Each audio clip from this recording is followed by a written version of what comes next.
Hi everybody, welcome to another edition here of the Quake Pro League. My name's Ketchup, joined by ZSX. It's going to be a good day. Last week had definitely, I think, matches that were ups and downs, some complete brutal buryings, and some matches that were significantly closer. Now I feel like today could very much be a repeat of that. I guess, you know, only time will tell. But we're starting things off strong with Rapha in game one. So I mean, what a start to the day. Sitting near you, Ketchup, is always a good day, but no, you're right. We had a pummeling last week, and that man himself is up first in Rapha. And you know, looking at the leaderboards, I would say that it could be another one today. Rapha's really been more than on form this stage so far, whereas Hron, as you can see here, not so much. I had some fairly decent high hopes for him coming into this stage so far, and yet doesn't seem to be working out quite the way he would expect it to either. It's one of those things, isn't it, where Tox is looking rather impressive. I mean, like, I know he's always been playing, and it's not the kind of passion that you just sort of put down and forget about, even if you're not in Pro League. But at the same time, it's kind of one extreme or the other in that matchup. Tox securing a 3-0, kind of impressing a lot of people and remaining a threat, a serious threat, I think, for some of these players. Now, Zeniku versus Chain, 2-1. To Zeniku. You know, Zeniku's one of those players that's just consistently on the rise, and we'll be seeing Zeniku as, if memory serves, the last matchup of the day actually this week. So that's going to be an interesting one to kind of see what kind of current top form Zeniku's going to be facing. Chain able to get a map on the board, which even in these early days, you know, those individual maps that you take might mean quite a lot as you hit the end of the season. We've seen that time and time again, Dan. Yeah, definitely, and 2-1 for a Zeniku victory. There's nothing to sniff at from Chain's point of view. Zeniku has been on fire this season so far and really finds himself in a great position high up in the leaderboard. On the flip side, obviously, Chain had an amazing time in the finals at last stage, but that was off the back of a really, really poor stage season. So it's nice to see him continuing a little bit of momentum, and it's a good victory for him. Likewise, we look at this matchup here. Sirius coming away with a 2-1 victory against Psygib. Again, well-deserved, and he is somebody that we all know has huge amounts of potential, so it's good to see him working his way into this league. And this kind of system will benefit him as he will be able to grow his game probably more than anyone else, since he is still very, very raw, but a good victory there. And then here, Ketchup, this was the pummeling that you were talking about. And I think that, I think I was told that this was a QPL record in terms of the amount of frags that we had. 70 plus across the board, and Rapha just absolutely walking away with it. You know, Sib has never matched up particularly well against Rapha. We've seen in the past, he just, I mean, one would never expect him to beat Rapha, but there's definitely a little bit of a mental block there. His play style is a little bit sloppy. Nevertheless, moving into Drames versus Raisy, another great matchup. Whilst this was a 3-0, it was very, very close across the board. And Drames had a really good final stage as well, a good finals. He's been playing pretty decently, but Ray's been cleaning it up and starting really strong here. So this was an amazing series, and once again, it was back and forth, but Raisy coming out on top with that 3-1. I believe we're just getting Ketchup back as we move on. Yeah, I'm in the back end trying to. I'm aware that there's a bit of a microphone situation with me, so I'll have to try and make sure I'm using the right one momentarily. Sorry about that if I sound terrible, but you know what? I probably sound terrible anyway on the best of days. No. But as we come into the next few matches here, we'll get it sorted kind of as soon as we have a window to do so. So sorry about that, folks. And then just to wrap up last week, we had Venger versus Maxter. Another 3-0 here. Maxter coming in late to the stage, having missed the first few weeks, but it was a 3-0 to Venger. Now, it's just one of those series. I think virtually every map is pretty much separated by one frag. So whilst it was a 3-0, nothing to shy away from Max's POV, as it was incredibly well fought. And again, on the flip side to last season, Venger has been starting this stage pretty well and finds himself in a healthy spot in the leaderboard. So a lot of 3-0s throughout the day, but for the vast majority of them, apart from pretty much that Rapha Sib set, it was very, very close across the board. Even Tron Toxic, it was one map that was a bit of a blowout, but the rest of them were fairly close. So good to see that either way. I think it just kind of goes to show how much of a brutal game Quake can be at the highest level. I mean, you could look at something as a 3-0 and think, wow, you know, that must have been rough, and not really. I mean, you play for that 10 minutes with the exception of overtime, and the fact that it can go down to one frag here or there on the back of one simple mistake, or maybe someone else just, you know, getting that one element of an upper hand. It's just kind of like, damn, it's rough. Exactly. But that's why we love it. That's why we love it. And I think Zeniku Chain was a perfect example of that. I think it was the decider map. Chain was up 5 or maybe even 6-0 and ended up losing that by 1 frag. So incredible comeback by Zeniku, which is one of those things where if you can get a stranglehold on the map and you can lock it down, you can just brutalize your opponent. Sometimes there is no way out. Similarly, as you just pointed out in that Maxter Venger set, pretty much 1 frag decided across the board. It comes down to who can effectively hit the clutch shots in the right moments. So there is that mentality, that pressure management all comes into play. Something that's going to get tested today. You know, our first matchup's going to be Hron versus Rapha. I feel like this is going to be kind of rough for Hron, potentially. I mean, Hron hasn't had the most consistent season so far. However, it is early days still. There's plenty more matches to get through. Yeah. But you're going after the number 1. And I got to quickly say there's a potential that Sib versus Toxic might not be happening today. I believe there are powerful storms in one of our players' areas which might cause some internet issues. So rest assured, as soon as we know what's going on with that, we will let you know. So I think we'd all love to see it, but if it can't be done, it can't be done. You know, sometimes it just is like that. Avec versus Strong Sage as well. A big storyline this week. Strong Sage is here. I mean, yeah, Strong Sage has been playing in as many tournaments and competitive settings as possible, so there has been a lot of Strong Sage this year, just not in the QPL, so that's going to be good for our second match.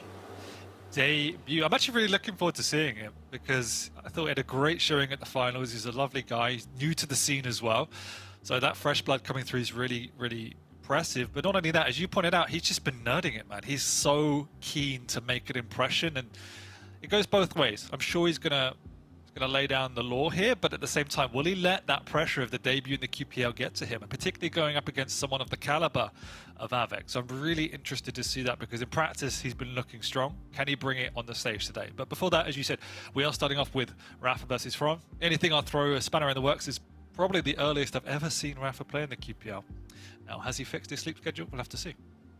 Depends on whether we're all on that pro gamer sleeping pattern, really, doesn't it? Now, I do believe the picks and bans are good to go, so we'll have a look at those.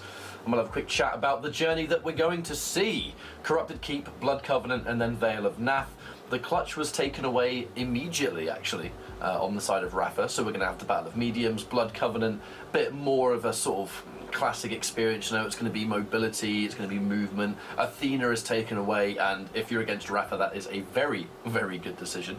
And then Veil. And I quite like that choice from Rapha.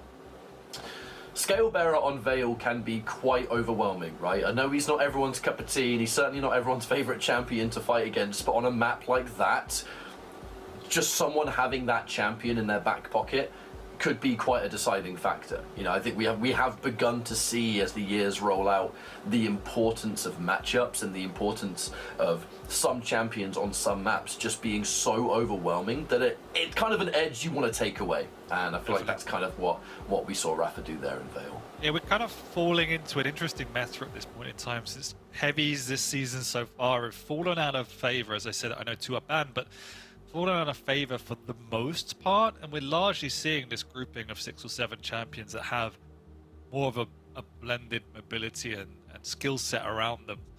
You know, we're seeing a lot more Nyx this season as well than we saw last season. That's come back into play. So it is interesting, and it's partly because of the map dynamics and partly just the way the meta's unfolding. So that it is interesting, but there's nothing, again, massively untoward here. You would expect it. The Corrupted Keep pick's pretty standard again. Blood Covenant.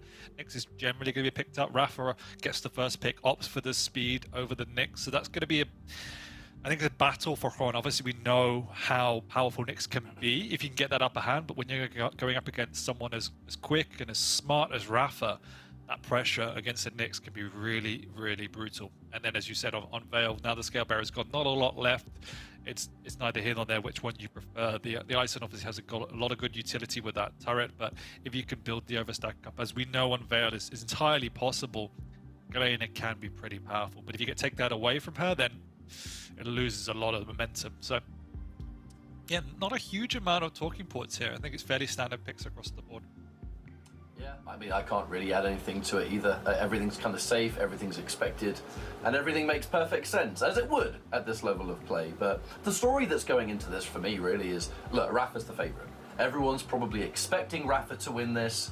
I am no different to that. I thoroughly do think that Rapha has the upper hand here, and we could very well see a 3-0. No disrespect to Hron, it's just Rapha is just continuing to look at that level, and Hron has just sort of struggled to find his feet a little bit. And I think the important thing is here, just even being able to get like a single map here to just bring yourself back up in the confidence department, to just give yourself any kind of advantage going into future weeks, right? I mean, if you can take anything as a victory here, take it and make sure you earn it. But it's going to be hard to do that, I think. I feel like Rapha's going to be a clear favourite. Yeah, this is one of the few series of the day where it's fairly easy to call and could end up being a question of how many frags rather than which way the map's going to go.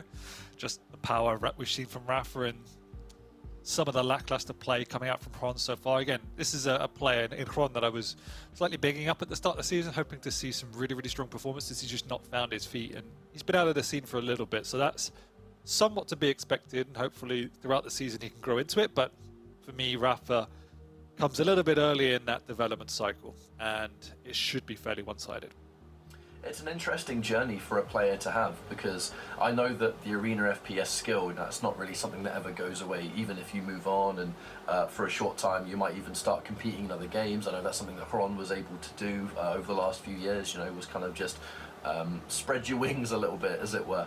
But when you come back to a game like this, when everyone else has just been continuing to grind, continuing to improve, it's already a skillful game, right, where everyone is at that level, and that level just all of a sudden has gotten higher and higher, and that's something that you're going to have to get reacquainted with. Now we're jumping into the first opening 10 seconds, right? You haven't missed much. However, does look like Hron's going to have access to the LG, so that's going to be not a terrible start here, but Rapha going to have that burst and actually able to get himself all the weapons that he needs straight away. So in the opening 20 seconds, Rapha is in a pretty good position, and Hron, although nicely stacked a little bit, well, I say that as the flyby removes all the armor, now you have to be careful, because Rapha might not even need the orb here. Not at all. The peak is up, but Hron just going to try and play defensive. The heavy's not up for a second or two, and Rapha knows exactly what's up. Takes an easy frag to open this one. Hron, again, giving away a second, and this is what we mean by the momentum. Look at the stack of Rapha already. 2-0 lead, all the weapons to his name. Oof, it's already looking painful. Just going to adjust my audio settings real quick. Apologies. We should be good to go. And, I mean, so far, Rapha's just doing a rather token start of Corrupted Keep. We know how one-sided this map can be, and Rapha's going to lay that pressure on thick. So the ball's now going to be in Hron's court. A nice opportunity there to take away the heavy. If you're going to mount any kind of comeback, taking that access away is going to be really important. And it actually looks like Hron should be able to secure a frag. No, Rapha finds it. You see that reaction from Rapha. Even he was shocked at how much damage that opening rocket did. But I'm actually a little bit surprised Rapha didn't bully his way onto that heavy a bit more aggressively. Allowed that one to get away, and it has actually allowed Hron to get back into this map already. As you say, actually winning out on that previous fight somehow and getting away with absolutely nothing to work with. At the same time, he will get a little bit of time here to build back his stack up and keep the pressure onto Hron.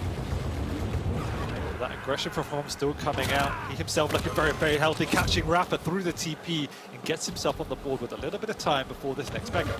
Rapha's going to push his way on in, but maybe mistiming this one. Instead decides to go away, get that upper ground, takes the LG away, continues on the aggression. Right, messy start for both sides though, Ketchup. What? Okay, I guess we'll take that happily as we go into the rest of it. Hron taking a bit of damage fresh off as Rapha reappears and tries to... Oh! Never mind. That one hurt. And there's a big delay between those items, right? Oh! Watching that through Hron's point of view, that rocket was millimeters away from hitting him out of the teleporter. Now we've got a big split between the major items as well. So Rapha doing what he should, which is taking the high ground, trying to cut off the angles, also trying to cut off access to the weaponry and any potential aggressive moves that Ron might be able to pull, putting a further delay between the two major items, and now it comes down to getting that chip damage and managing your entryway into this Mega area. Ron's going to have to try and protect this Mega as much as he can, but Rapha, confident in the stack and confident in the push, wasn't quite able to get that item. Now Ron stuck in a position where, yeah, you have just picked up a Mega, but you're going to take a lot of exit damage, and there's not a lot of armor to your name to retreat to. And Rapha's going to know that. Now Rapha trying to get some of that extra damage. Here comes the Pika. But nothing Ron can do to shut down that heavy. Now he is going to be able to pick up a light armor near Rocket, but that's all he's going to get. And to be fair, given the situation, and I mean the fact that he stuck around to try and fight that, he kind of did as much damage as he could. The problem is, looks like a snowball effect could be starting, because how is Ron going to get out of this? Yeah, I like what Rapha's doing as well, in that he's playing a slightly longer game here. What I mean by that is that he could go aggressive and really force the issue onto Ron, but at the same time he's doing his stack preservation. So you can see him trying to play this mid-range game where Ron has absolutely no chance. He doesn't want to push through these entryways into any potential sticky situations with rockets. He's trying to manage Ron's stack and keeping it at bay. So it's a really, really nice playstyle. He even gave up the previous Mega just to preserve his own stack. Speaking of stack though, it's one that Rapha's going to be in a better position to defend here as the heavy's going to spawn. Ron kind of knows, fresh off the spawn, all I had is an LG. I can't really jump down and take that shotgun because I'm going to take damage doing that anyway. Yeah. Had no choice but to sort of watch from afar as Rapha takes it, because I mean, what else are you supposed to do? And this is that horrible, horrible position, right? You're stuck between a rock and a hard place. Your opponent has all the momentum, they've got all the weapons, they've got all the stack, and it leaves nothing for you, which is why it can be kind of tricky to mount a comeback, especially if the opponent is carefully managing those timers, you know, so even if you do manage to secure a frag, are they going to be able to respawn and maybe take something before you? Rapha kind of just flying around this map doing what he wants at the moment, and Ron not able to do much off the back of it. Absolutely nothing. This is where it looks really, really painful, because as we said at the start, unless Ron goes all in and hits some miracle shots, the stack that Rapha's playing with, the positions he's taking, it's almost impossible to break that blockade with the full rotation he's got underway. You can see Ron here desperately trying to steal it away, but milliseconds means he falls out with that one. So 10-2 catch up with 4 minutes to play. I mean, there's not really much at this stage Ron could do to even look to get a frag, let alone get back into this one. Yeah, if there was any potential game-changing moment, it probably would have been at that heavy, but Ron just died right before he was able to get his hands on it, right? Being able to get a frag there, stop one of those items. Oh, that orb nearly did a lot of damage. I was watching that through Ron's point of view. It only barely hit the gateway rather than going through it. But yeah, this is one of those situations that it's just going to take time to bring yourself back into it. Unfortunately, that time is not going to be on Ron's side, as Rapha has more health, is doing more of this damage, eventually going to go down. And this is going to be one of those rough final few minutes, I think, because now Ron has no choice. It's that horrible situation, Dan, where it's like, right, I got no time. I got to make something happen. So, yeah, more often than not, the frags just add up. Like, every frag from this point on is going to be kind of just unnecessary and bonus, you know. I feel like the map has already been decided. Yes, it has. I feel kind of bad for saying, as I did in the intro, it was a case of how many frags, but not who's going to win the map, and we could see exactly why here. Ron going in aggressively, but look how much of his stack he is losing to try even get this frag. It is nice, but one of these things where it's a consolation frag at this point. The damage is done. So for the remaining 3 minutes, Ron, no choice but just sort of keep yourself warmed up, really. You know, I don't want to come across as patronizing in any way, but when you're in this situation, you've got to play that map through to completion. You know the opponent's won. Not much else you can do, right? Just try and get yourself ready for the next few maps, because there's still an opportunity to get something done. Exactly, and a bit of momentum going into the next map will definitely help to get a few frags on the board, but Rapha actually shuts it down. Once again, 17-3, we're already at that 20 frag mark with 2.5 minutes to go. Now, you can play Corrupted Keeps low, you can play it in a managed style and see some really low scorelines, but both of these players came out to fight. And once again, I really do enjoy the way Rapha played this, in that it's been a bloodbath, but it's been a controlled bloodbath from Rapha's point of view. It's been about positioning, and it's been about stack management. He's just done that to perfection, as we know he can. And rest assured, stream, we are in the process of trying to sort out the audio issue. I'm aware that my microphone probably does not sound very good now, but it won't be like that for long. Don't you worry about it. But hey, you know, what else are we going to talk about for these remaining 2 minutes?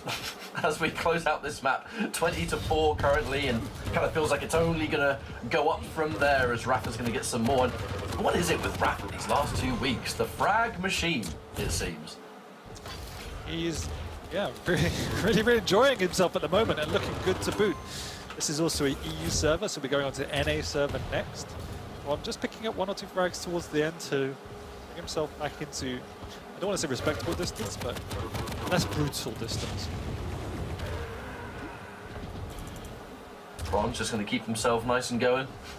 Not much else you can do, as we've said before, but I feel like it's just this absolute commitment by Rapha. And it's something about Rapha that's always been so scary, is that even when that map is done, at no point, I know we've said this so many times, but it just continues to be the situation. There's just never a moment's peace. There could be the map could be decided in the first 2 minutes, and Rapha is still going to play that remaining 8 minutes. Absolute focus, never going to let it go. And I feel like it's that absolute determination that just keeps him as dangerous as he is. Oh, can't even get that one. What a shame. But what do you do against a player like this, where there's not a moment's peace? Stressed out going into the next map, it just keeps on going. It's like, damn, can I play this game, please? Yeah, it is a feels bad moment, but you know, you have to credit Kron as well. And yeah, he didn't play with himself, that's for sure. He didn't try and go toe to toe. Definitely not the right choice on reflection, but at the same time, he went for it. Wasn't to be map 1. Very hard map to play from behind. Corrupting Keeps. So moving on to map now with Railed, you can play a distance game. You can then manage the tempo of the game a little bit better. That should serve Kron moving forward as well. We know he is very strong with the rail. If he can play creatively, he can play a bit more defensively, which he definitely needs to do. You can't let Rapha just take that map control, cycle the items. He has to force himself into it, and he's going to stand a little bit more of a chance. But that was brutal. But sometimes it can be. You know, how long has Corrupted Keep been in this game at this point? And it feels like some maps change and some stay the same. Corrupted Keep definitely going to be the latter. So, I mean, it's a situation that you're used to, whether you're just doing it in ranked, whether it's scrims with other players in the Pro League, or whether it's the Pro League itself. It's like, you're going to have those maps where something like this, which is super combat heavy, sometimes it's just completely and utterly one-sided. And, you know, Rapha's the kind of player that, with that momentum and with that map control, that is where the snowball is kind of at its most optimal.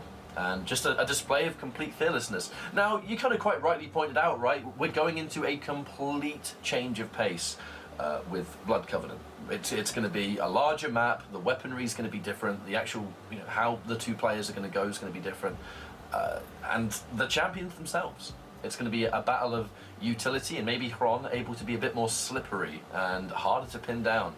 I feel like if you're against someone like Rapha, who, especially not having the Athena, has now opted for the Anarchy, so it's still going to be high octane, it's going to be fast, and you know that when Rapha gets that, you know, I know Flea often refers to it as that liquid diesel engine, like once it's going, it's very hard to stop, and we've seen that so many times.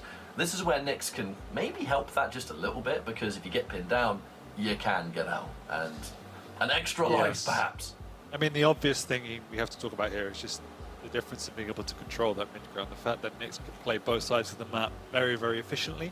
Obviously, Anarchy has the speed, but much more difficult to get across and play that high-level game. So that's what the Nyx will want to do, is to try and get that rail, play around the rail area, around the bridge area, use the double jump to get across, and just keep his distance from the Anarchy. Because if the Anarchy does get that full stack with the injector boot, chase that next down and keep the pressure on, which is going to be painful. And expect Rapha to use a lot of kind of HMG and kind of mid-range weaponry to try and keep the Nyx's stack in check, force up the Ghost Walk, and then go in for the kill. So the game plan for Rapha is fairly simple. It's about how can Ron play around it. So he has to keep his focus strong, keep a track of where Rapha is. Obviously he wants to keep a fullback on one of the items, but at the very least he needs to keep himself healthy with those 2 green armors and play the distance game.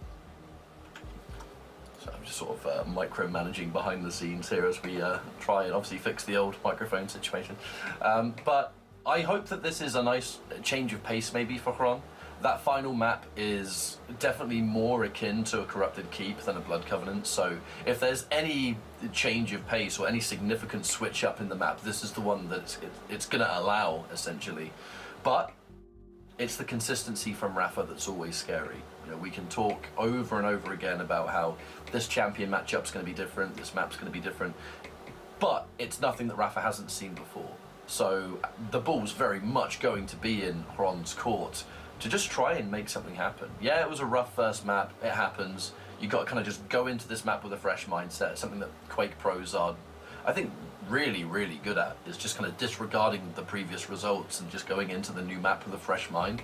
I feel it's got to be such an important element to the mental game, because I think confidence and being confident in yourself, that's a huge part of Quake to begin with, because if you don't believe you can do it, how are you supposed to do it? Yeah, exactly, and that's one of the, actually probably one of the hardest things going up against someone in the caliber of Rapha's bracket. You know, it's just having that self-belief that you can actually take something away from this. It's very easy to go in self-defeatist and then almost play not to lose, which is not the way you're ever going to win up against Rapha. You have to play to win, but at the same time, when you are an Exodus and Anarchy on this particular map, you have to play self-preservation.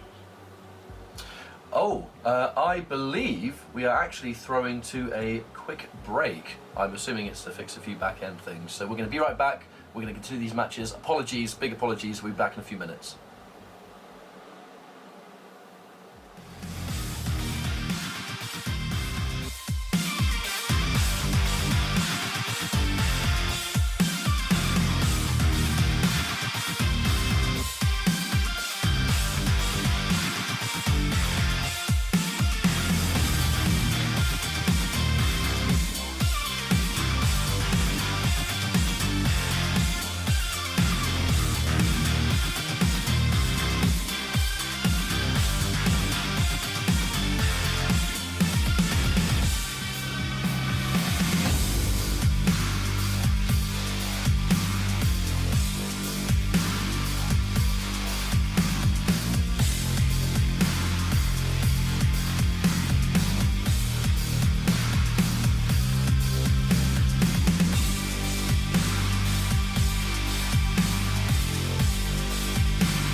Hi everyone, we're back. Sorry about that, but apparently we should be good to go now. So we'll just forget the intro happened and we'll just jump right back in. And as soon as we're good to go with the second map here between Rapha and Hron, we'll be jumping right into it. Sorry for the inconvenience and thank you very much for your patience. Fingers crossed, the rest of the day, Dan, goes smooth as silk. I mean, it's the QPL. That's not happening, mate. It's wishful thinking, my friend. That's what it's all about. Oh, we're back. We're back in it. But you're back in the room. We're back in the game. Yeah, and we've just had a lovely first game as well to warm down from. 22 to 8, 30 frags already. Will it break last week's record? Looking at the map picks, I can say no. I don't expect the second map to be anywhere near as brutal. At least I hope not, because if it is, then it's only one way. It's only going to be anarchy. So hopefully this one is reined in just a little bit. As kind of like we said before this break and before we went, this is that chance for Hron to just apply something rather different. You know, that first map was a wash, but it's a map that allows for that. I think on the opposite end, one of the reasons I think the Scale Bearer being banned was a really good choice is because if the Scale Bearer made it through and Hron was able to pick it, which I'm confident that Hron probably would have picked that, if that was something that made it into the picks and bans, we'd probably be sitting here talking about how, hey, look, of all three of these maps, if there's a chance for Hron to do some serious damage, that would have been the one. But the threat of that wasn't even allowed to exist because Rapha just went, no, get rid of it. Don't want to deal with it. So both players are ready. We're now jumping in. The warm-up is coming to a close, and our second map between Hron and Rapha is about to begin. Thank you so much for your patience, and hopefully it's up from here. I see. There's only one way catch up. Of course, that's going to be up. And it's got to be up for Hron as well. There's nothing can be more brutal than that first map. Moving in to Blood Covenant. Nick's going on already with that nice rail from below. Second one as well. Nice. Rapha sticking around. He's already popped the inject. So that's a good start from Hron. Rapha, though, does have that Mega to fall back on, so not the end of the world. And he has the timing and a big split between the two major items. It was a really good opening play, you know, starting off by kind of just leaving it, and then really knowing that even if I take this damage, I have so much stack to fall back on. And then at the same time, it's going to nicely put a split between these two items. So a pretty decent little opening strategy here. Rapha able to now tank more rails thanks to that heavy being picked up and able to be on the chase. That delay that we just talked about, Hron. Oh, narrowly delaying, going up the jump pad to avoid what would have been pretty much a guaranteed direct. Direct, though, comes out to play. That was ridiculous. Rapha a little bit too quick. Hron doesn't have the angle just to finish him off. But that was a really nice play by Hron. A little bit messy from both sides. Lovely rail from below. And this is what we talked about catch-up, is that rail. Playing that high ground, playing that rail. That's what he has to do to counter the anarchy. So it's been a really good start by Hron. Some slippery moments. Nearly got that opening frag, but he's playing it strong so far. Rapha choosing to disengage. You know, I think so many players would have been tempted, you know, knowing that Heavy's going to appear, trying to take it away. But Rapha playing it the safe way and the smart way. There's so many elements for me to just bring myself back up to healthy without having to put myself in harm's way. When I pick up the Heavy, I'm going to be stuck in no man's land. And now look, you know, all because of what he was able to build up, has been able to do so much damage to keep Hron away from the item. Now he's heavily stacked, and Hron can't really contest any of them. So that one element of patience, you know, truly playing that long game and not looking for unnecessary opening frags if it means there's a chance you're going down yourself. Exactly, but this is the life of a Nyx, although Rapha catches him coming through that doorway instantly. Hron actually decides against popping the Ghost Walk, realizing he probably was dead anyway. So not the end of the world, because now if he does get caught a second time, he can get away, but he doesn't have that rail to work with, and Rapha is pressuring hard. Hron gets away, but with nothing to his name. Assuming that the Mega was going to be in play here. Hron trying to steal it, but the perfect timing. Another 100 damage. Hron had no choice but to go for a last-ditch effort. 180 on that rail. Not quite able to land the shot, but I mean, in that situation, had to be done. 2-0 now for Rapha. And he played so calculated and careful these opening 2.5 minutes, and it's led to what is now starting to trickle into more frags. Yeah, the only way I like that play that Hron just did is if he can make something off it. So it looks like he's played that long game. He knew he was going to die, But coming through, stealing that item, getting the rocket means he has got himself back into this game, but that rail is actually really crippling for Juan. He cannot afford to have these unreturned trades. So kind of like the play, obviously he gives up a frag, but it is at the benefit of playing that longer game. Challenge now is, can he get the better of Rapha with the distance game? Because Rapha is just the master of this chip damage. Once again, another 100 unreturned damage from those 2 bouts of Tri-Bolt. Really well played by Rapha, and here comes that heavy machine gun we talked about in the pre-game. Rapha just managing the Nyx from distance expertly, and this is the area the Nyx just cannot afford to lose out on. Nice! Ron is just getting picked apart by Rapha, read like a book. And it's certainly not the first time that a little bit of damage has kind of forced Ron into an unfavorable position on the map, almost where it looks like he gets stuck. That rail hitting its mark there off the knockback of the rocket, that was a trade you definitely wanted to take. However, Ron actually sticking around here. The inject is going to be ready, but we're going to have Ghost Walk as well. No need to push forward once more. We're going to trade item for item. Rapha with the inject in hand, however, is going to sort of benefit this fight. And we force out that Ghost Walk. Ron pushes forward, no choice but to use it. Has no choice. Where do we go from here? Looks like we're still aware. All right, as Rapha has the Tri-Bolt out, here comes Ron with the peak. So that is going to be some bonus damage. Is it going to be enough to mount something significant here? As Heavy's going to be our next challenge. Ron, oh, Rapha knew a million years ago that's where Ron was going to be. And now Ron forced to retreat again. What is so amazing about the way Rapha's playing this so far is he's using the speed to reposition and get into angles early, and then effectively just reading Ron's movement to connect to his rails. In any positions where he's not 100% confident of where Ron's going to be, he switches to the Tri-Bolt, just like this. He spams it out. He doesn't know exactly that he's going to get the earlier rail. He'll just make sure he does any damage before using his speed to get away and close out any angles. So it's just incredible map management by Rapha at this point in time. Flying into Ron as well. He knows he's got that inject, quite happy to take that damage. Ron's got the high ground, but no items to work with. The speed has been so multi-layered for Rapha. It is that instant repositioning that you mentioned, but at the same time, when it's time to run towards an item, Rapha just has such an advantage knowing, even in that situation, right, I'm going to take heavy, no way Ron's getting there first. Like, this is my item and this is my advantage. Ron, the rocket out, not able to get anything significant there. And the timer is starting to count down, you know, the long game. Blood Covenant, you know, you can have, it really can be either or when it comes to how many frags you're going to get. In this instance, the way Rapha is just forcing the pace to unfold, it's going to become even harder for Ron because, yeah, it doesn't sound like a lot, right? All you got to do is get 3 frags in 4 minutes, but how this match has gone, so much easier said than done. Now, there's a good rail, but again, Rapha is able to retreat, and there's no way Ron's going to catch him in time.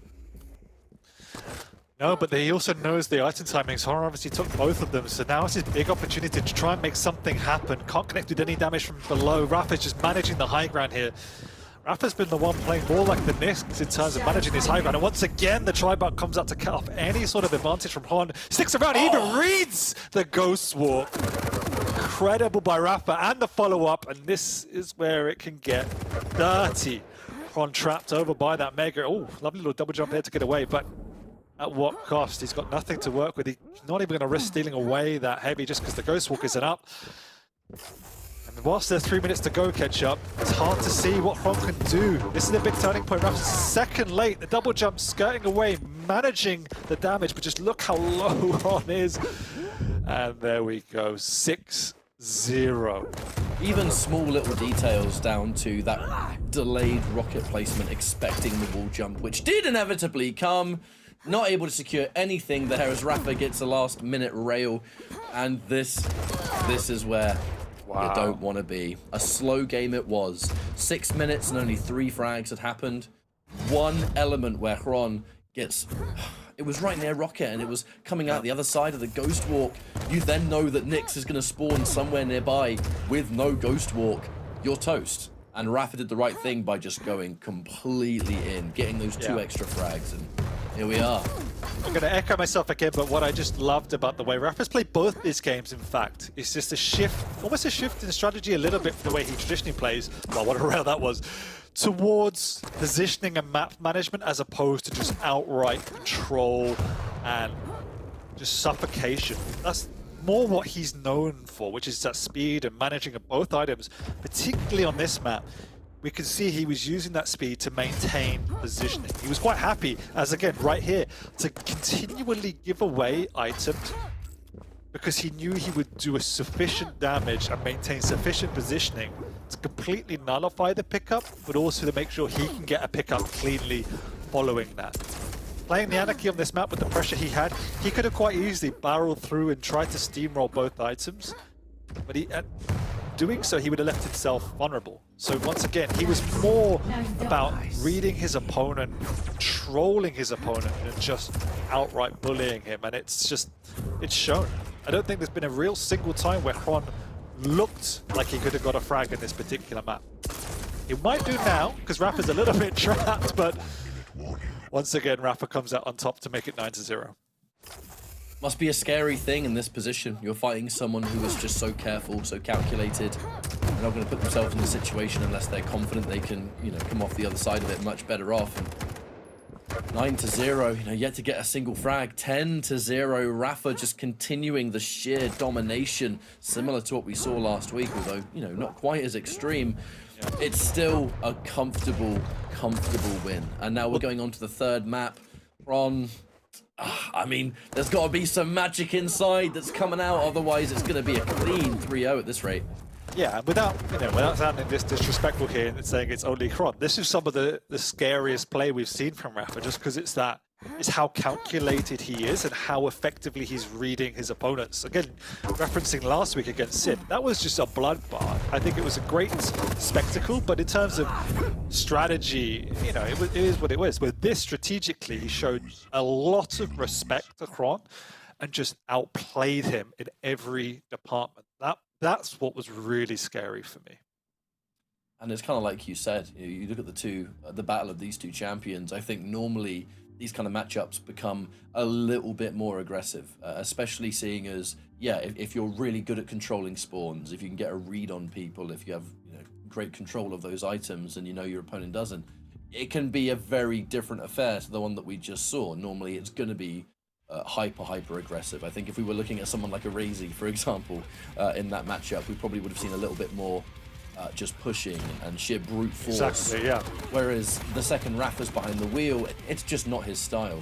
Everything is careful. And in a game like this, when your opponent takes very little risks and still manages to pull off a performance like the one that we just saw, it was just completely just looking for that opportunity to explode. I mean, even on these replays, didn't quite see it, but there was about sort of 5.5 minutes, 6 minutes on the clock, and it was still only really a 3-frag game. There was every opportunity for Hron to maybe get something going, but then the absolute shifting point was getting the decision on that reappear right near the rocket. Yeah. Ghost Walk's gone, you've just been fragged. Rapha now knows you're going to spawn somewhere with no armor, you've got no Ghost Walk, and that was just the complete tipping point, and Rapha took full advantage. Got to remember, Rapha first picked the Anarchy in this particular matchup, almost knowing, if not knowing, that Hron was going to counter it with the Nick. So he had a game plan, he executed it absolutely perfectly, and not only that, just some of the shots with the rail that Rapha was hitting in this matchup were ridiculous from his point of view. So he outgunned and out-strategized Hron in this match, and 12-0. We said it was a 3-0 game 5-6 minutes in. It descended into absolute chaos, but the way in which Rapha managed this, it did feel like a 12-20 point game, because it never felt like Hron really had a chance. He was getting items, but that was because Rapha was allowing it. It was in his plan for you to get the items, and he was then going to close the gap thereafter. So phenomenal performance from Rapha. Now, jumping into the third map, and this is where I kind of want to rewind and sort of rediscuss those picks and bans, because with how Rapha has been playing, you mentioned it's the strategy. It's just the game plan that is the most impressive thing that we've seen from Rapha so far. It kind of feels like Rapha removed an element of, I don't want to use the word random, it's definitely not that word, but it's an element where it's less about Quake and it can be more about the champion. So the clutch was taken away. The big one, Scale Bearer. If we were able to see Scale Bearer on Veil, we'd probably be talking about how, hey, that's quite an advantage for Hron to have if he was able to get that champion in there. And just the possibility itself was removed, where Rapha is eliminating any extra element that will just change the game of Quake. You know what I mean? And that sounds really strange, but I just think he's trying to keep things as traditional as possible. And now we're playing Veil with Galena versus Ison. That's a much more standard affair. You know, that's much more of just a regular game of Veil rather than just having to worry about massive stack, hyper aggression situations that can be kind of unfolded just by someone spawning next to a correct weapon or something, and obviously knowing that Hron is a skilled enough player to take full advantage of whatever is brought forward for him. So this final map, I think, heavily favors Rapha just because of a careful ban. Yeah, no, that's the whole point of Champions, right? They introduce new dynamics to the game, and so Rapha is one of the best players, as you just rightly said, in terms of ensuring the draft goes in his favor, or at least, you know, nullifies any potential discrepancies in which the way in which the game should be played. And if we think back to earlier stages, it was generally those matchups, you rightly put it out, that adds that chaos factor with a scale bearer or these heavy champions that turns into a bit more of a brawl, where Rapha sometimes lost. Particularly actually on map like Veil, where I think it was probably his worst performing map, despite him actually very much enjoying that map. So yes, definitely calculated in that aspect as well. Well, we're jumping off with a fresh start on this final map, though. Rapha continuing to push. Oh, that rocket jump was delicious. And that's one hell of a way to start things off, though. Rapha early in control and in position for really sort of both of these items. He's trying to keep Hron in a terrible position. That is going to be some information for Hron. Might slightly assist in the timing, but I don't think it really matters. It did at least allow him to position himself, knowing that he can set up a rail there. Rapha very weak, and there it is! Actually stole that mega. That was crazy. I really like the play from Rapha, but that was crazy by Hron. So back into this map, 1-1, minute into it. Hron with that rail, desperately trying to slow the tempo down. He doesn't have much to his name right now, missing out on the rail as well, allowing Rapha a free pickup. He'll definitely come bullying his way through here. Lovely cut off from Hron with the timing as well. There's just not enough time in place to get round. Lovely defensive play from Hron. He's done a lot of damage to Rapha, who does get the frag, but will probably die on the follow-up here. These defensive rockets, though, I'm not so sure. Hron was hungry to try and take that. Has a rail in hand. That rail would have secured a third frag there for Rapha in a situation that was almost completely unsurvivable. But Hron, I think... Oh, there's the positioning, catching him off guard. Nice. There you going. 2-2. However, Rapha, pretty decent spawn there, actually. Doesn't have a lot of weaponry, but at the very least, he's in position for that mega straight away. And the turret's still there, too. So Hron has a lot of work to do. Forced to retreat here. Only a little bit to recover from. However, this is a scary position for Rockets. Hron going out of his way to really make sure we can hit these rails. And hang on a minute, does he get it? Oh, there's the totem. Oh, Why are you regulating that? I mean, he hits the shot, but Rapha had 1 health. It's a little bit of an overkill there. Double rail coming out this time. Ron's connecting with his rails, but Rapha is just going plus forward there. I thought there was a teabag going to come out, but instead it was just using the jump pad. Timmy the turret does a little bit of damage off the spawn as well, giving Rapha that information. But Ron does get away for now. And okay. It looks like if there's any of those maps that are giving Hron a bit more of a fighting chance, it has been this one so far, keeping things nice and close, 3-4. I mean, could easily shift, and these rails have been a massive element of keeping Hron in the fight. I mean, Rapha is never as stacked as he wants to be. These last-minute shots, however, a bit of a rail 1v1 here. No, really significant damage actually landed during that exchange. I think about 5 or so rails were fired in total. Hron trying to get that exit damage, and he will secure. Now, looks like it's going to be item first. A delay between the two, so the likelihood of heavy is pretty big. And again, these rails, they are keeping Hron going.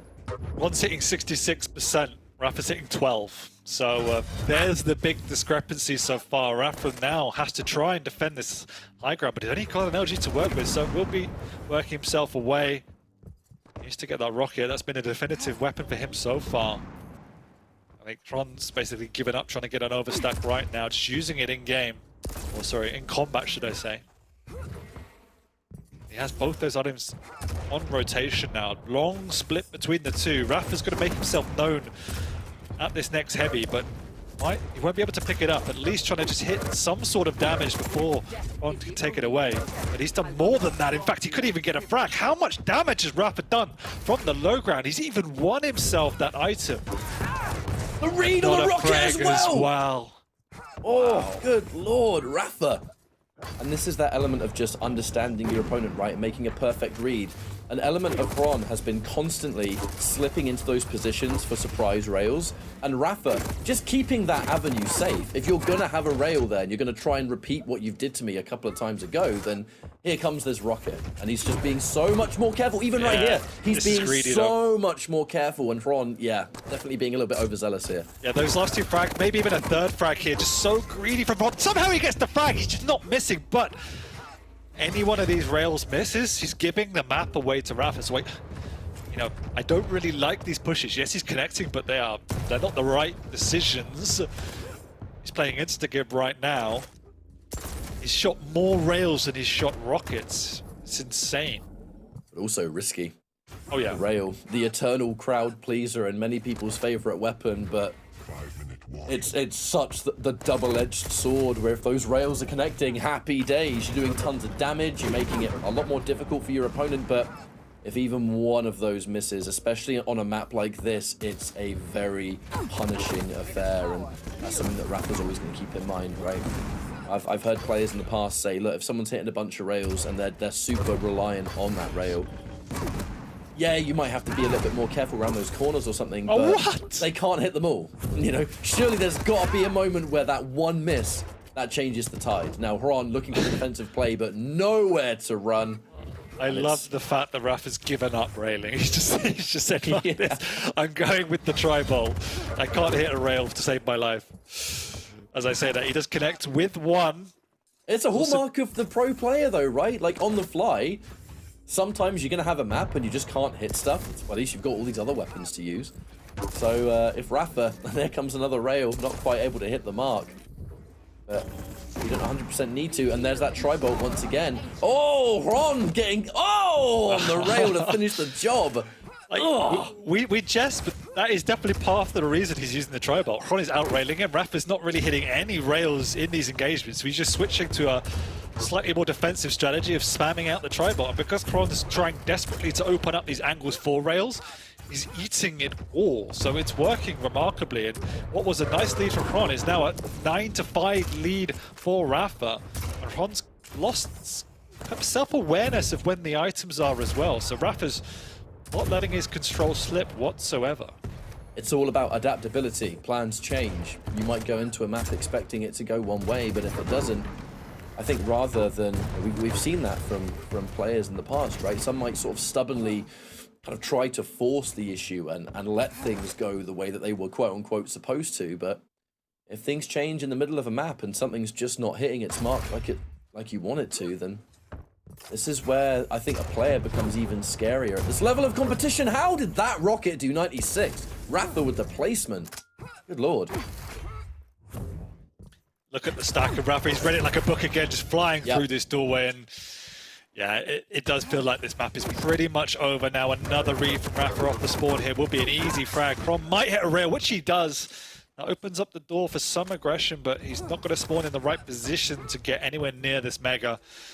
And now there really is no looking back. And it kind of just, it does fall back to how greedy Crom was with the rail. It was his saving grace, but Rapha, being a champion, used that advantage against him. He goaded him into these positions to try and hit rails, but in doing so, Ron was walking around the map just eating spam. And eventually, he was getting so weak from that, Rapha could push in, finish him off with any sort of weaponry that he had at his disposal, and also then use that breathing space to maintain control of the items. Remember back to when Ron had control, he had that rotation down. Ron has 4 heavies and 5 megas. He hasn't touched a major item in the last 4 or 5 minutes. And you know, once again, Rapha adjusted to how Ron was playing, and it's been one-way traffic. At this point, it's going to be just another day at the office for Rapha. The 3-0. Every map was just looking so one-sided for Rapha. There were signs of life here on Veil, but it's kind of as you just said, it's the instant adaptability that Hron was not able to get that upper hand from. You know, this element of the player versus player, especially in a 1v1 esport. It's always about just trying to get that next level, right? Things change, great. Rapha's adapted, now it's been Hron's turn. Not exactly the same kind of situation. Well, Hron is hitting 60% rail and he's shot 65 rails, and yet he is losing 16 to 6. It just goes to show that at the end of the day, the strategy is always going to win out. And yes, this is why it makes like someone like Kilson so damn scary, because he's hitting that level of rail, but compounding it with the right decisions, the timing, the strategy, and the positioning. Whereas, unfortunately for Hron today, he only had one of those components, which was the rail. Nothing else really clicked. So, you know, this is what we expected from the start, which was a dominant victory from Rapha. But I think we've nearly broken that 70 frag mark for the second week in a row in a series of Rapha. He is, he's looking really scary, Ketchup. Yeah, are we going to reach a point where the three highest fragging series are all going to belong to Rapha? Like, if we're looking at top three, perhaps. It's unfortunate, you know, because yeah, that first map kind of just corrupted Keep things and Rapha playing the way that we know and love. The second map was that one split second, that change right as you get fragged coming out of the Ghost Walk, and then that gives Rapha that moment to explode until Hron's able to get a hold of another one. So that was like a scary turning point. And then this one, an impressive showing of the mental strength, I think, of Rapha, and that's the big thing I want to take away here. It's Rapha just played so phenomenally well and just kind of showcased what he's always able to bring to the table, because we saw three very different game plans on all three maps, but at the same time we would kind of see a side of Rapha that had to be tested. I think Rapha was tested in that third map, because we get to see what happens when your rails aren't hitting. What happens when things aren't exactly going to plan. You know, it was early days, there was time to adapt. Rapha did, in fact, make the switch and started using different weapons, and not only using different weapons, but just checking Hron on those corners. You know, you said it yourself. How many pieces of just straight up spam did Hron actually just walk into and take loads of damage? You don't really see that. And so many players are normally careful, but Hron was getting so much mileage out of just hitting that secret little angle, catching Rapha by surprise, hitting the 60% or so rail that he was working on. But that only worked for so long. And Rapha, I think, impressed a lot of us today. Oh, I mean, strategy-wise, he was incredibly scary, and particularly on that last map, as we just said, the way he adjusted his strategy, played around the tri-bolt and the spam because of how Hron was playing and slightly overexposing himself to hit some of these rails. You can see that 3,000 damage of the rail is just nuts. But what Rapha did is that he manufactured these positions to make sure he was consistently dealing more damage in spite of getting out-railed, and he hits the shots he should hit. So any angles, any finishing kills where Hron was trying to get away, Rapha still hit it. He just wasn't hitting the slightly harder shots or some of these peak rails that he was doing in previous maps. And just look at those scorelines once again, 22, 12, 19. Like, Hron got manhandled today, and once again, just the strategy from Rapha, particularly on maps 1 and 2, were just incredibly impressive. Oh, looks like the early start time for Rapha didn't really make a difference, did it? Nope. It was a complete bloodlust, and surely, you know, we're gonna slow things down a bit as the future weeks go. But these last 2 weeks and just how many high fragging maps he was able to obtain, it's rather scary form. But the scarier thing today, other than the actual frag count, was the strategy and the mind games, right, and the mental fortitude, and that's all the stuff that makes a great Quake player who they are. Anyway, we're gonna go for a quick break. We'll come back with our next matchup of the day, and we get to see the debut of Strong Sage here in the QPL. So thank you so much for everything. We're back in a few minutes with more Quake.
Welcome back. You're currently watching our latest edition of Quake Pro League. My name's Ketchup, joined by ZSX.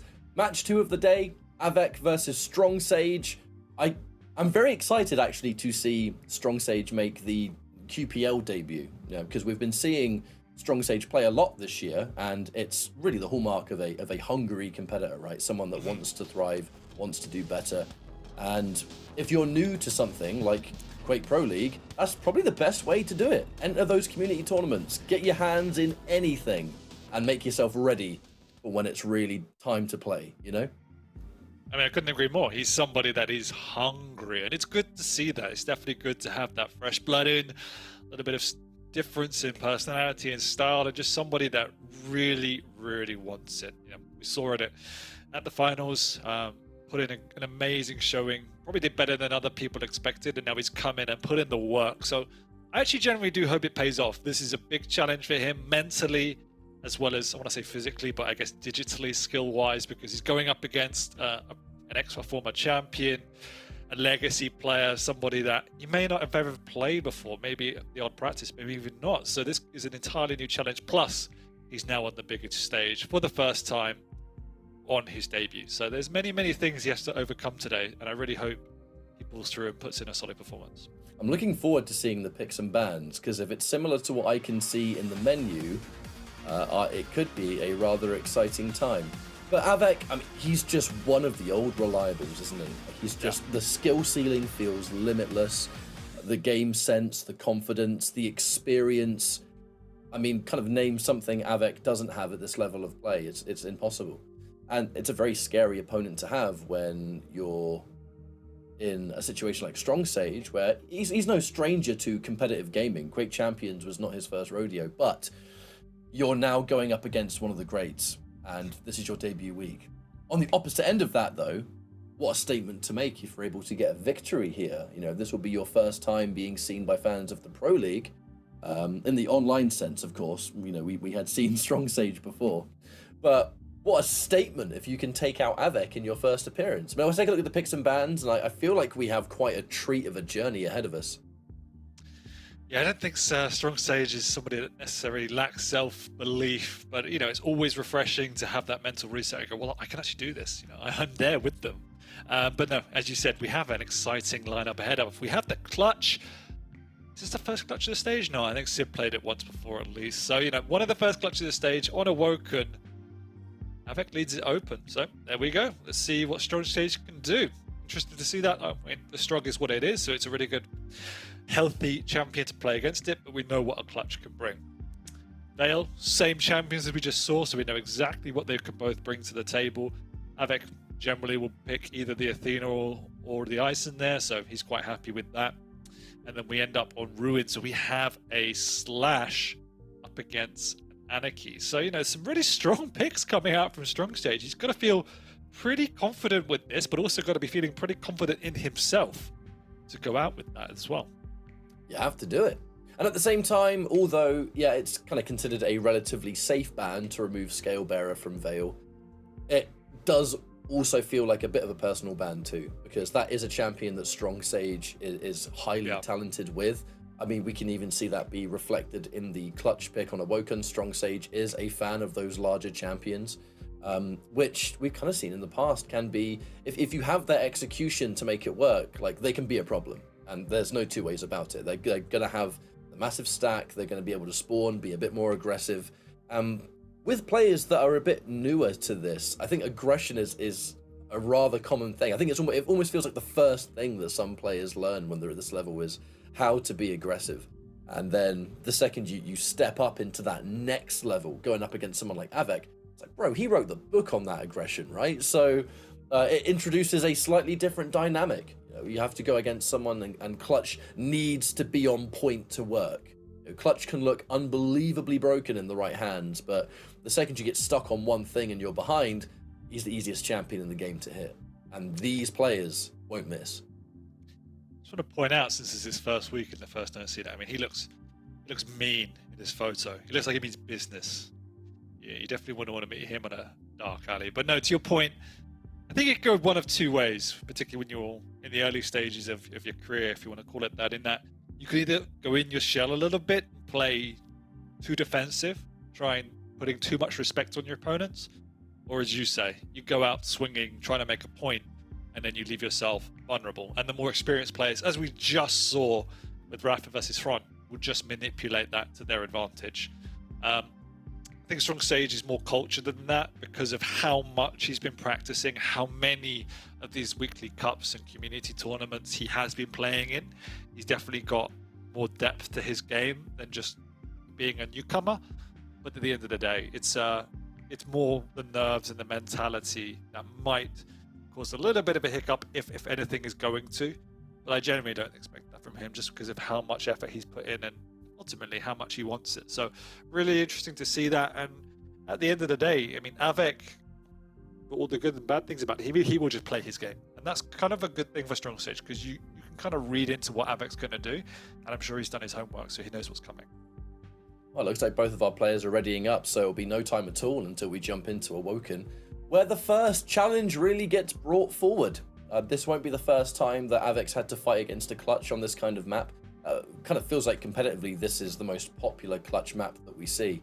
I don't know, normally we'd see someone like Raisy or even a Sib at this point. There's probably more potential clutch representation in Pro League now than we've ever had in previous seasons. And that excites me as a very biased clutch fan, but also it's a challenge, right? It's a challenge both to fight against, but also to play as. You know, it has to work perfectly, otherwise it's probably not going to work. At this level of play, I mean, like, various levels of play, different points. In Pro League, you're done. Like, if you get caught in one bad position and you're behind, it's so hard for Clutch to bring it back. But if it's perfect, Clutch just overwhelms. And I love that absolute demand of perfection. You know, it makes for a very exciting viewing experience. But it looks like we're loading in now, so not long. No, Clutch has gone through various iterations in development, and as the QPL has developed, as you said, players are stronger on it, but this is a map pool and with a set of players that do have a good skill set on Clutch, so I expect to see it more and more. We are going to start over on Avec, on that Strug, who has the rail already, which is going to be obviously a very powerful weapon to try and counteract that Clutch. I'd like to point out as well that Strong Sage has opted to start with the base nail gun, and already using that nail gun just for mobility purposes. I think that's a cool idea. You know, you like that kind of stuff. You can spawn, you can make those tricky little jumps that wouldn't be possible without it, get yourself either a main item or a weapon, and then you're good to go. Nice little bit of strategy there. No, it's true. I don't think I've ever really seen anyone opt for that. So, yeah, more of that creative mindset, as we rightly pointed out. And there you go once again. Yeah, we didn't pick that up on stream because obviously we're watching it through Avec's point of view, but Strong Sage has already done some rather interesting little jumps with that nail gun that just shaves off a little bit of time for wherever he wants to go. So I do wonder if we'll see that unfold just a little bit. But however, the slow game begins, and a slow game it will be, not for long, I imagine. But that first frag, I mean, it's so important. Doesn't get as much damage with this Tri-Bolt as we wanted to. It's Rail 1v1, not a chance in hell Avec's going to miss many of these shots, but Strong Sage in and out. And that's what it's all about. Absolutely. I didn't mean to rhyme that. It just happened. It's the hokey cokey, right? But no, Strong Sage keeping it nice and slow, defending this TP. He's showing that respect to Avec, but at the same time, you have to show respect. As we talked about at the very start, when you're playing this Clutch, as I say that, the respect is gone. He's gone barreling through. He knows he's got the shield up. Wow, he's got the aim to boot as well. So first frag going to Strong Sage on his debut in the QPL. And being able to have a delay between those two major items, very important. Avec tries to push forward. Avec isn't an establishment, Avec is a person. Strong Sage gets that second frag here. And I gotta say, this is a rather scary looking Clutch, Dan. It's looking optimized as well. Well, this is something we didn't talk about in the intro, it's just the fact that Strong Sage has got, you know, a really good hit scan. I'd seen him practicing a lot with Sirius, for instance, giving him a hard time, and wow! Yeah, look at not even a smirk on the camera. This is to be expected from Strong Sage as he is raising the tempo. And Avec is struggling there, but he's trying to push in, he's trying to do as much damage as he can. And each one of these times, he's coming off second best. This time, however, he has done a lot of damage and there's no items up for Strong Sage. So he'll have to go back into that slower tempo. Big Beaker coming out as well. So Avec will use this breathing space to go and get some items, but lovely double back from Strong Sage to hit that rail. Also using the nail gun once again to get that high ground. He is feeling good about himself here, Ketchup. Look how quick he moves around the map as well. It's probably quicker than Raisy. And there we go, the ambush. Now there is going to be not even a trade, but 1 HP. Avec kind of doing everything he can in that situation, right? I mean, if we're going to get hit there, may as well get a rail. We're going to get any higher damage from that. Now there isn't going to be the shield wall, so Strong Sage, for one of the first times, is now on the back foot, not having a shield to play with. So that damage is going to be real. He is a sneaky fridge, catching Avec up the jump pad there somehow. Avec struggling at the moment with the tempo that Strong Sage is playing. Just the speed he is using this clutch to reposition. Again, look how sneaky he's being, just hiding behind that pillar. Somehow the shoulders didn't stick out. He's got the timing, but he's just a little bit too early. And now this is despite all the momentum, where it can get tricky for the clutch, because he used that shield as well. He's going to try and steal away that. Actually, how much damage has he done with that base nail gun so far? It's not bad at all. No, not at all, but it is just before the heavy, so he's giving up a few frags in favor of just dealing some serious damage, trying to weaken Avec for this next round of items, but Avic's done a decent job to keep healthy, and now Strong Sage probably needs to reset himself. He wants to use this shield to steal away the Mega, but Avec is in position, steals it away for himself. He won't even be able to do any sort of damage, and now the strategy seems to be failing him. It was working wonders when Strong Sage was able to take so many of the items, but now the shoe's on the other foot, and it is Avec that's in full control. He has so much stack now that he's going to take these fights, and we're seeing it in these LG duels. Yeah, there was tons of damage coming out from Strong Sage. Really, really impressive aim too, but you are the easiest champion in the game to hit. So when you just look at the stack of Strong Sage, you blink and it's disappeared, especially someone like Avec. Now this is a potential turning point for Strong Sage to keep that lead. Mega is up, however, Avec was looking for it, and I think that's why Strong Sage was being careful. Yeah, Strong Sage was trying so desperately to steal away a major item. He did such a great job there, but Avec did so much damage that he was able to put the fear of God into Strong Sage. And he's got that frag, but at what cost here? Ketchup is so weak without his shield. He's just going to have to keep running, eating up these lights, eating up these health bubbles. But as he connects with 1 or 2 rails here, we'll be giving up another frag. And there's again, that rail is missing. Strong Sage isn't going to have a lot of room to retreat and play careful.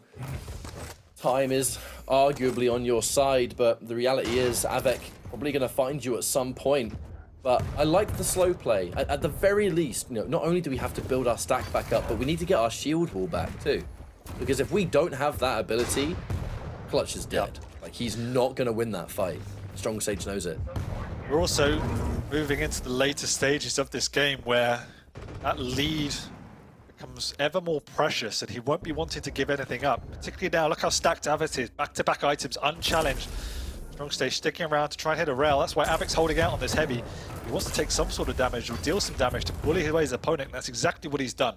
Split on the items is large as well. 15 seconds. Strong Stage going to try and defend it, but he's not connecting. Those rails that were so faithful for the first few minutes are just not hitting. And once again, Avec is going to be on the chase here. He's got the strong, he's got the speed. Look how quick this fridge is moving. Will he get the Mega? Yes, but he will be going down here for sure. But at least he stole an item. It's that double-edged sword that we saw with Huron merely one series ago. When the rails are great, wonderful. When they're not, it completely changes that dynamic. However, an opening rail there from Strong Sage to begin what could be something.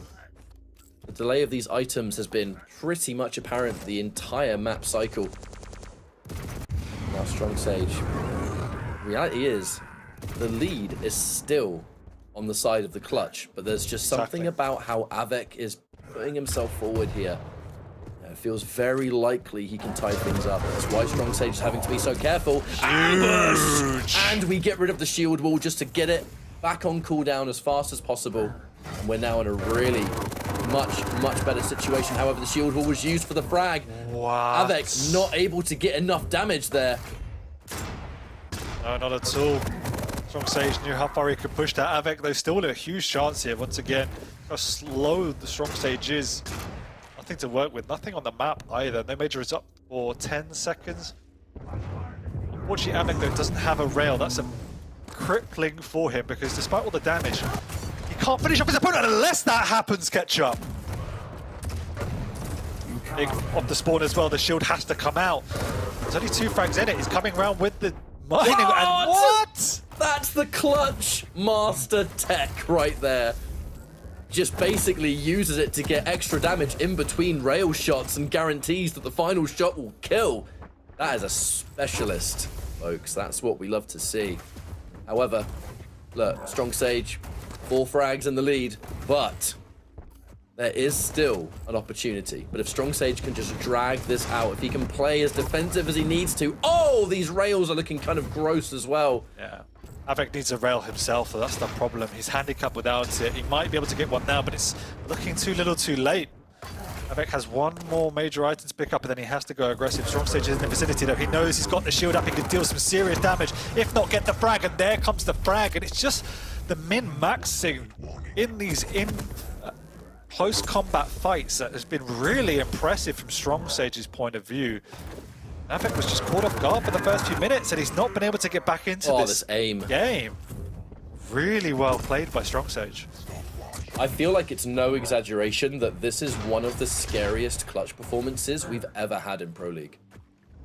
There was just something about it. There was something about that perfect combination. You know, the flawless movement, even down to just starting weapon choice, and then the aim to really exaggerate that because, yeah, there was a split second where those rails weren't really hitting their mark. Changed quite considerably near that final stretch, and this was a scary, scary first map. And Strong Sage showing that, look, the preparation, this wasn't for nothing. This guy's been competing in as many activities as possible, getting ready for this, and he looks more than ready. He does, and what I really enjoyed about that particular performance was just the fearlessness from the clutch, in that he knew exactly how far he could push that clutch. He was not afraid to take fights where he had the stack but not the ability up, because he just understood how much damage he could do in these circumstances. Just that self-awareness was impeccable. And again, as you pointed out, the min-maxing of the use of the nail gun, from the movement to opening up the angles to the weapon choices in combat, all of it was absolutely spot on. Now, on the flip side, I thought Avec was definitely very rusty to begin with. You know, giving away that lead and quite a substantial lead at that meant it was an uphill battle. He built himself into the set, but Strong Sage did adjust. We could see what he wanted to do strategically. He wanted to steal those items, but Avec was able to bully him off them. Then eventually he was able to shift the momentum, and then there was no looking back. He began to connect again. The speed was really, really powerful, and he understands how to play clutch. It's as simple as that. So really well played. A true master of the character. And I think a lot of these replays are going to just sort of showcase that. You had the real basic stuff of just knowing when to use the shield, being confident enough in a fight to just out-aim your opponent. That LG really seemed to be his strongest weapon there, even though we hit some nice rails.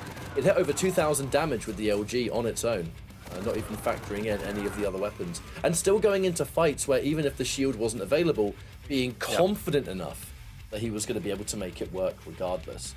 And it was just an impressive showing. Everything about that clutch performance just felt optimal, whether it was down to weapon choice, movement, you name it. Now, the other element to that, that's a clutch-only experience, isn't it? Exactly, yeah. Exactly. I was going to say, just look how even it was across the board in spite of that. Basically, bang on even for items and damage. The big deciding difference was that light armor pickup from Strong Sage, 3 times as much, but that's to be expected when he's playing a heavy champion. But it was just the way in which he was able to absolutely extend clutch to its limits at all time. The amount of times he got away with sub 10 HP was crazy, but it's because he just understood the limits of his champion. But as you say, we're moving on to maps now where he doesn't have that X factor behind him, and he has to play a much more traditional game of Quake. And this is where Avec will be able to find his feet a lot better. I feel like this first week is going to give fellow competitors quite a lot of information on Strong Sage. You know, depending on how these other two maps will go, just seeing that first map performance, there are some players that they will remove the clutch if they're able to without even having a second thought, right? And I think that as we go into this Pro League, we're going to probably see that ban quite apparent. It's not something a lot of people surely will want to deal with. You know, we would see that with Raisy all the time, where people are like, yeah, look, I'm just going to take that away because I don't want to deal with it. And it's way too much of a wild card, as it were. But this second map is going to be a lot more the Quake that we know, you know, because we have Ison, we have Galena. We saw this very map with these very champions on our last series between Rapha and Hron, so a chance to see what Strong Sage is going to bring to the table when things get a little bit more slowed down, you know. And I'm certainly not suggesting that he's going to be that one-trick pony. I just think I'm looking forward to seeing things be a little bit more traditional here. Yeah, exactly. I mean, it's not like Strong Sage is hiding. He streams, he plays in every cup, he probably tries to practice with everyone at all hours of the day, so he's more than an open book to most players if they've taken the time to evaluate him. And definitely feel that Avec underestimated that, and you know, we've seen it in the past from Avec, a little bit sloppy in the drafting phase, so didn't really have a choice actually. If you looked at it, it was you know, allowing that clutch through. Strong Sage capitalized upon it, but we are now moving into a map where that is not on the table. Definitely from what we've seen already, has all of the skills to continue to take these maps away from Avec, but it's definitely a lot harder to execute it without clutch. Oh, this warm-up is coming to a close. Now, Avec versus Strong Sage. Second map's going to begin. Checking things out through Strong Sage's point of view as a little bit of that early information is granted thanks to the turret. The rail on hand already. Curious to see if this rail can keep up with that consistency, because it was one of the star weapons of Strong Sage on Awoken mere minutes ago.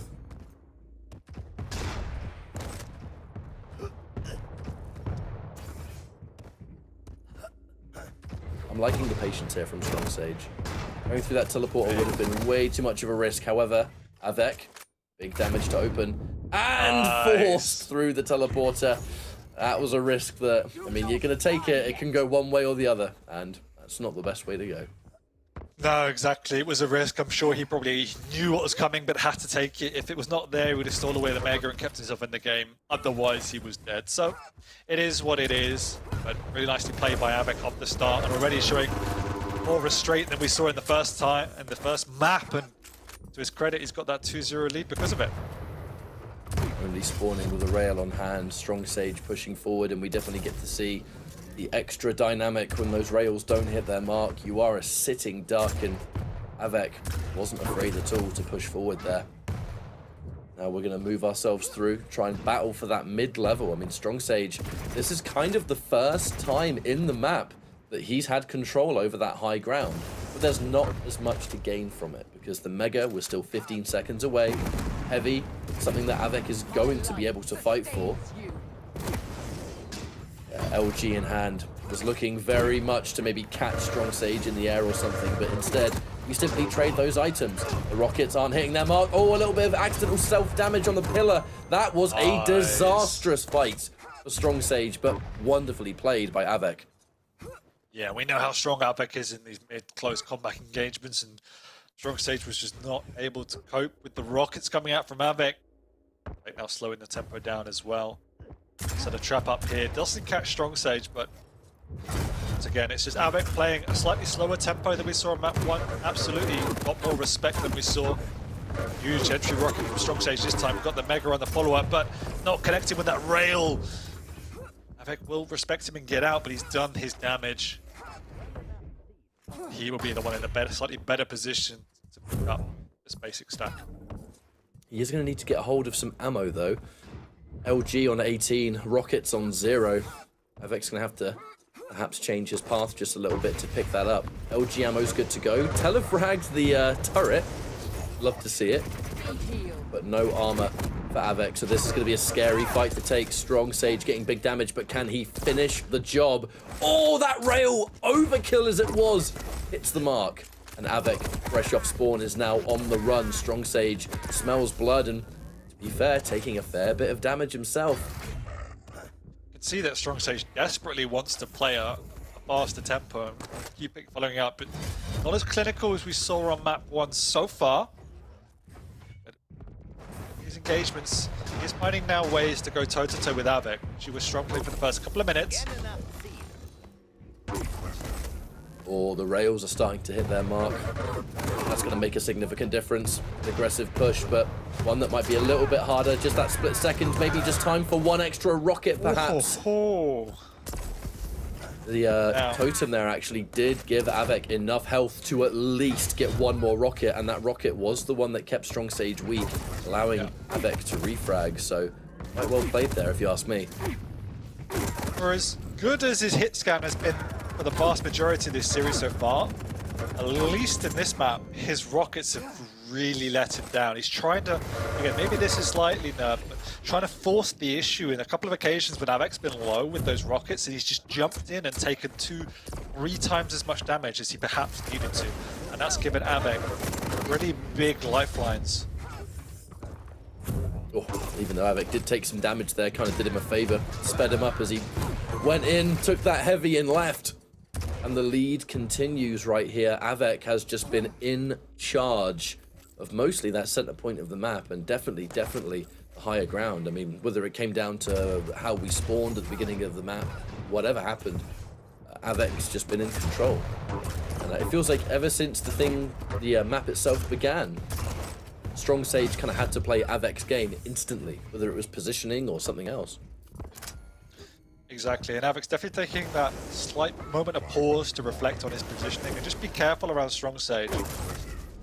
And the experience of Avec is 100% showing here, as Strong Sage has just been slightly naive in some of these engagements and now finds himself at a 6-2 deficit. And we know that is not a huge lead by any means on Veil, but it's a lead nonetheless. Avec doesn't have the right weaponry to take this fight. He's only got the LG with no ammo left. 2 shots of rail is all that it's going to take, though. This really was living on the edge with regards to the weaponry, but not a huge frag! And now 8-2 is a more defining lead. And there's still going to be time to get this done, but with how Avec is playing, I feel like it's more likely that he's going to be the one that just simply extends the lead rather than any sort of comeback being made. If Strong Sage continues the way things are currently going, he's been highly aggressive, but it's kind of like we said at the very beginning of the series, you're fighting Avec, one of the players that wrote the book on aggression, so surely there's an understanding of how to handle it yourself, and that's where the experience of Avec has really shined through here. It has just felt like in every push that Strong Sage has made, Avec has just been so confident in knowing what the decision will be. Whether it comes down to opening damage, the fight, he's not panicking, he's just staying calm and reserved. Even now, yeah, I'll take damage here, but I know I'm going to be in position to take this item. Oh, not that rocket though, that wasn't part of the plan. I feel that part of the issue in this map so far has been more that when playing from behind, it has felt that Strong Sage has been playing Avec more than just playing the map. And what I mean by that is he's not focused enough on the positioning or the macro strategy and how to play the items. It's been more about how do I just deal damage to my opponent. And that's just allowed Avec to manipulate him and play the items at the same time. So he's slowly getting back into this map, but we are running out of time here. There's 3 minutes to go. Keep the momentum up. We know that frags can come on Veil. So Avec needs to be slightly cautious. Fortunate's rocket launcher to pick up there. Avec will retreat slightly to more defensive posturing now. Strong Sage, it is going to be possible, but everything has to go pretty damn perfect to work out. And hang on a minute. Oh, and that's not perfect! Missing that first rail. Yeah.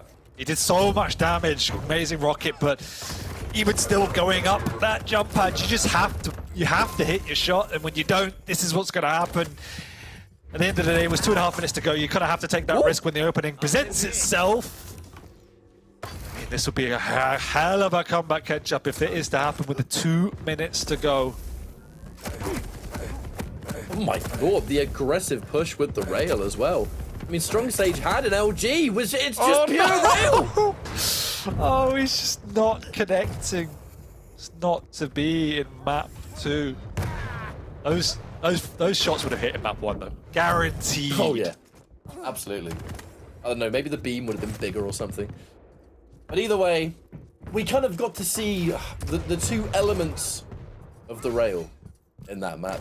It's just, I was looking at Strong Sage's point of view and I saw rockets, I saw LG ammo, and the rail at that range. I'm just sitting there thinking, is he ever going to swap? No, it was rail all the way, which, I mean, it's a clear sign of confidence in one's ability. You know, I have no doubt that on most of the maps, in most of those situations, Strong Sage is going to be able to hit those shots.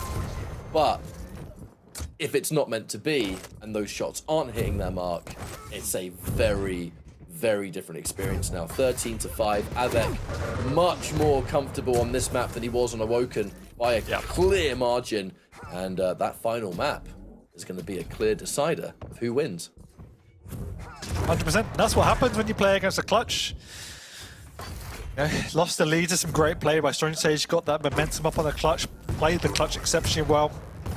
You know, luck definitely wasn't in his favor on this map for Strong Sage. The shots were connecting in map 1, just decided not to in this map, but we definitely saw cracks in the armor with regards to the strategy. I just felt in the mid-game, Strong Sage concentrated too much on trying to maximize damage, not enough on positioning or just trying to work his way back into the map control. So, but this kind of stuff as well, man, it's like how things changed and how close it could have been had Strong Sage, just changed a couple of things. Very easy analysis for a player to absorb. You know, I mean, no one's gonna know it better than the player themselves because they're playing in Pro League, right? They're here for a reason. They're clearly paying attention to what's going on. So we're now going into that final map. This small portion of time as we go from map 2 to map 3 could be all that Strong Sage needs to think, right, hang on a minute, what actually went wrong there? Because it didn't feel like Strong Sage was particularly far behind. I know there was about 5 or so frags by the end of it, but he was still fighting. He was always present. Some of those fights didn't quite work out in his favor, sure, but there was always a chance. Up until those final couple of minutes, there was an opportunity for Strong Sage to bring himself back into it. And now we're going into a third map, a fresh start. You know, 0-0. Who knows? I mean, there definitely wasn't a lot in it. If you think back to the start of the map, there were a few moments where he was making the right decisions, but the execution just was not there. You know, the rockets were not connecting, and it was the small details. But at the same time, that was in large part just the way in which Avec was playing the fights, and he was working around what Strong Sage was bringing. At the same time, you mentioned it a few times in the set, the rails that were connecting in map 1 weren't connecting in this map, and he's definitely reliant on those particular factors. So if he can clean that up, definitely could have seen that map go another way. But for me, it was just the experience of Avec showing there. He definitely adjusted to what Strong Sage was bringing, showed more restraint and more respect, and that's exactly why it was a healthy enough lead by the end of the game as well. I mean, it's just bulletproof composure. It's what a lot of the players of this caliber can bring to the table, and experience is often the key to that. They know the situation, they're confident in how much damage they're going to take from a situation. About at least 3 separate times, I think, on that map. Avec's in the center point. You know, the battle for Heavy's about to begin, and yeah, he knows he's going to take damage, but whether it just comes down to a clean little rail opening just to clear Strong Sage away, or in some cases just rocket jumping up and stealing it away, you're going to take damage, but Avec knows I can win this fight, or at the very least, I can get in and out and take the Siam away. Just cool as a cucumber, and that's what we love to see with Avec. It's just confidence all the way through. And might see that a little bit more here on Ruins, although the pace is going to be drastically different. Anarchy versus Slash for our final map between the two of these. And one thing that's been demonstrated, I think, quite comfortably, especially off that first map, is that Strong Sage does sport some impressive execution. And when you have really good execution, you can make Slash do magical things on a map like Ruins.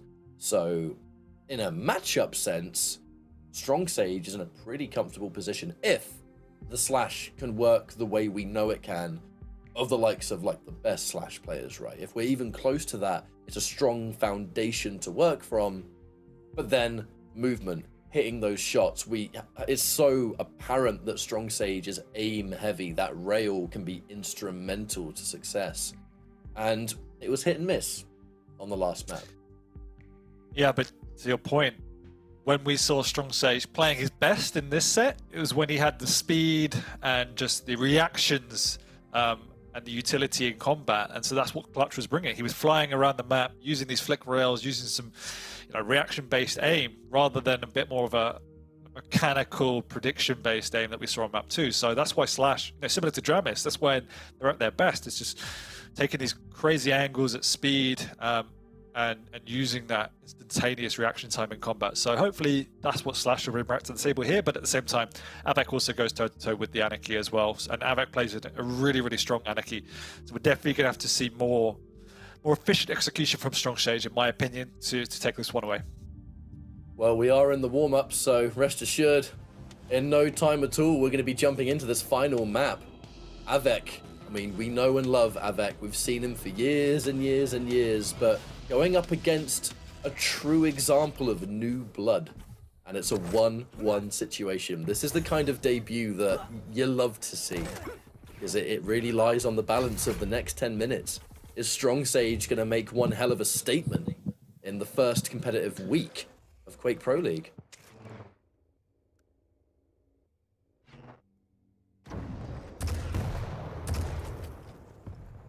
Another careful beginning, the rail and LG in hand, the 2-star weapons of Strong Sage already obtained. But Avec, positional play. So really much strong. damage. Yeah, I mean, I think I blinked and missed it right there, and I was watching it through Strong Sage's point of view.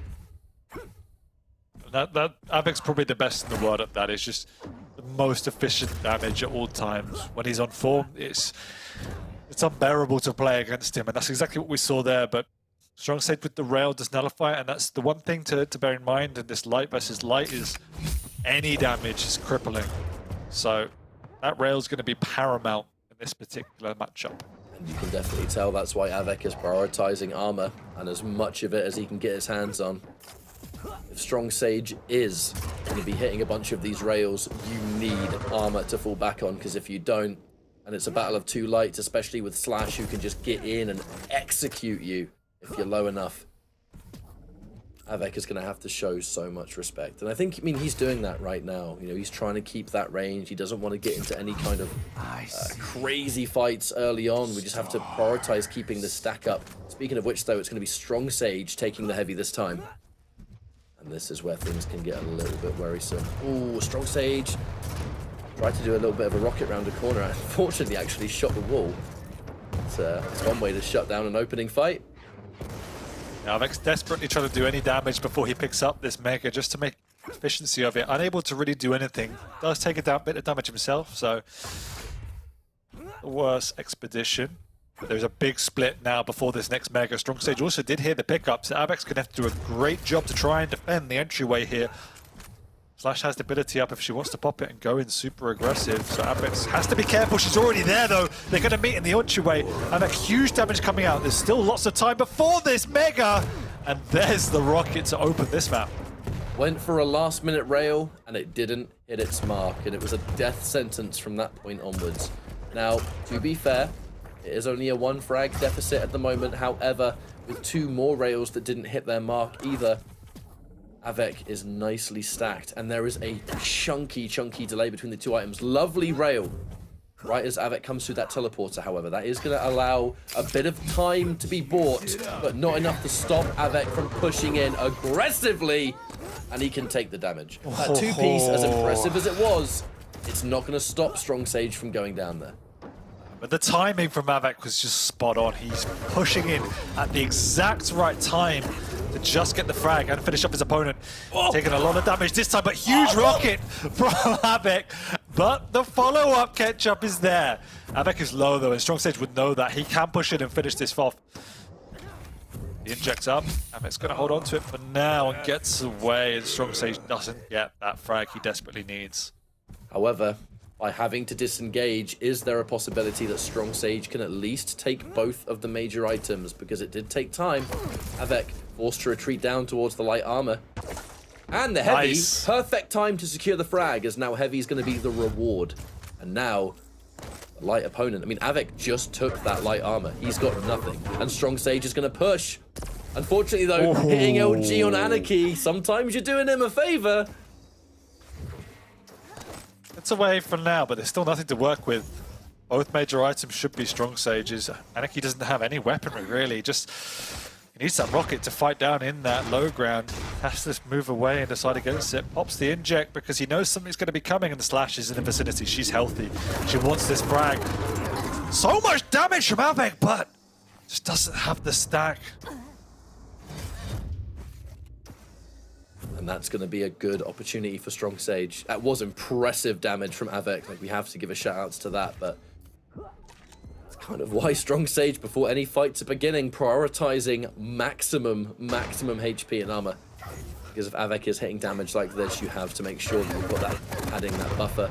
Looking for rockets, doesn't get a huge amount. I mean, rocketing Anarchy can be a bit weird sometimes. That air movement that he's got is really annoying to deal with.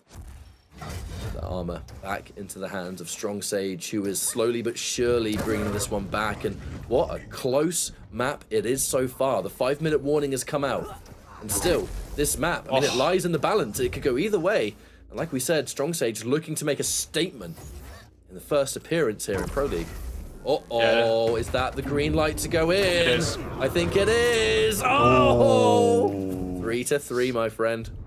First time there's been any unreturned damage from Avec. Oh, huge rocket as well! Avec has to get out of there, but he's taken so much damage. Has to pop the inject as well.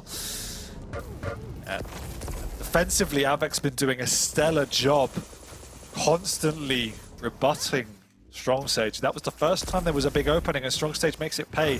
He's also kept perfect rotation on these items since that split. Has to be slightly careful, though, when he's chasing Avec, because at the moment, he's coming out second best. Yeah, those rail duels are not working for Strong Sage at the moment, but he is able to at least keep this item control. You're going up Avec, whose access to the inject is always going to be something you have to worry about. So early for this, but no, the wrong weapon coming out from Strong Sage. Huge rockets, but the second one doesn't connect. And that, the small details, Avec expecting the entryway, not connecting with the rail, and then that's all she wrote. Avec's back into this game. It's just so high octane and punishing the way that Strong Sage uses the weaponry. And while it is exciting and fun to watch, it is a stressful experience. I don't even want to think about how it feels to play. Either way though, Strong Sage, when the damage does hit its mark, it forces Avec to retreat, and that does open up chances to get these important items, of which now Mega in the hands of Strong Sage. There's the rail. Stars. Inject has already been used as well, so if we can keep control of armor. Yeah, Strong Sage needs to find a way to try and get some unreturned damage at the moment. Avec is doing an amazing job on the defense. You can see the pathing he's taking around the map, keeping ultra defensive, keeping the choke points, keeping to the low ground, not exposing himself, and it's causing a headache for Strong Sage to unlock this. Yes, he's got perfect rotation, but he's always losing out on the entry damage, and that's giving Avec big lifelines in these fights. Once again, he's going up. Avec with the wrong weapon this time. Amazing LG coming out of that jump pad. Done big damage this time, but just cannot finish off his opponent. Hang on a minute. Now he will. Looks for another one. Oh, it's just... Oh, the rail again. Just needs to hit that final kill shot and unable to do so. It hasn't done anything to prevent the rotation of the items, though. Right, that rocket. Got a bit nervous with that one. That's a horrible place to spawn. Oh, nice good lord, force. poor Avec. Strong Sage. He knows. Really good forcing. He knows exactly where Avec is. 2 spawns in a row he's forced, so this map control is dominating Avec at the moment. He's caught him once again. There's no weapons for Avec. It has to be another frag, and it is a 2-frag lead. He'll force the spawn once again. This time Avec holds off, and he gets the low ground spawn, so he gets an item. But he's got no weapons to catch up. However, with no weapons, at the very least, Avec spawned in a position where he could steal that heavy. If Strong Sage was able to continue that pressure and keep that rotation going, Avec would have been in a much more frightening situation. That's not the right word for that. They are huge misses because it gave Avec full map control with 1.5 minutes to go. Now Avec can go full throttle. They catch Strong Sage down here with the LG so low. He's gonna get away. 1 health catch-up. He couldn't get away with the heavy though. That's the one thing that he couldn't. I mean, he'll take his life and anything else was extra. So at least Strong Sage survived that, but that brief moment of hesitation when he sees the heavy and just goes, no, I'm not going for it, I'm not going for it. Just lets it go. Avec hasn't got a rocket. He hasn't got a rocket. He can't get up. Oh no, and Strong Sage is going to get away, but he's caught at the jump pad here. Surely a frag. There it is. Can he force the spawn by this light armor? He's going to whiz his way around. He knows exactly where he is. Oh no! Strong Sage is caught down below. The gauntlet comes out, but nothing connects, and it's 6-6. He also has an item to fall back on, so what do you do now, Strong Sage? Has to be incredibly careful. Watch out! He got stuck on the wall! He got stuck on the wall! Oh, Avec is panicking. He's got the frag. Surely he's got the frag with 25 seconds to go. He's even going to rocket jump back up, cut off at the spawn. He doesn't even need to finish it off. He just has to prevent him from getting that rail. Because that's the one weapon that can get Strong Sage back in. It doesn't matter if he's got an LG. He hasn't got a stack. Avic's going to hold the choke point. He's going to have to come on in, but it's just too little, too late. He's going to fly on in, doesn't connect, and Avec takes away this heartbreak game for Strong Sage. You lose. But what a series it was.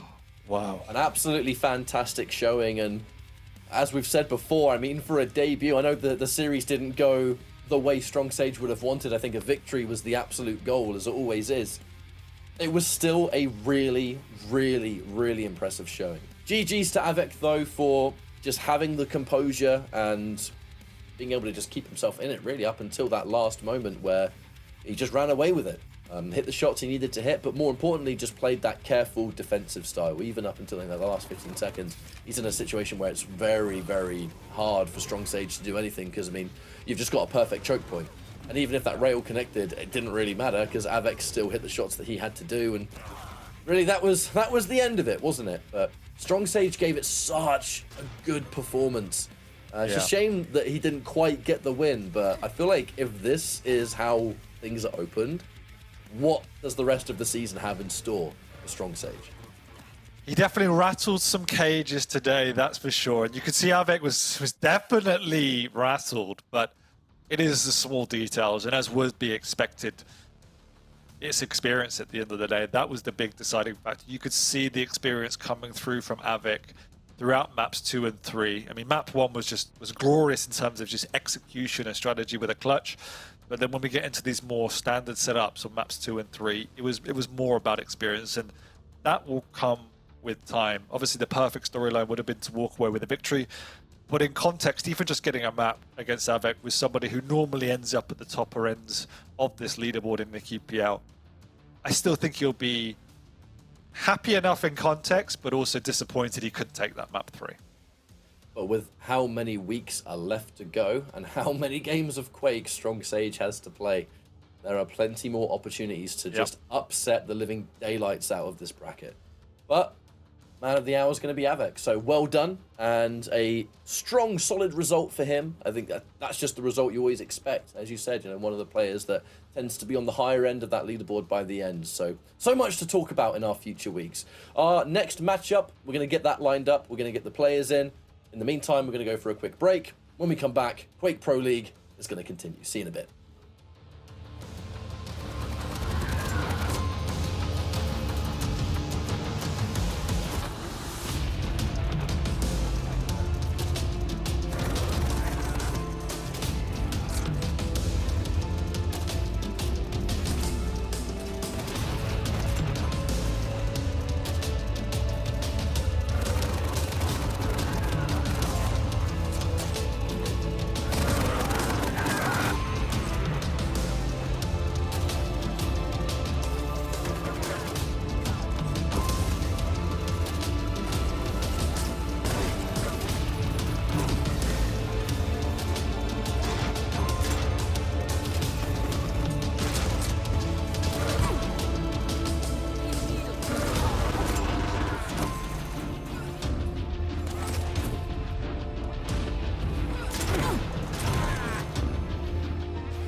Welcome back, everyone, to our latest week here of Quake Pro League. We are gearing up for our next matchup, Maxter versus Chain.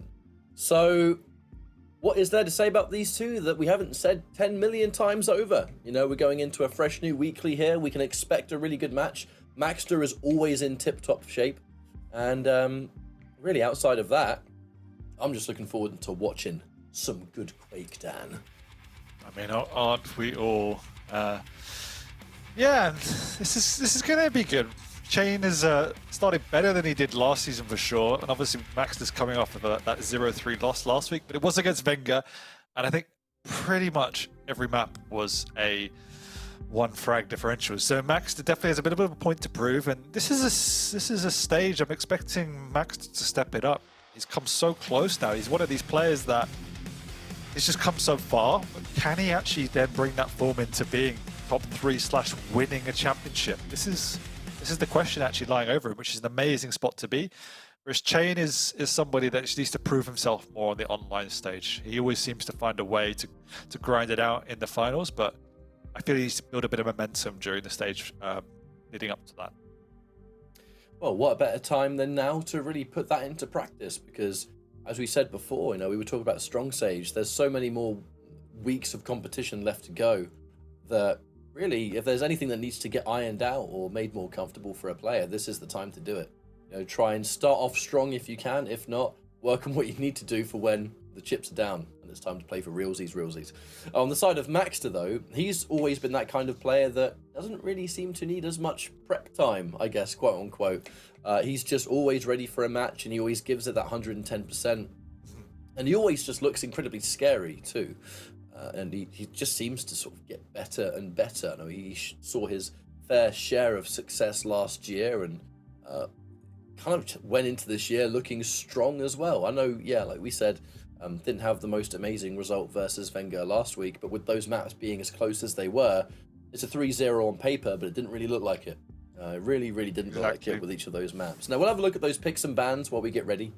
And really, as soon as we're ready, obviously, we'll jump into our first map. But I think in the meantime, let's have a chat. Deep Embrace, Awoken, and then the Blood Covenant. Nothing really standing out here. Some real personal respect bans. Particularly, I think taking Athena away from Chain is a very good idea. But then also taking the Visor away. You know, there's an element of it is that maybe because with Blood Covenant being that final map, maybe that was something to do, or just something that Max has been using a lot lately. I'm not too sure. You don't really often see Visor get banned these days. No, it's slightly interesting. I mean, Maxter has played it a fair amount, but not, I would say it's ban-worthy material. All it does is really open up the pool a little bit more. So yeah, starting out on Deep Embrace, as we know, Maxter absolutely loves that map. He can play that heavy positional, heavy rail game. Slash is definitely interesting. It's coming into the meta a little bit more on that map, actually. So it'd be good to see how Maxter wants to play that.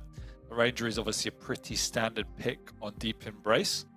Awoken, we have a bit more of an unorthodox pick across the board. I mean, Anarchy and Nyx are good on pretty much any map. We just don't often see them on Awoken, particularly when there is Blood Covenant coming up as well. And then when we do get to Blood Covenant, the Doom is a good standard pick there. I don't think it offers anywhere near as much as it used to. If you're going to play it exceptionally well and play around that rail, it still holds a lot of good utility, but it's not as amazing as it used to be. But it is kind of a last pick on the third map. And then the Strong, again, it's got good utility on pretty much any map, so you can see why it's been picked. But similar as we discussed in the Rapha matchup, it's quite difficult to control that mid-ground as much as you want to. And that's why Chain will try and dominate himself. So we'll see what happens. In my opinion, though, I think Chain will probably struggle in this particular matchup. I think the picks he's taken are decent, but it's more of a tempo control and just play style matchup in that Maxter will also play that positional rail heavy game. And for me, execution-wise, he's just a little bit above where Chain has been. So that's where I believe that that Chain will struggle. I think at the exact sort of same line of conversation, Maxter has quite intelligently removed avenues where Chain would have aggressive opportunities and ability to play fast.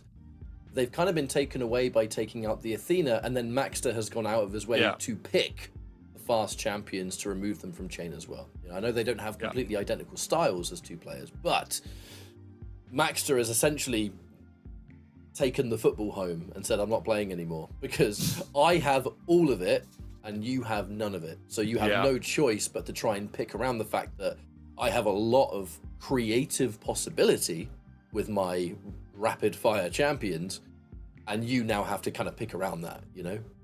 It's also done the same by taking out Veil. We know that Maxter loves that map, and yet it's Chain's home ground. So to see that also be taken out, as you rightly said, it's just good strategy in the picking phase from Maxter. And I don't think that Chain's been outpicked, but definitely not playing to his strengths either. Well, both of our players have readied up. Opportunity now to maybe talk about some predictions. I'm sure chat's always sort of talking about which player they think is going to have that upper hand, you know, and that's what it's all about. That's what we love to see. But I feel like we're both kind of in agreement that Maxter's the favourite here.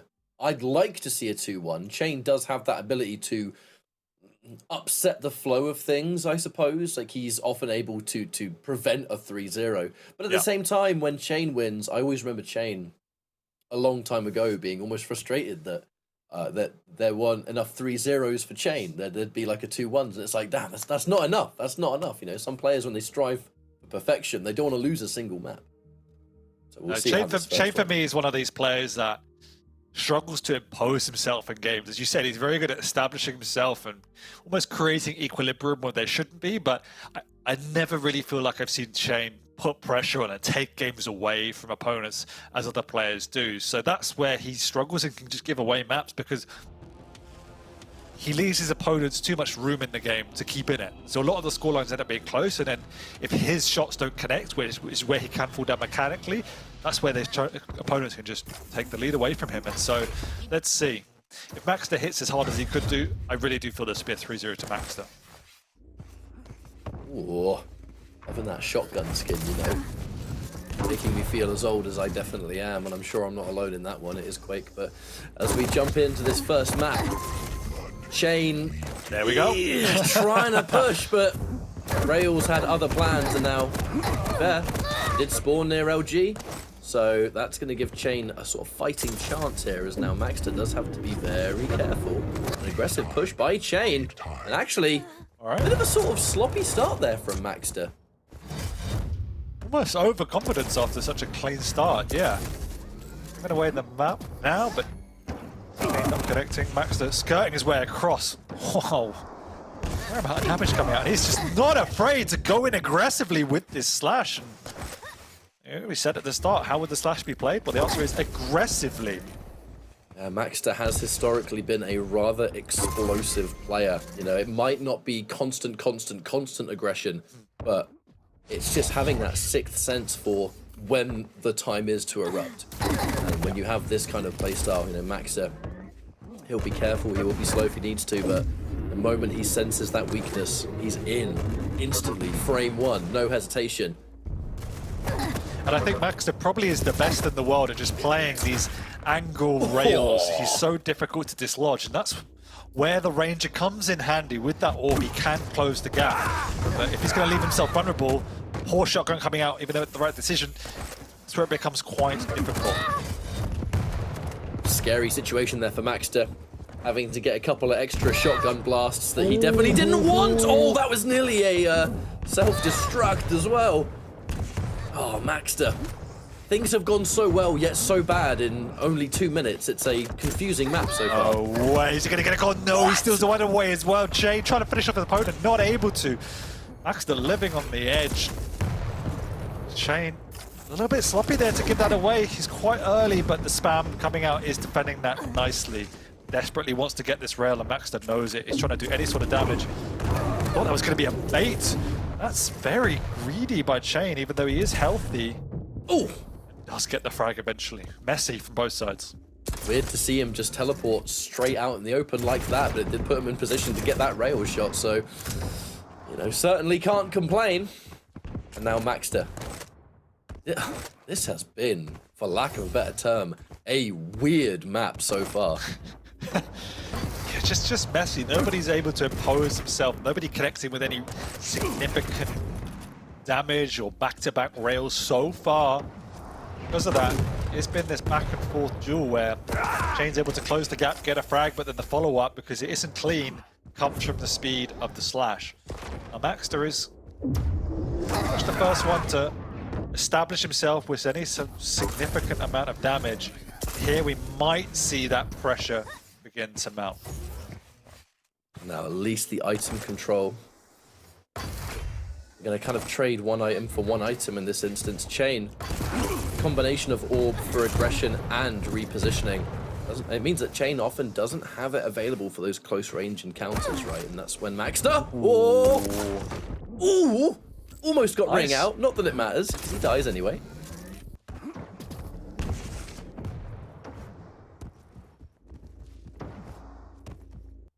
It is still pretty cagey though. Nice play by Chain to get back into the set. He's also quite happy to control this and slow the tempo down a little bit. Obviously very wary of the pressure that Slash can put on with the speed, even though she should have that max stack. If he gets caught off guard, it will inevitably be messy. Chain is trying to put a bit of a structure on this duel at the moment.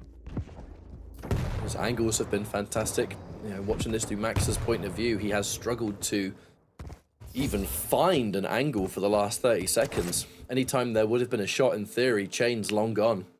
And he's just playing his corners real carefully. I mean, that is an element you're gonna have on a deep embrace. It's a small map. Slash, she does make a fair bit of noise as she moves around. So if Chain is just playing careful and sticking his ear to the ground, he can play a much more calculated approach. However, oh wow, desperate there, had to use the orb just to get some health. Going toe-to-toe with Maxter here, he's available himself, needs to be careful. Maxter must have deemed it a worthy risk to take at the time, as giving up heavy might have been too high a cost. However, not his choice to make anymore, as Chain's going to be the one to take it off the back of that impressive frag. Maxter, no armor, and being a light, that is going to be scary stuff. Chain looking for the golden opportunity. We are even Stevens now. 5-minute warning, 5 frags apiece. But it is in the balance, isn't it? You can see how desperately Chain is just to try and gauge where his opponent is, controlling this high ground, using his audio cues. He doesn't want to engage in any open fights. He wants to try and do that chip damage. It's causing Maxter a bit of a problem to break through this mid ground. Maxter does have Chain. A little bit of damage being dished out there, but Chain having that orb! Oh, no, no, no, no, no! Oh, this is where the slash becomes real scary. A big bit of fortune from Maxter's POV. Back-to-back frags. Will it be a third? Not to be, but enough damage to win himself a clean round of items. Chain will go in, stealing away this Mega for now, but gets railed doing so. And that could have been a lot worse than it was, but already a massive breakthrough from Maxter's perspective. Pressure continues to mount. And with no orb, no escape. Chain, I think there was definitely an element of just accepting his fate there. He was waiting around the corner with a shotgun, because I'm like, if I'm going to go down, I have to do as much damage as I possibly can. This aggressive push does actually work out, and doesn't even have to take any damage to the plasma trail either. So Chain, that was, as we said, right, it's explosive, it's opportunistic, but there's time, and that's time that Chain's going to use to maybe bring himself back into this one. Gets a good read on where Maxter's going to jump down.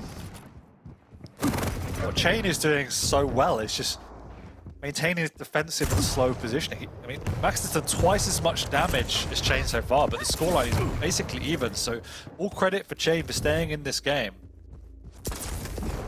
He's not able himself to ramp up enough damage to keep that pressure onto Maxter and try and steal away. No, he actually doubles back. Fake Ore comes out to buy him some breathing room, but because Maxter does take that away after taking the rail, he's pretty healthy himself, and he's also got the high ground. Oh, lovely defensive rail. I was about to say, you know, was that buying time or delaying the inevitable? But to be honest, opening of that rail did give Chain something. Oh God! The rail's coming out again. Chain dedicating until the end, but that was very much a borrowed time. The moment he was on what felt like just 10 HP. That was got to magically hit every single shot to get something, and Chain getting bounced around like a pinball right now. Push begins. Maxter has to retreat, but that defensive rail is unbelievable to keep him in the fight.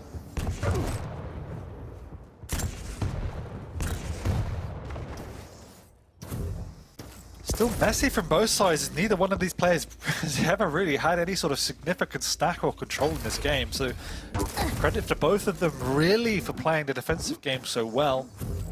But also quite sloppy on the offense. And all of these frags have been messy. The difference has been the way in which Max is able to pressure the spawn and use the speed, the slash, or the follow-up as well. Shane's not been able to string anything together. However, I do like the way that Chain is approaching this. Huge. Really important damage, but just due to geometry alone, wasn't able to make the push. However, importantly, we collect that heavy and then start to mount some kind of comeback. It doesn't hit the rail. Yeah, we hit it. No! Oh! Hello! Okay, there's the comeback. Back-to-back rail as well. Pressure's on. That pillar saved his skin. Still time in this catch-up. 45 seconds to go. 2 frags. You can quite easily come back in this particular map. Chain more than happy to wait out for this heavy though. He wants all the resources he can to make this push. He hasn't got the orb. It has to be old school for now, but it is up in 10. Oh, he caught him. Good read from below, but Maxter flies by. Huge rocket to rail combo! And that will shut down any semblance of a comeback on this map. No shenanigans today. 15 seconds to go. Fortunately, it's so close but so far, which is just part of the story of Chain's time in the QPL. If it was just a little bit more consistent, who knows? But I think the same could be said about Maxter on that map, as strange as it is to say, but it does kind of beg the question of how these other 2 maps are going to go down, because that was impossible to call. And actually, they couldn't be more evenly split on items either. 9 heavies each, 15 light armors versus 16 of Maxter's light armors, and then 8 mega healths for Maxter, Chain 9. Like that's as split down the middle as it gets. The deciding factor though, well, not necessarily deciding factor, a clear difference was the damage output. That was a very, very different story, as Maxter definitely had the ace in that one. It was a good, but I guess the word that used in this duel, it was just almost awkward at times. It was weird. It was weird and hard to pinpoint what made it weird. Yeah. But it was weird.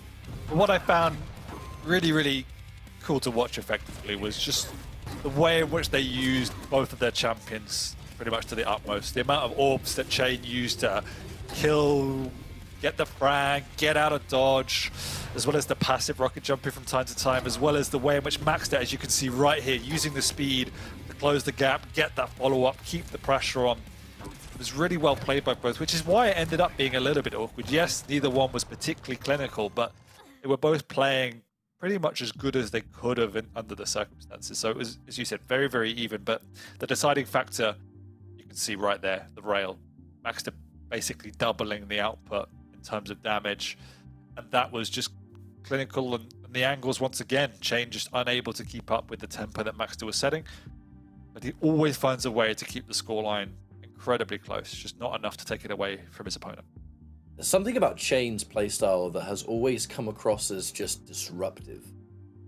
The style of which he plays, where he can play defensively, and he can play that slow game, and those champions can often reflect that. And we're now going into our next map, which is going to be Awoken Nyx versus Anarchy. So Maxter, you kind of know what you're in for here if you're going up against Maxter with this kind of champion.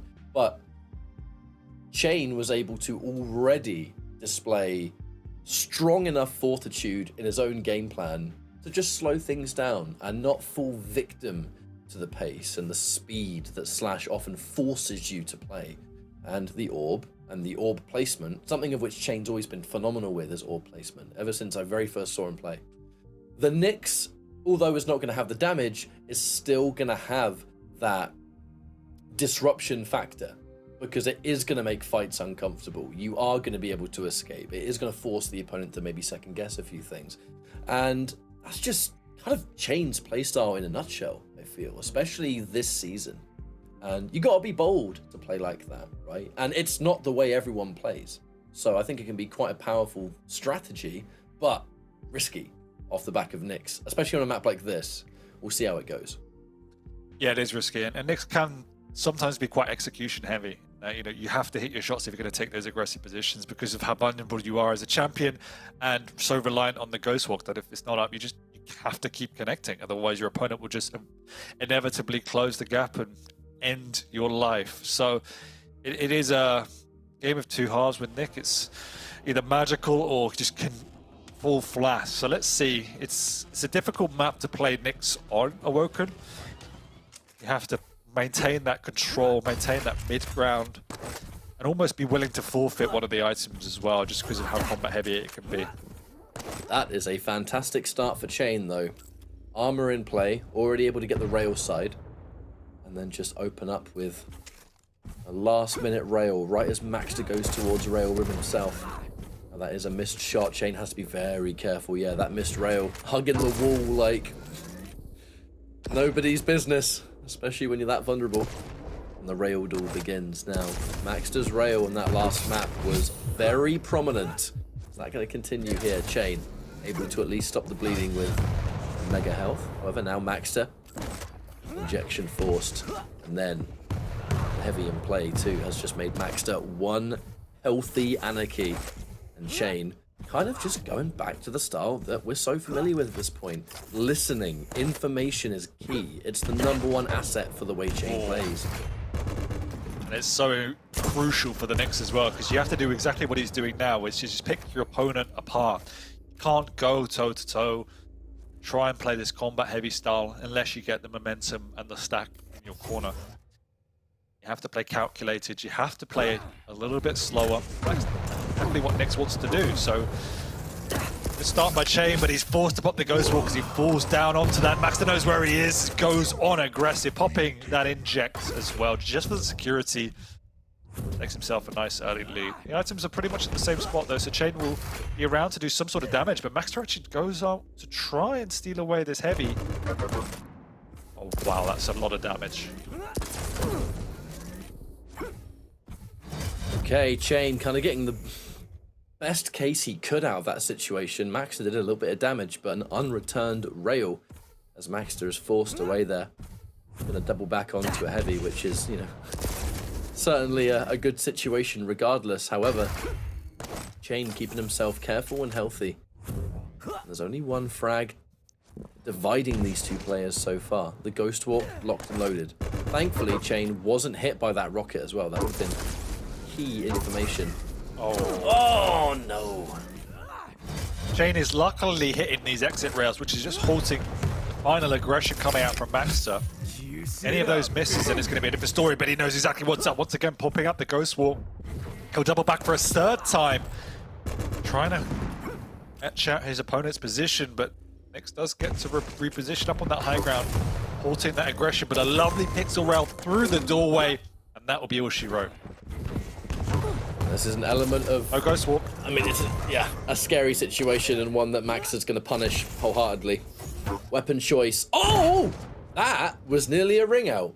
Not only was that almost just a frag by itself, but Chain had to change his positioning there as he almost fell off. Oh, and this is where you do start to see the weaknesses. Yep. Like, Nyx, she can be good, but we say risky because when this is happening, it is a nightmare. It's so hard to get yourself back up because she is squishy. If she doesn't have Ghost Walk, she's a sitting duck. And someone like Maxter is going to take that all the way to the bank as another frag is secured. Oh no, fresh off a spawn as well. I was going to say the same thing. This is exactly the problem with Nyx. He succumbed to the snowball, and that's what Anarchy brings, the speed. Without that Ghost Walk, nothing he can do. 5 to -1. Oh, it's painful to watch. And once again, Max is doing such a great job to keep the pressure off the spawn, force out that Ghost Walk, and then what does Chain do? Unless he hits rail after rail after rail, he can't do anything because Maxter's got these items on lockdown. Maxter has done a wonderful job of just displaying the Nyx matchup.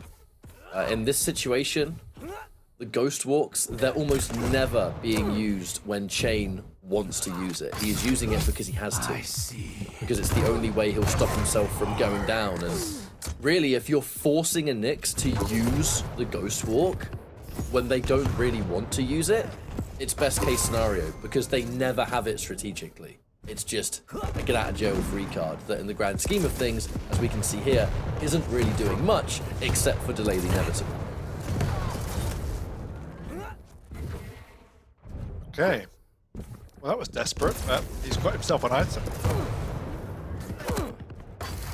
Ooh, a little bit of exit damage, but not really enough to write home about just yet. Maxter, these rails have been pretty good, all things considered. Wow.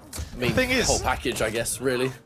well, the thing is, Max is not even hitting huge percentages. What he's doing is he's forcing multiple positions to hit these shots. He's just constantly able to run aggressive, fire off 1-2 rails because the Nyx is always on the back foot, and as we said, she's constantly just using. Oh my lord! Just using this Ghost Walk defensively. There's nothing for her to do, and she's forced to take hugely risky fights like that to even try and get back into this game. Now, look, there is still time. There's not a lot of time. No, And now there is no time. No, there isn't. There's no way. There's no way. The Nyx has to take too many risky decisions, and she's just not. And there's no chance in hell you're getting not- away with every yeah. clean frag, not with that Exactly. little stack. She's not that type of champion. Wow. I think Maxter just played this flawlessly. He couldn't have handled this matchup any better, and the damage on top of that is just the cherry on top, really. It was the Yeah. aggression and, I would say, just suffocation that Maxter was applying. There's always a fallback. In this case, yeah, I'll take that damage because I'm near heavy. He can still survive? I mean, how? You know, you're a light champion. You've taken like 4 rails, yet you live. The thing is, like, yeah, Chain didn't play great, but this is just what happens if you play a bad matchup with Nyx and you're not executing perfectly. This can happen. So Maxter genuinely looked pretty angry in this matchup. You know, he's playing like a madman. And it's the kind of map that you have no choice but to just kind of forget about because, yeah, this is a done deal. You know, there ain't no time left. If it was possible to GG beforehand, I'm pretty sure it would have been done. Chain just couldn't get the gears spinning. You know, and Maxter just not even letting him have anything.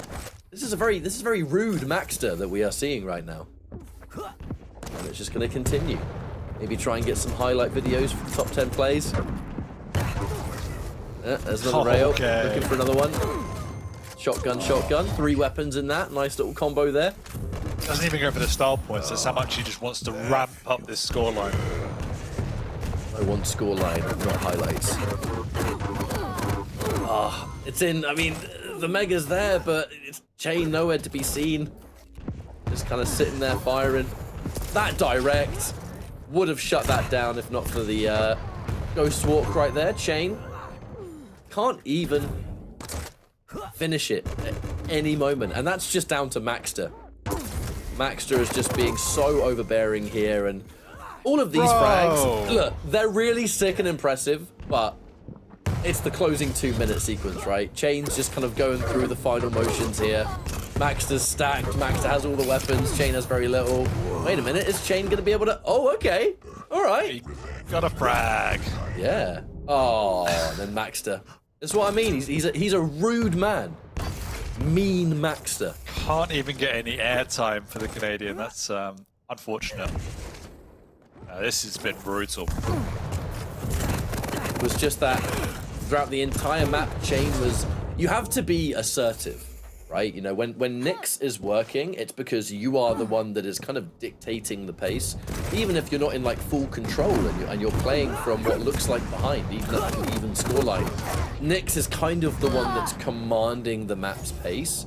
But from a really early point here, I mean, Maxter just got the pressure going. Got a really good read on where Chain was going to be, hit the necessary shots to put the pressure up, and then almost every single Ghost Walk from that point was used reactively just to survive, rather than strategically to either trap, set something up. And the second you're not in control of when you're using your Ghost Walks, I mean, yeah, you're the one that's pressing the key, but your hand's been forced, right?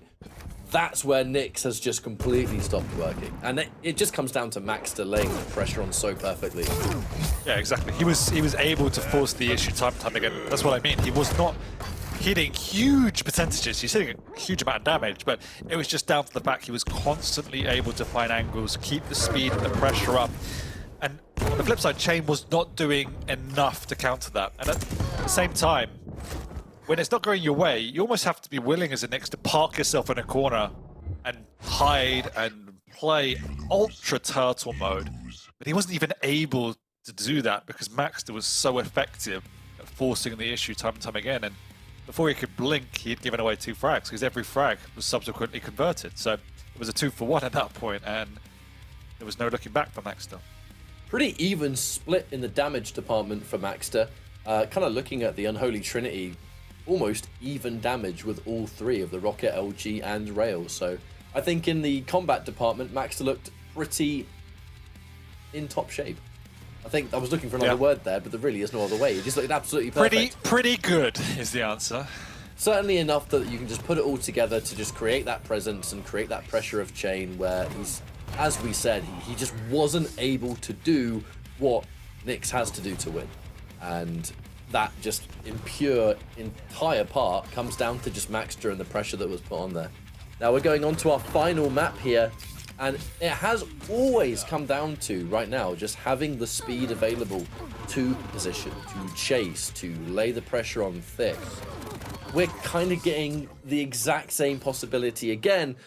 We're just going on a much larger map. You know, it's going to be speed still, but not at the cost of stack. Maxter's going in with Strog and Pika. So is there going to be a continuation of what we've already seen on these previous 2 maps? Or is Chain gonna... Is something gonna change here? Because the Doomslayer's gonna have that just very similar to a Nyx, just complete control of that top level, right? Since Doomslayer entered this game, it was always a safe pick on Blood Covenant. Things are a bit different now. You know, we do see the use of the mobility berserk. You know, now the punches allows Doom to be rather significantly weird when he's trying to run away. Certainly didn't exist back then. But is what Doomslayer brings here going to be enough to stop the pace that Maxter's going to force on you?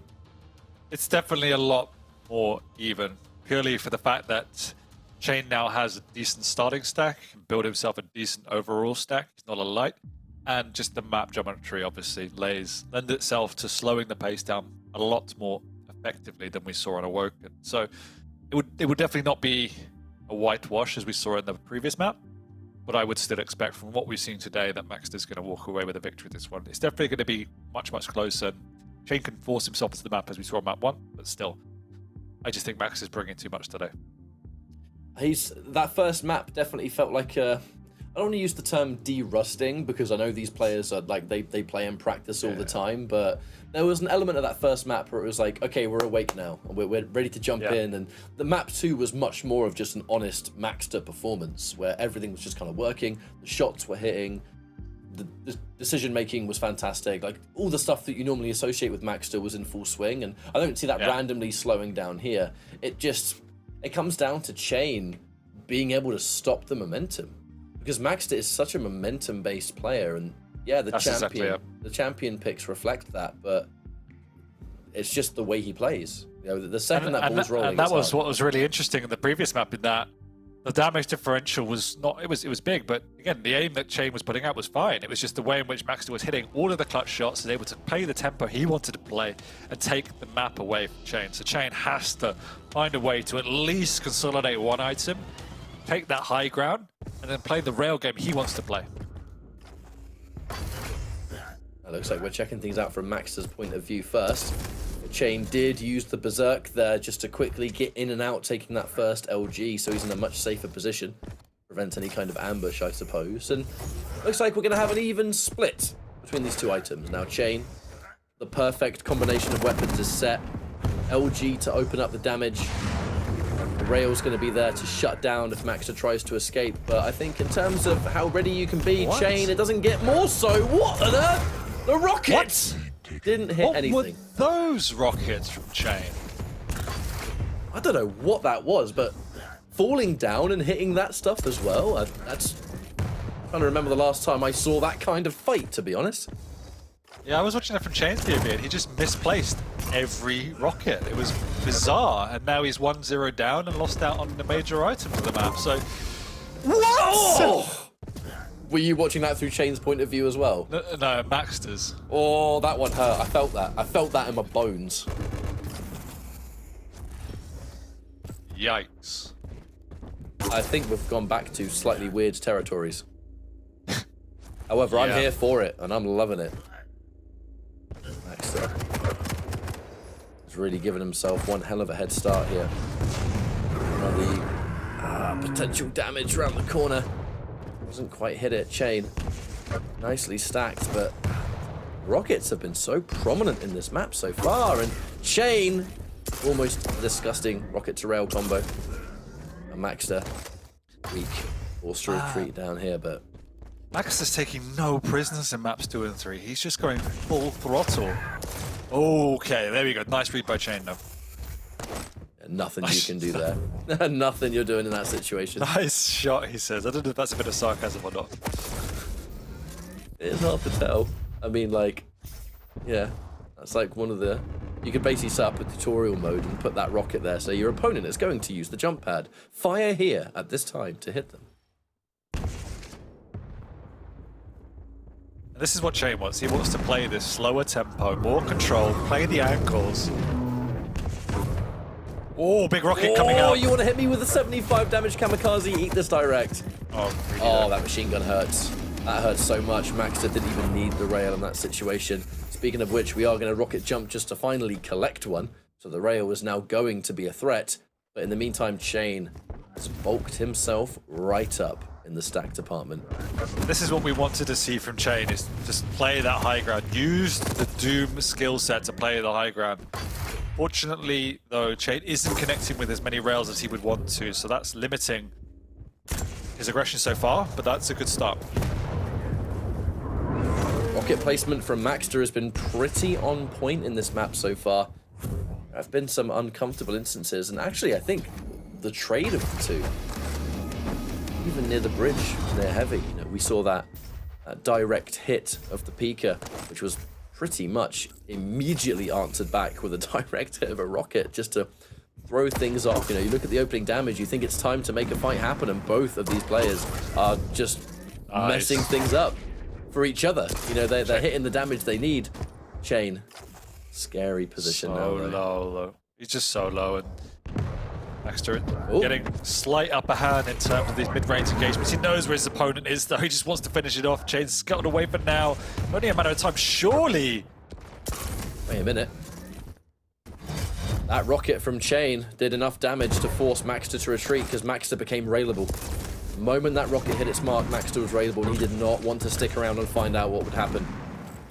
In doing so, Chain has been able to keep himself alive. The question is, how long, though? Because both... Actually, what I was just saying, that you feel like it's a good opportunity to push in, and then both of them are finding ways to just mess with each other. Hitting that last little shot that just makes you change your mind at the last minute. And wait a second here. That was really good machine gun placement from Maxter, who has got out of that situation with basically no damage taken.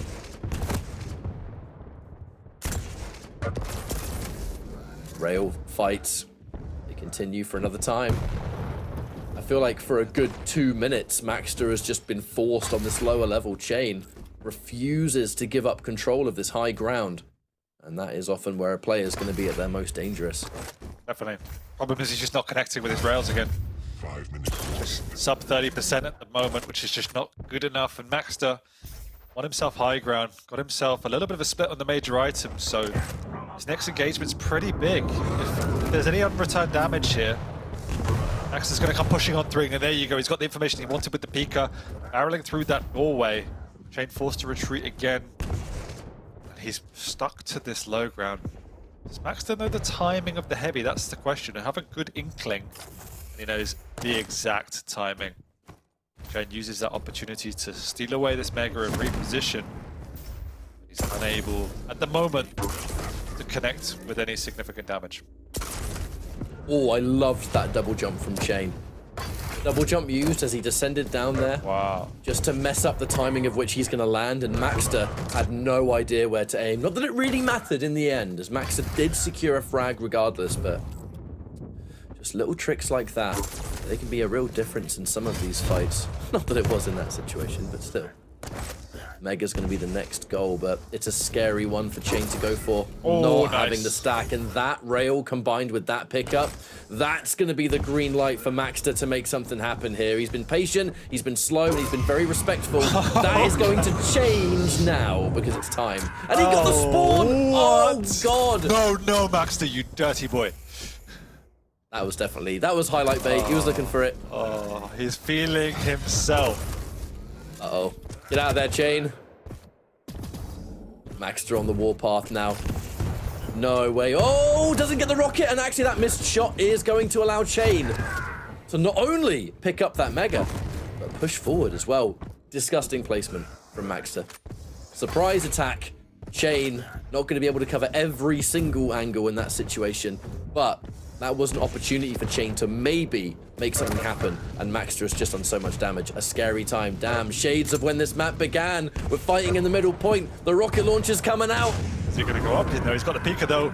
Oh, just in time from Chain, and he has to. Oh, nearly gets the exit rail. Maxter had considered going up that jump pad, but it would have taken too long.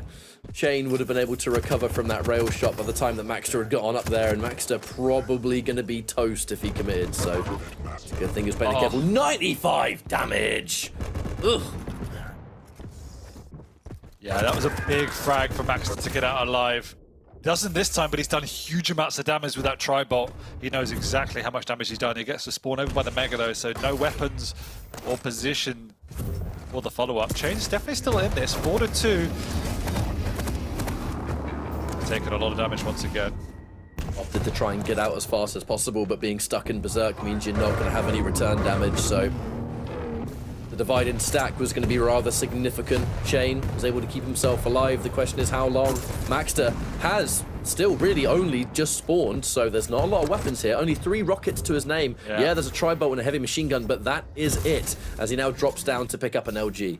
And a super shotgun to boot. All right, we're able to fight a little bit. Uses the jump pad. Of course, Chain's going to hear that, immediately turn around. But it's a bit of wasting time here from Maxter. He hasn't got the right weaponry. Without the rail, he can't really challenge Chain, so he's trying to waste time, goad him into a close combat fight. Double back though, Chain's there, and there's the frag. 4-3, a minute and a half to go. All the stack in the world. Maxter gets the spawn, but once again, he's got no weapons.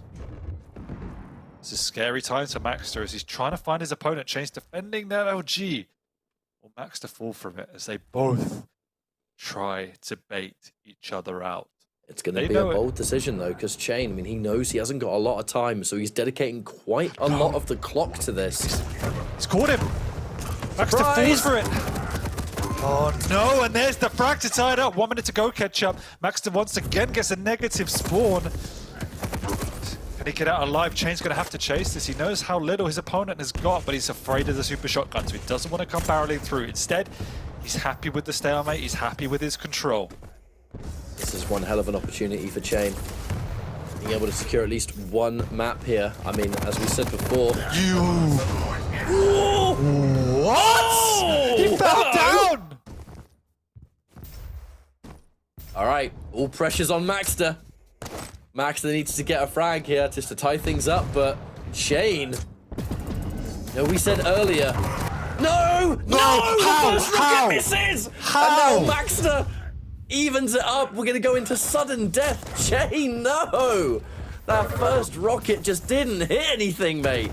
What a shame.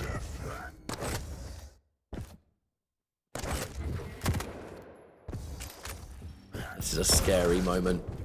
Rail does hit its mark, but you're still taking damage. Is Chain going to maybe even pop this berserk to try and escape? Nope.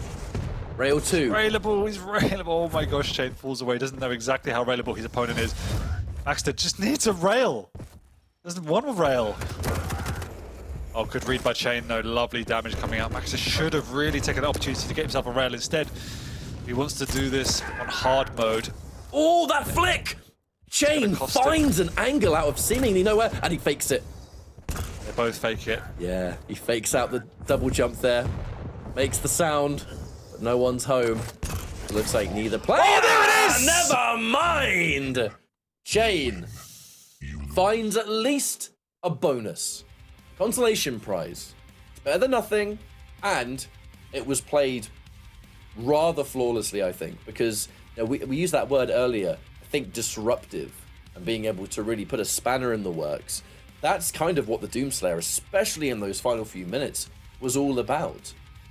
You know, whether it did come down to just easy navigation or whatever else, I think it was just more about the player himself of Chain being able to get those perfect reads. Like, how many times did he read Maxter in the closing moments there? Like 3 or 4 times? I mean, I think you said it. Like, it's frustrating for his opponents. Like, he just burrows in, he grinds in and frustrates you, and you can't do what you want to do against Chain. And I do feel that Maxter actually threw this away a little bit, but at the same time, you have to credit Chain for being able to just grind that result out.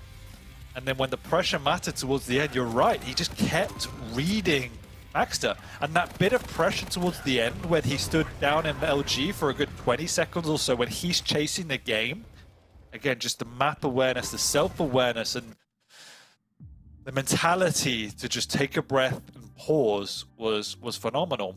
And for the large parts of the opening start of that game, he was hitting 20% rail, but it began to ramp up as he felt himself and he got confident, and he was able to take control of the positions he wanted to take control of. He's such a positional player. He relies so heavily on taking up positions he knows and trusts with the angles he knows. When he's on the back foot, he really struggles mechanically. But when he can insert himself into the game, as you said, it becomes incredibly difficult to break him down.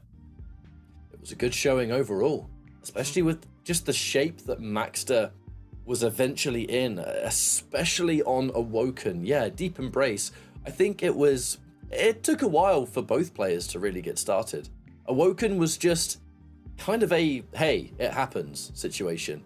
Chain tried to apply the way that he likes to play Quake with the Nyx, and sometimes it just doesn't work, and it's as simple as that, because if Nyx gets behind, she's very easy to keep behind. So Blood Covenant, that final showing, and a perfect demonstration of why you can't really count Chain out. I think we'd all love to see a bit more consistency in the online weeklies here for Chain.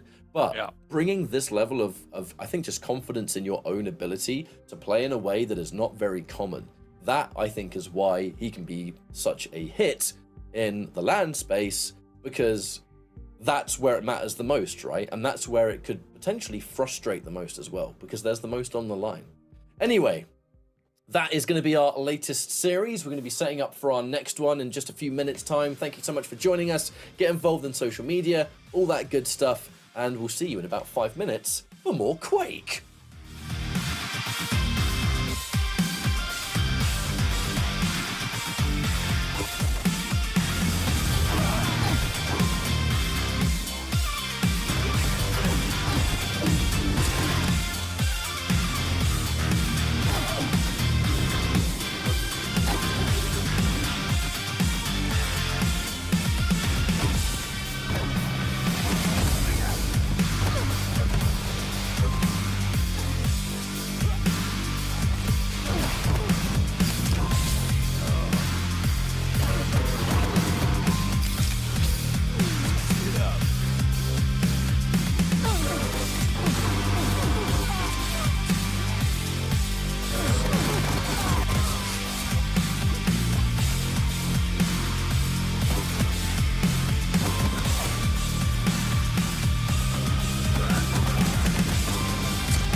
So it turns out this match is able to be played today after all, which is great news because our next matchup here in Quake Pro League is going to be Toxic going up against Sib. Now, I'm really excited for this matchup because it is two very different styles, right? Tox definitely brings that kind of one-of-a-kind element, and I think that can sometimes be better or worse, you know, because when it works, it absolutely looks unstoppable. But when it doesn't, it's a lot more of a difficult experience, right? However, has Sib yet had to deal with accuracy of this caliber? Like, you got to be able to match it, right? You got to be able to keep your head in the game. And that's something I'm excited to watch because Sib has just progressively got stronger and stronger. Yeah, it was a rough week. I think last week, if I'm not mistaken, of course. But it was.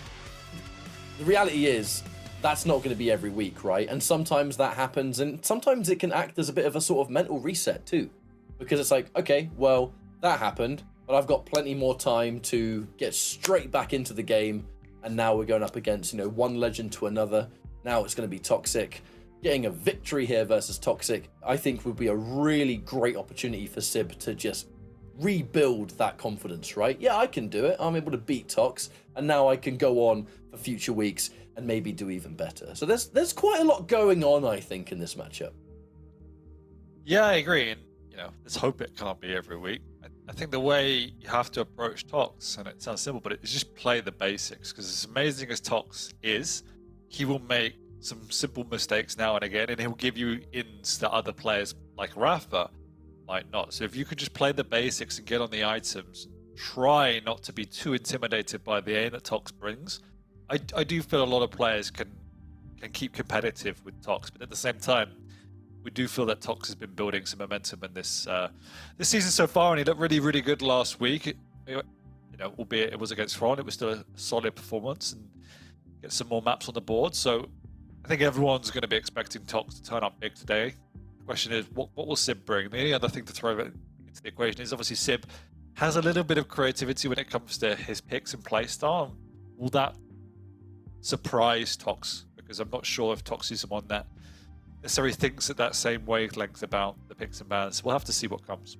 Well, it's funny you should mention that because we're going to take a look at these picks and bans and figure out how it's going to unfold. Now, he did ban clutch, it. yeah, of course. I think we're all thinking about the clutch a little bit. Yeah, just take that out of the equation. So, high pace, potentially, in our first map here, Ruins of Sarnath. We're going to see Anarchy and Slash again. Molten Fools coming out, and I'm at a very different experience with the Ranger versus the Galena, and actually removing the other crouch sliding option. I think that was a calculated and good decision there by Sib to just take the Strog out of the equation. And then Corrupted Keep, it's, you know, obviously a combat heavy map, but Sib going in with the BJ, so there's an opportunity there to just explode with this high damage. And if you're going up against someone that's one of the greatest aimers in not only the business but in the history of Quake, I feel like just having that extra damage in your pocket, I feel like that's going to give Sib a fighting chance if there's situations that he would just get out-aimed here by Tox. At least you got that dual wield, right? I think that's quite a smart choice.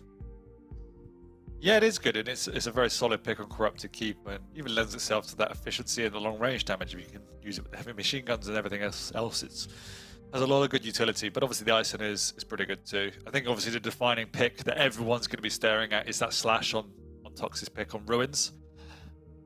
If he can turn up, if he can play quick, and if he starts connecting, it can get painful, particularly against an Anarchy. Yes, Anarchy can fight his corner, but if Tox gets control and everything else, then it could be painful. But otherwise, fairly standard across the board. I quite like Molten Fools, a bit more of an unusual pick that Sib was specializing in now. He tries to pick it every single week.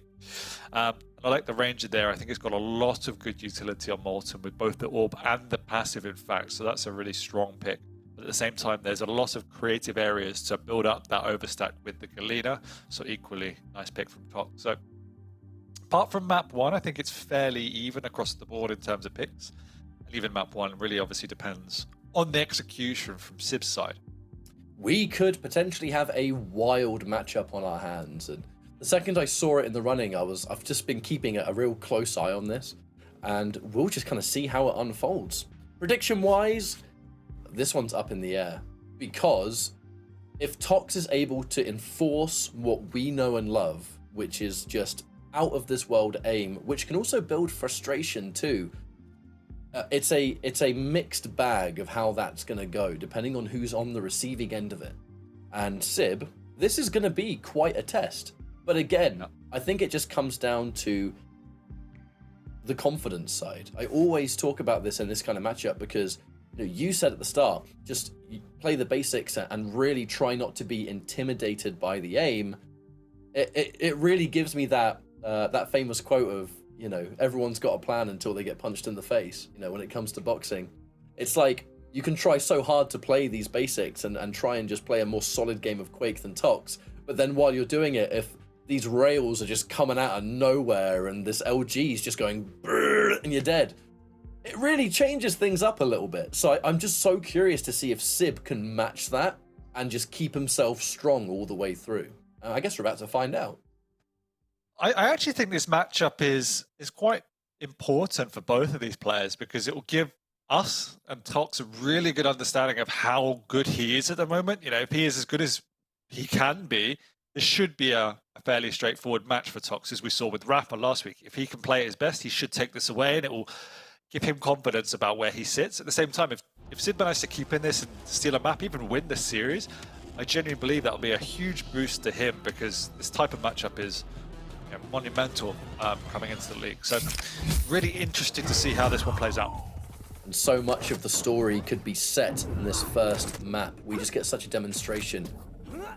Tox with the slash, the crouch slide movement, reputation Tox has with that goes far beyond Quake champions. So if you can have yourself a solid start in this first map, you can in theory really win any of the other maps, because this is going to be Tox really at his most dangerous. I'm trying to say really 5 more times in the same sentence, but here comes the next rotation of the items. Sib. Oh, the rocket placement from Tox! Perfection! Okay. But a risk that Sib was willing to take. It just didn't quite work out. Yeah, it was risky from Tox's side as well, considering how low he was. Good entry shot from Sib, and he would have gone down, but what a back-to-back rocket to rail combo there. And this is the start that Tox will have wanted, obviously. Really clean. Hitting his shots to start as well. So nice beginning. And as we will say, if Tox can do the fundamentals, not slip up, incredibly scary opponent. Will they go diving in for this heavy? The answer is at least to try and do some peak damage, but Sib is already retreated. I feel like Sib's opportunities to fight will be heavily favored if he can at least get... Oh! I was going to say something about getting a rail, but... Ooh. Yeah, luckily Tox had left that heavy up for that particular reason, but yeah. Healthy rocket from Sib. I'm not actually sure if Sib was close enough to hear the heavy though, so I do wonder if he thinks that Tox is weaker than he actually is. Because Tox was hanging around heavy for quite a while. In theory, he could have taken it at any time. Does that really matter now though? Because Sib has dropped down with a lot of time to spare, but it looks like he dropped down very early because now here comes Tox with this major push. And there, heavy gets collected again. Sib hasn't actually had a rail for all that long. He hasn't had an opportunity to really do much with it. The rockets just aren't hitting anything. The first one that connected did 44 damage, and that was it. That is not going to be even close to stopping Tox from just cementing himself here. Little bit of damage, but again, nothing concrete. Sib, he has been playing with a lot of respect towards Tox, but he just can't get anything going. Oh my god! There goes the LG that we know and love Tox for, I suppose. It's almost too much respect though, because he's sticking around for fights, but not really committing to fights at the same time, and they're prior to item spawning, and it's not the game plan that's gonna work at this moment in time. And on the flip side, Tox is absolutely crucifying this Anarchy at the moment. Yeah, this LG is no joke. This is the kind of LG. It's one of those LGs that it's like, what do you do? Please tell me he read that, or not just mistimed. Please tell me he read that, because the heavy's still up. Nope. So that's one of the small mistakes I mean, in that he just gave Sib that full item for as good as Tox is playing. Oh, if there's any situation that is gonna straight up piss you off, for lack of a better word, that's the kind of one where you've picked up the item. You were just mentioning, right, these kind of little mistakes can come out that can really cost him, but if you can't even punish that because you still somehow didn't manage to get this fight because Tox pulls this 100 damage rocket out of nowhere, out of thin air, that's just gonna annoy you. Well, it's one of the few weapons you wouldn't expect Tox to bring out an incredible shot with, but there you go. Every weapon's been on point so far with Tox. 5-0 lead, 4 minutes into the game. Sib finally picking up a few items, but it's almost at the luxury of Tox, who's just not committing to them. He does need to get back onto the board with regards to items and find that rhythm, find those timings again. Otherwise, it can come back to haunt him. And there you go, he gets the timing, some decent damage. Sib continues to aggress. He knows he's healthy, but there's no inject. He's still walking into top, so... Both of those defensive rockets, though, just completely nullified the stack that Sib had built up for himself. Tox is playing a defensive game right now with these rockets that are just hitting so much more damage than we're used to. They trade it, though. Who's going to get the better spawn? Sib. He's not going to have to go out of his way to get his hands on a rail, so he can keep this high ground just a little bit. But in terms of the next item, that's going to be Mega. No doubt, we could see the next fight unfold there. 20 seconds until heavy. Tox, way early, sitting down there. Yeah, he's afraid to go out without the audio cues to try and pick up some weapons because of this reason. He's stuck here without any real weaponry. He's got the shotgun, but not really at that range. He's eaten a lot of damage to go with it. Trying to catch Sib out. A little bit of damage, but unfortunately not anywhere near enough. Sib got a fantastic spawn when they hit that trade. Got almost everything that he wanted straight away. Haha. What? Sib headbutting some rockets through that doorway. Tox getting out, but it does feel like he's lost all awareness of when these items are. He's also struggling to get the hit scan weapons, which he desperately needs and wants. Sib does know that there's no need to force the issue here. Always remembering, though, this is Tox we're talking about. So many of these frags that have gone through, blink of an eye speed of just taking the frag down with the LG, and even then, the rocket placement, the defensive rockets have been an absolute pain in the neck as well. And I think Sib, he's going to understand that. He's going to want to take the risk to push now. That was a wonderful rail. Keep Tox just a little bit more on the back foot. Does manage to get a bit of a good read here, dropping down. Oh no! It's the rail! That was an all or nothing shot. It is, but this is the kink in the armor we were talking about, Ketchup. Tox doesn't know when the items are, but nearly doesn't matter when you hit like that. However, the scoreline is closing in by Sib. No! Sib, he tries to get some damage so he can then take the Mega afterwards, but that was definitely the definition of biting off more than you can chew. That tri-bolt did everything it needed to there. What a shame! And now, Sib, he is low. He is weak. Even with this armor, he's still not in a good shape. 13 seconds away from the inject. Has picked up some hourglasses, though. Plasma trail. Oh, God. And that is a unfortunate situation for poor old Sib. Oh, that rocket from Tox. What is going on here? He said Tox was struggling a bit to get in time with these items, but I feel like Swiftly has put the train back in motion. Exactly, and now you can look at the rhythm he's found. He's plays so confident, so clean with these items. Sib does get that spawn to pick up the heavy. Fortunately, Tox doesn't connect with the rail, which would nullify it. Nevertheless, he's in position to steal away this Mega. Keep that rhythm going. Sib did fake out the jump pad to try and pick out an item, but honestly, I feel like that's long past its point of relevancy as another fight's broken out. Tox doing tons of damage, and this is going to be very, very difficult for Sib to bring back. There's just no control. There's no stack. There's no armor. We do take one of those lights, but with Tox hitting the way he has, who cares about a light armor? And there's the push. Oh. Just so clean from Tox. Once again, skirting back that pressure. Does miss out on the Mega, a little bit mistiming again, but does get the frag. And less than 2 minutes to go, should I say. Tox is going to take this map away, and it's been really clean. Just that slight issue with timing in the mid game, once again, giving Sib an inkling of hope. But we know, we can see time and time again how scary Tox is when he gets a full head of steam. Sib's going to find a way to make this look more competitive, but it's difficult to see any sort of realistic comeback now. I see. I guess if we're talking about things that Sib can at least take away from this map, there were some rather obvious moments where, yeah, Sib was able to make something happen, and it did mostly come down. Oh my god! Straight up hitting it like a grenade launcher right there.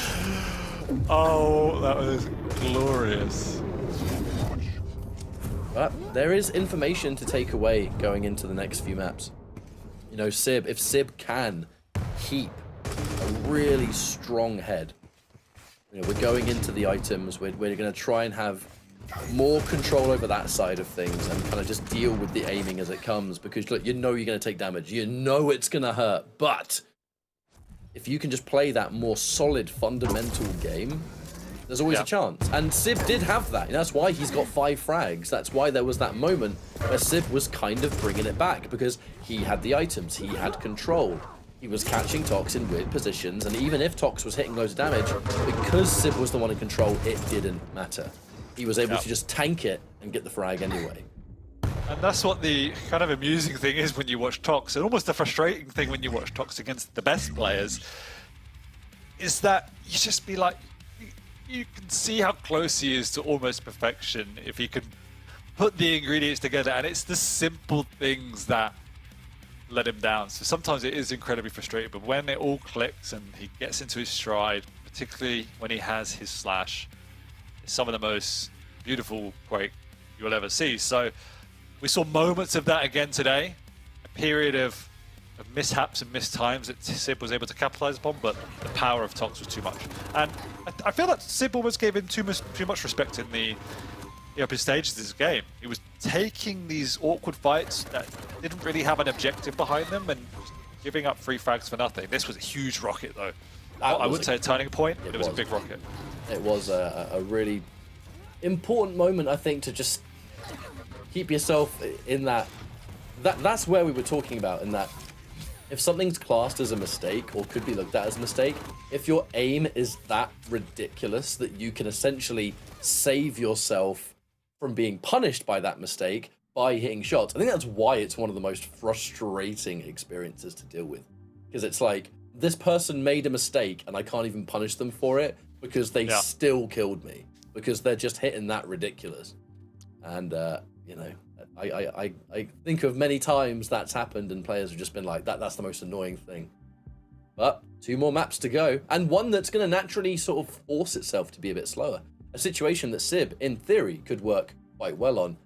However, if Tox is managing those totems well enough that he can make his stack a little bit unpredictable, a map like Molten Falls, it's going to be a lot harder to keep a constant idea over how many totems have been dropped, which ones have been picked up. You kind of need that information if you're going to enforce Ranger Orb offensively. You know, you need to be confident that your opponent has X amount of stack, so that when I go in, it's going to be enough that I haven't orbed in and now I've got nothing and I'm a sitting duck. Galena is naturally going to make it a bit harder to gather that information. In theory, you know, I'm looking at this just on paper. We'll see how it unfolds, but we are loading in now. What you want to do against Tox on this type of map is play it slow. You almost want to you're not going to compete for every item. Almost let him get that item, get him get overstep, but play it slower. Play the angles against Tox, because when Tox is really scary, like when he has that slash, is when he could take fights on his terms. He can push you, he can get in your face, he can get in the mid ground before you've even had any chance to do any damage. And his aim is great, but his rail can be sporadic. So if you can play around that angle game, you can definitely go toe to toe with him, and he will then leave himself vulnerable. So you have to be patient and you have to play your angles. If you overextend, that's where Tox will punish you. Oh. We'll find out in 10 minutes how it's actually going to go, because we have jumped into Molten Falls now. Sib's point of view, we're checking, and that is going to be your rather basic start. I take an item, you take an item, and let's see where we go from here. Now, Sib did spawn further away from the rail, though. So that is, against Tox in particular, I think that is going to be a bit frustrating because, you know, if you want to slow things down and you want to nullify some of the stack that people build up, you need the rail to make that happen. And it kind of looks like Tox has already set up shop in that side of the map, just so he can stop you from picking up what you need. And now the rail goes down. Tox happy to trade that. So, you know, you're going to take a rail, great, but I'm going to take that heavy. So confident we can still make things work. Now there's the opening shot there from Sib. Looking for a second. It's now going to be 1-for-1 so far. With those totems, they will make these rail duels so much more annoying for the attacker. Overstacks up as well. Tox is happy with that. Sib's in the area, but really shouldn't be. That's where the punishes come out. Yeah, not bit of a nothing burger position for him just to be out in the open like that without real timing. It's just a mistake, and he gets punished. Now the position of those totems, I think Tox really putting it, and I guess that's a common thing for players now, just putting it in positions that are kind of hard to pinpoint, but Sib still managed to find the rocket. So that's definitely better than nothing. The aggressive push, and that was timed wonderfully there from Sib, and that's going to be the extra element. I'm looking at these champions on paper. I'm looking at the orb here from Ranger. I'm looking at the dual wield from BJ, and it's just like you're going up against someone that has this amazing damage output, but just through champion selection, you have given yourself an opportunity to compete with it no matter what. And I think that's a smart choice from Sib. However, he is weak. It's Galena.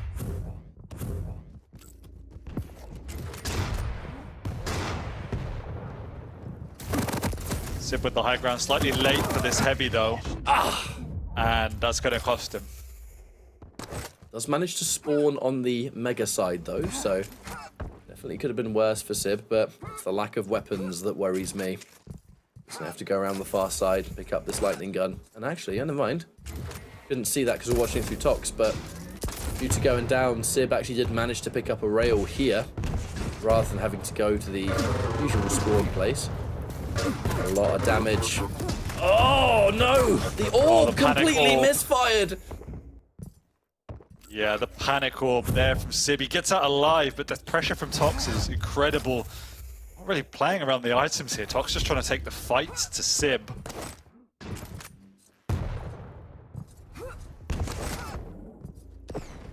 Tox is just playing so defensively. So much of this map he has spent on this side. There's a lot of little... Oh, health. what? Oh, my God. Oh, no. This is an awkward fight from Sib as he's trying to put the pressure on. He's so low now, and it's, again, a long time. It's just... I see what he's trying to do, but the objective was the heavy. He could have waited it out, trying to pick up the heavy. Instead, he tries to push on in. Just the execution was not there. I am really liking this strategy of Tox, though, to prioritize heavy over mega. If I just make sure that I've got all of these totems around, I'm sort of just by proxy able to control the rail as well. That was delicious. Absolutely fantastic. And now he's looking for a bit more pressure. He's always got more armor. However, he's going to have to drop down a little bit extra here. Well, it's got low ammo, but yeah, you can just back off now towards this mega. Playing really nice. A lot more patient now. He made a big mistake to give away that frag, but he's reading Sib, making the right aggressive decisions now. I'm really impressed with what we're seeing from Tox so far. You know, there hasn't been any emphasis on just being aggressive. There's been a rather sound strategy. He's set up shop. The totems and the use of the Galena has been absolutely wonderful because he has always been just in charge.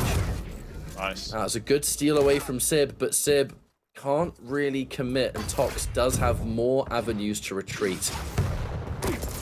He was trying to punish that mega just a little bit, but can he punish it all the way? He's looking to chase. These rails have been working well. Oh, what? How did Tox find that?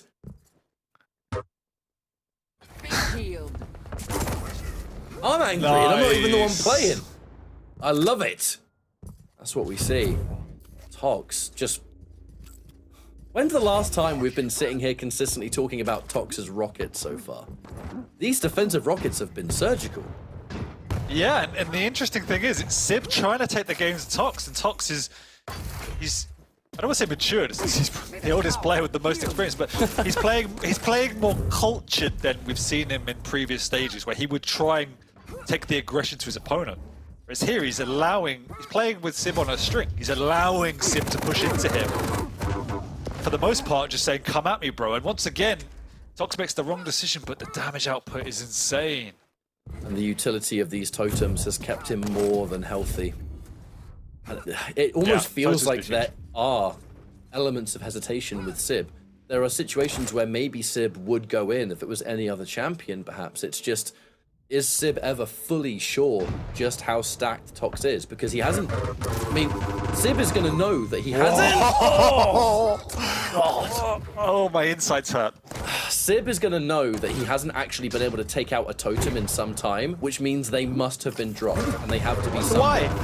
Why are you doing that? Why are you going up a... Okay, that made me mad. Sorry. Well, I'll tell you what's also going to happen at this point.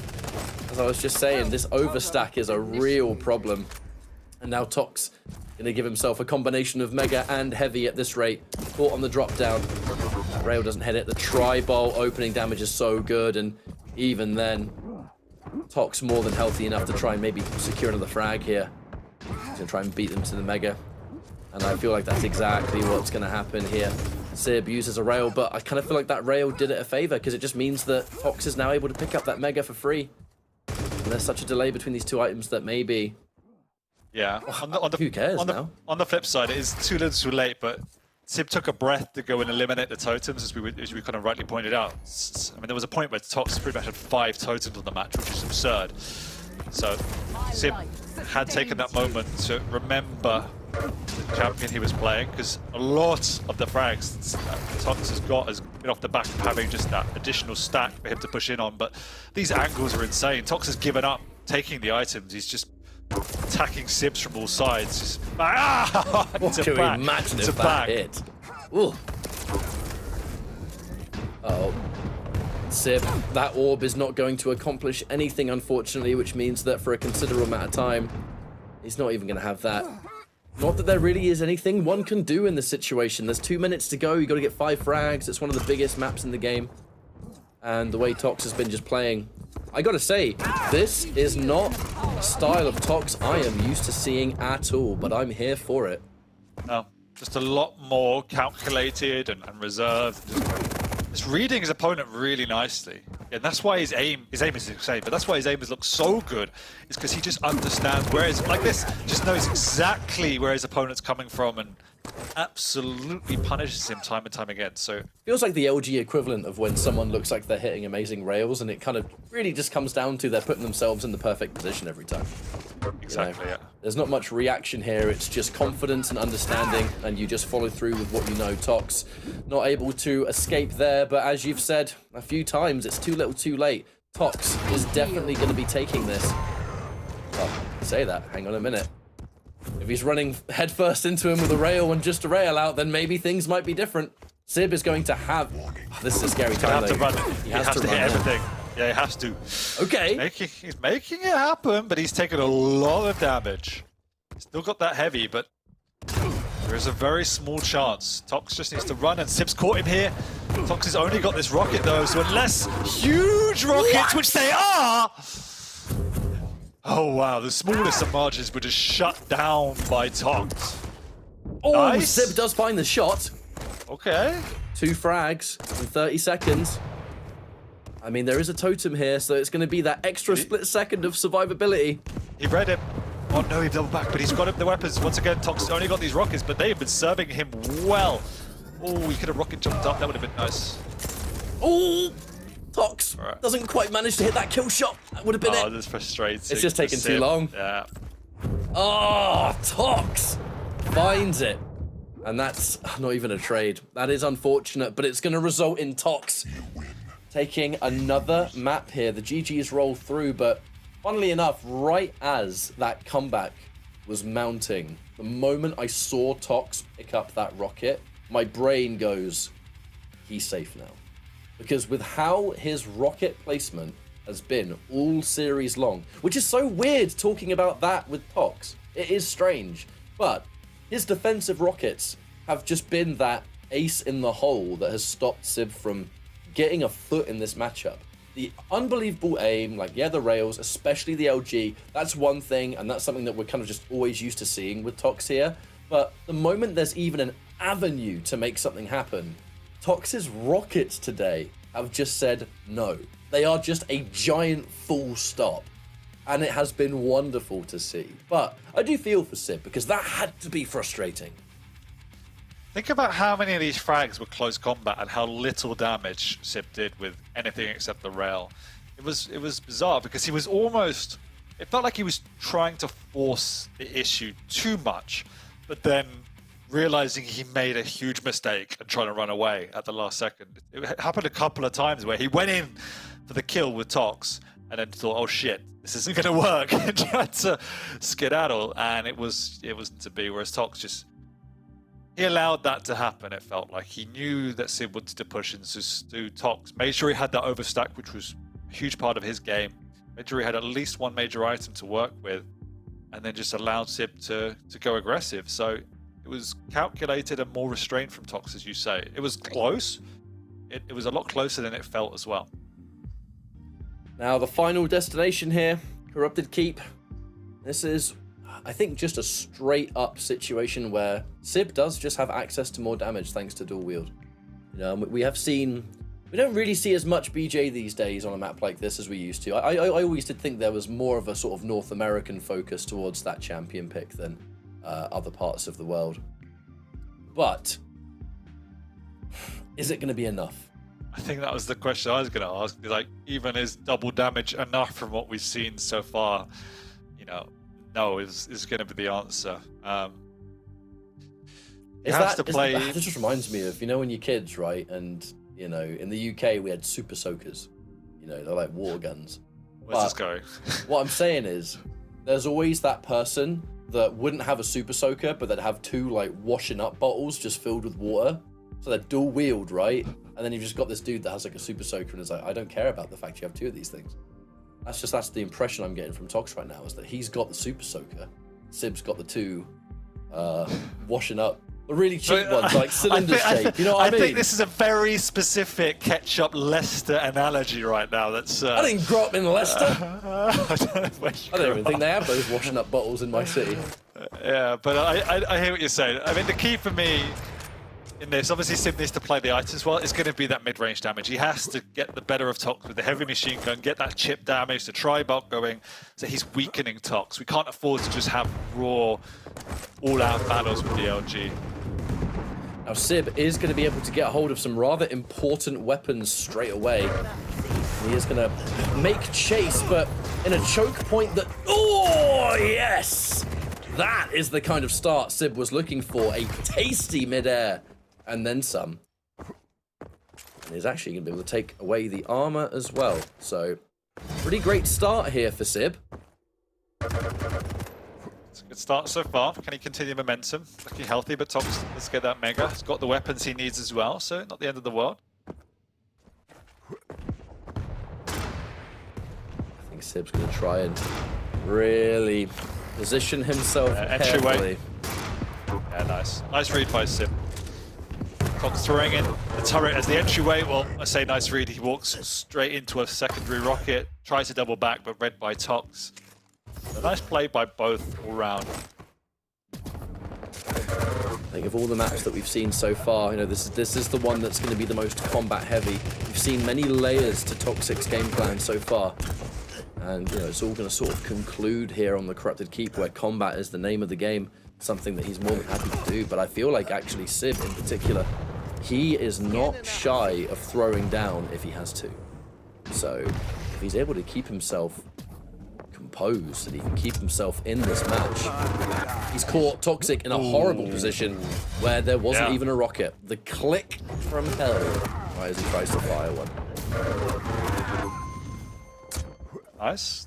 Holding this lead, keeping the tempo high, and this is it. He has to pressure Tox when he knows he's vulnerable. He's done a good jig there twice. Tox reading his opponent now, going in down below. Sib's trying to set up some sort of trap. Tox is going to take that advantage to try and consolidate. This heavy. As I say that, he goes in aggressive, but this is too greedy. Unfortunately, Tox did also spawn really far away, so he wasn't able to sort of cement himself near that heavy. He did so much damage to Sib, but wasn't able to refrag because he's just too far away. Got his hands on a Mega at least. He does have an LG, so he has some of the components to get this crazy damage comeback on deck, but Sib, quite rightly, just positioning himself very carefully. I think also, good use of the regeneration that BJ can provide. Use that with the light healths, and he's in a great situation to keep himself more healthy than you'd expect. Yeah, on the flip side now, Tox is the one forcing the issue. All right, this time he does get the frag, but a couple of those times it hasn't paid off. So let's see if we can continue this. There's a good split between the two major items now, so we can take it out. Huge shotgun coming out, though. Needs to be careful. Wow! No. Just round the corner instantly too. That's one way to stop a comeback from happening, Tox. I think for the first time in this whole series, Tox is considerably behind. So now we've talked about Tox displaying many different layers to his gameplay over this weekend, but this is the first time it's slightly more of a negative one, because now Tox is behind. What's he do? How does he approach this? We've seen Tox in the past that he can sort of, when it's the closing moments of a map and a player doesn't have time, so they kind of just start forcing it, and obviously it almost never works, but they have no choice. Tox has sometimes been seen to act like that, like now, when there's 7 minutes left.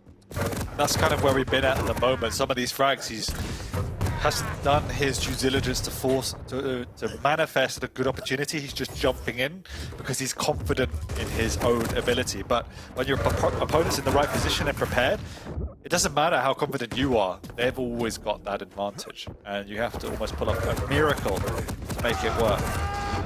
And we're reaching the point where that was close, where Tox is giving away a big lead here. And yeah, with that much damage that was dealt, unlikely Tox was going to survive after that. There's like no delay between these items, really at all. So that's one of the components to an impressive comeback, is that if you can keep adding those frags up, that's definitely one element, but another is just simply cycling those items at the same time. Oh, okay. There's the turret. Has to disengage. I was just thinking, do you reckon we should rework Ison, where if you get 3 turrets up, it turns into a tank? That'd be pretty sweet.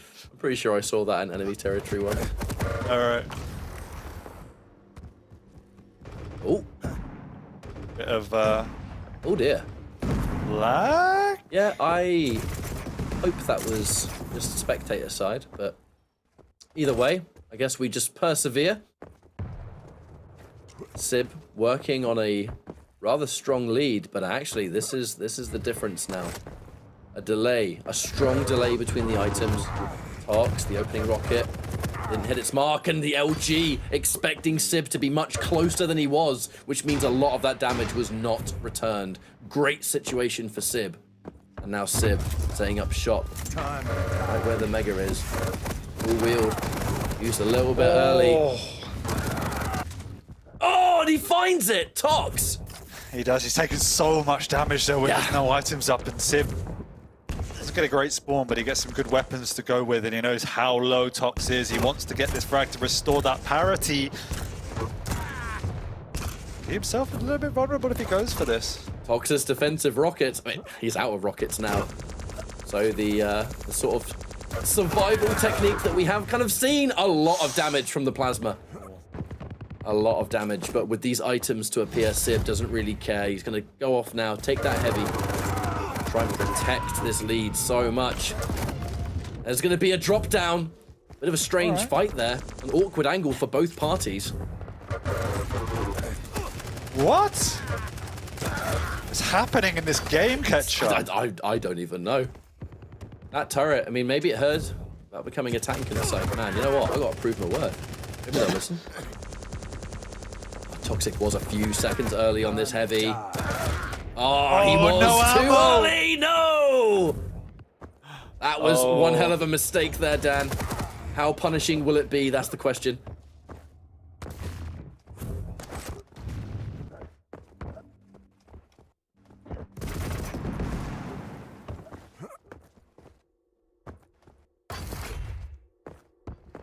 Well, a minute and 2.5 minutes to go, should I say, and only 4 frags. We know how quickly this could snowball. Nobody's been able to get a semblance of full control. Hang on.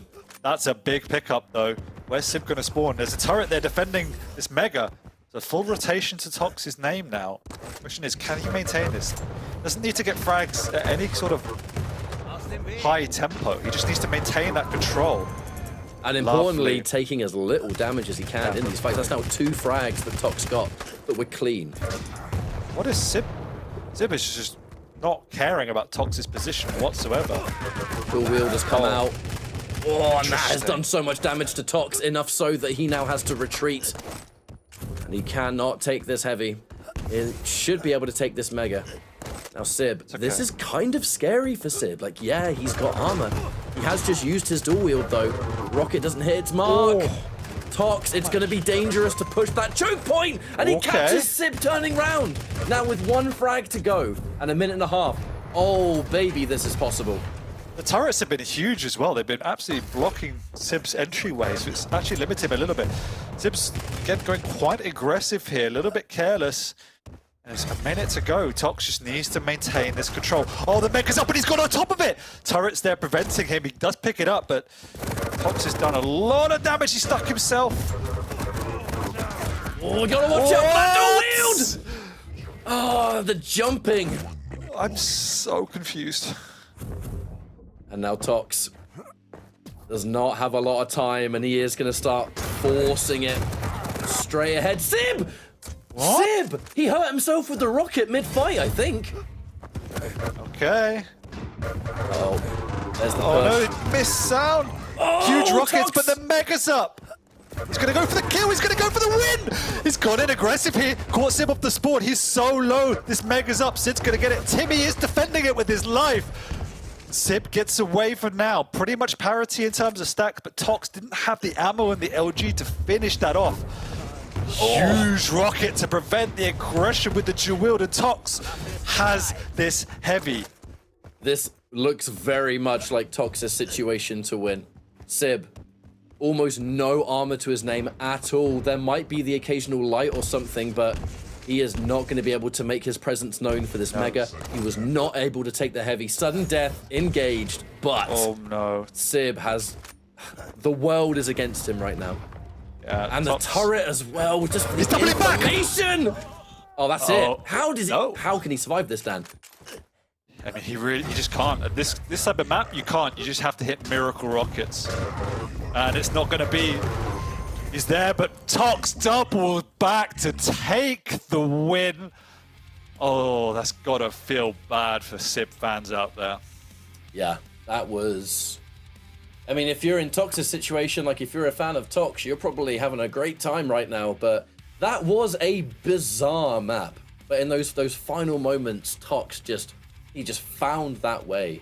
There was that moment, like when the items had that chunky delay finally enforced. I feel like for the vast majority of the first bit of that map, the items were appearing at the same time. So I'm looking at Tox behind, and I'm looking at him pushing, and I'm like, I don't know how he's going to currently bring himself into it, because it's I take one, you take one, and then there's such a huge time, you know, until the next one spawns.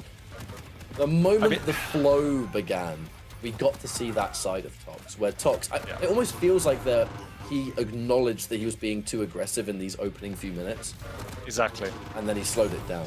You know, he started to be a lot more calculated. And that turret, Dan, did so much damage. The turrets were phenomenal, and exactly that. Tox was definitely way too aggressive for the opening 5 minutes, gave away too many easy frags, but he began to restrain himself, he began to play more calculated.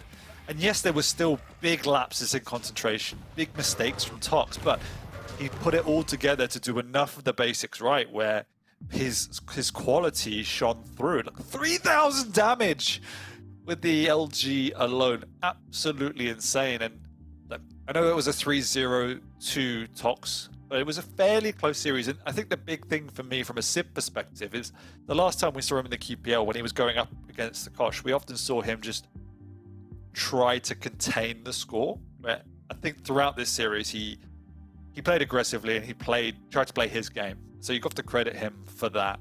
But, you know, when Tox is on form, he looks phenomenal. There are still a lot of kinks in his armor, though, with regards to decision-making, concentration, and that's always going to cost him against the best players. I mean, it was going to be a tough matchup for Sib anyway. You look at a player like Tox, and I have to say, we got to see a significant amount of variety in Tox's overall gameplay this weekend. I feel like all three maps gave us a sort of different experience for what he's currently bringing to the table. And I know that when we very first saw Tox at the start of this season, there were already people saying like, I'm not gonna lie, I'm impressed. I am impressed with what we're still seeing, because you know, you're away for a bit, you finally come back to the world of like this caliber of competition. How much has changed? And was there even a risk maybe of Tox being sort of just left behind a little bit? Not even close to the case, to the point where in that series we saw a much more contained Tox. The aim was still fantastic and all the stuff that we know him for was there, but it was slower and it was more calculated and it looked very scary, especially on Molten Falls. Like, that was a real standout map for me. And I feel that restraint on Tox's part actually helps his aim. I feel that we've seen series in the past where he's gone too aggressive, he's tried to extend too much, and he tries to force the issue, and he puts a lot of pressure on himself to hit shots. And we've seen like 20% LG and Rail in the past, just the amount of time he's using it, he's trying to force it. So when he's playing in an environment where he can control the game, particularly that map 2, the way in which he was allowing Sib to attack him, playing on Tox's terms, that's where he really, really shines. So if he can do that and then add in less lapses in concentration with regards to the basics in terms of timing and decision making, that becomes a much scarier package where we will begin to see him climb the leaderboard even more. Well, our next matchup, Psygib versus Kilson. We're going to be setting that one up. We're going to go for another quick break and get everything in order. When we're back, Quake continues. Thank you.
It's going to be Kilson versus Psygib as our next matchup.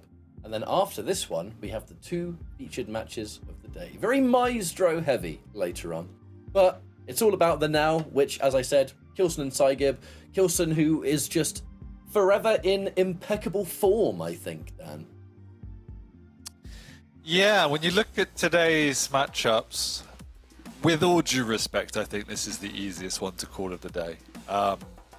Doesn't feel like Kilson's really taken his foot off the pedal for about 2 years. Just seems to be getting better and better. I think back to the I think it was QuakeCon 2021 that he won, kind of off the back of one of the first online events we had, and it was almost a little bit unexpected to knock Rapha off his perch. Ever since then, it felt like Kilson just keeps getting better.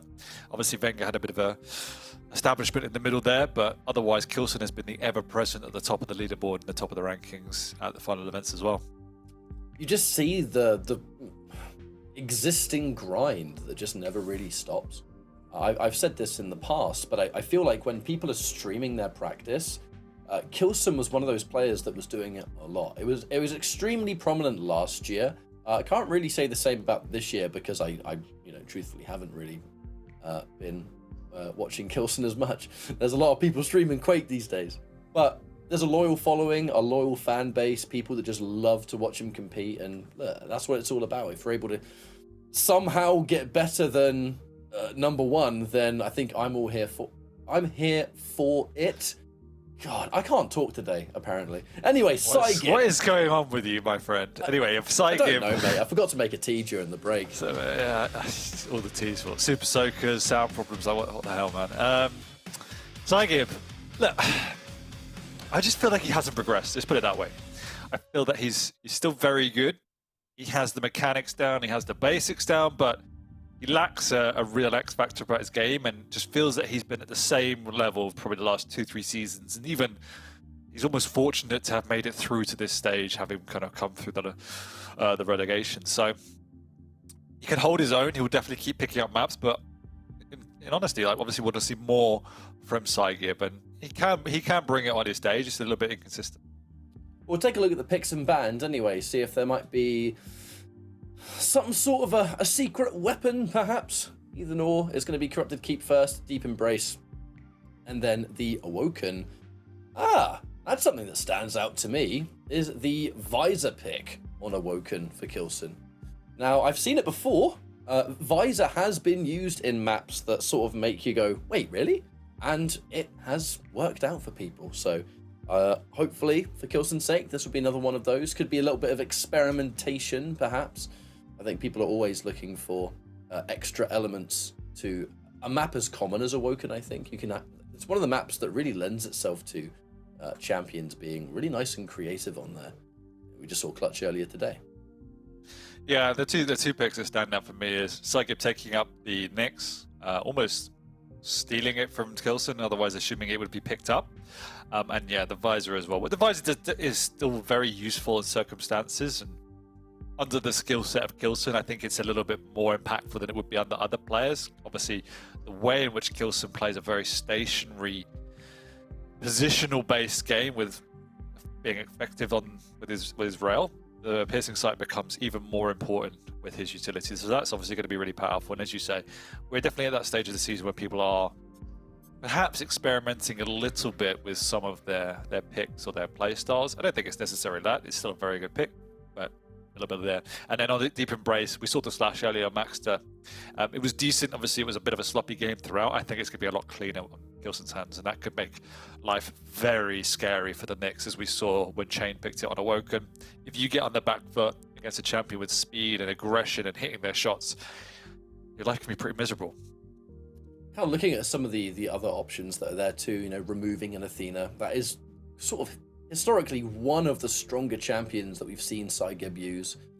And then on the Awoken, it's the Doomslayers taken off the table as well. So it's a vastly different experience. I really do agree with what you said about the Visor too, where Visor will work quite well, but with some players of a certain caliber, Visor will significantly provide more to them because the skill that they feature just allows them to do more with it. And I think that's one of the reasons I love Visor so much as a champion. But anyway, it is going to be Corrupted Keep first. I believe both of our players are readying up, actually, so we'll be jumping into this first match pretty sharpish. But I am looking forward to seeing Deep Embrace. Kilson's great with crouch sliding anyway, and he's locked in both of them. So that's just a great opportunity to just watch some fast-paced Quake, which I think everyone really enjoys. Psygib, this is going to be a test. This is possibly one of the hardest challenges he's going to face in the weekly period, and I think if he can get a map here, that's an impressive building point. But realistically, I mean, I don't think I'm alone here. I think Kilson has quite a significant edge. Yeah, I know where my points would go. Look, Psygib will be competitive. I just think Kilson is a step above where he's at. And that's gonna, well, we'll see how that's gonna unfold, because we are now loading into Corrupted Keep. We did just see this map come through with Sib versus Toxic, which was, all things considered, a bloody impressive comeback from Tox. And we were watching the replays at the end of that map, and I almost forgot just how far Tox had to climb back on a map like that. But that's what this kind of map can bring, you know, that A game, exactly. The snowball effect. Psygib still rocking the bright yellow everything. I'm here for it. I love it. And Kilson, all right. I mean, he's the man to watch forever and always. And we'll see if he can take home a quick and easy victory here, or whether Psygib is going to give him some fight. Oh no, okay. Oh! Thought he was being busted out of the area, but just crept on in. All right, there's a bit more of that ranged back and forth to start off with. You know, the battle for the LG will always be quite prominent, especially in this kind of situation. Rockets. Enjoying the LG skin. I was about to say, yeah, that's quite different. Very 90s. It really is, isn't it?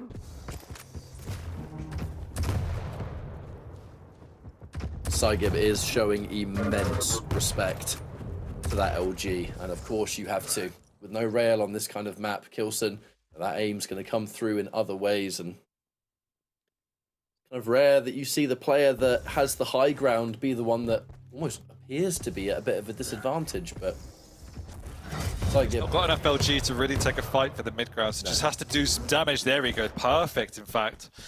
Work with his heavy machine gun. As we know, Kilson is just incredibly patient when he gets these solid positions in the mid space. That's why he's very difficult to break down.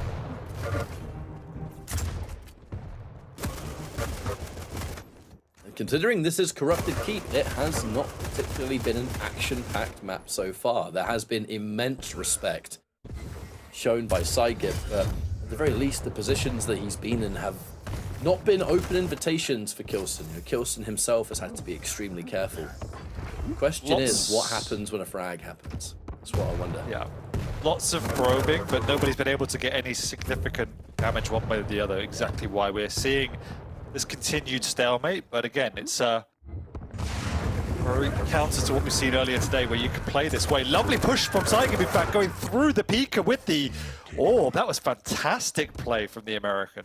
Comes out very low, but it doesn't matter. He does get the frag. Oh, the mid-air! 2 mid-airs! Oh no! God. Oh, that was frag of the week for me.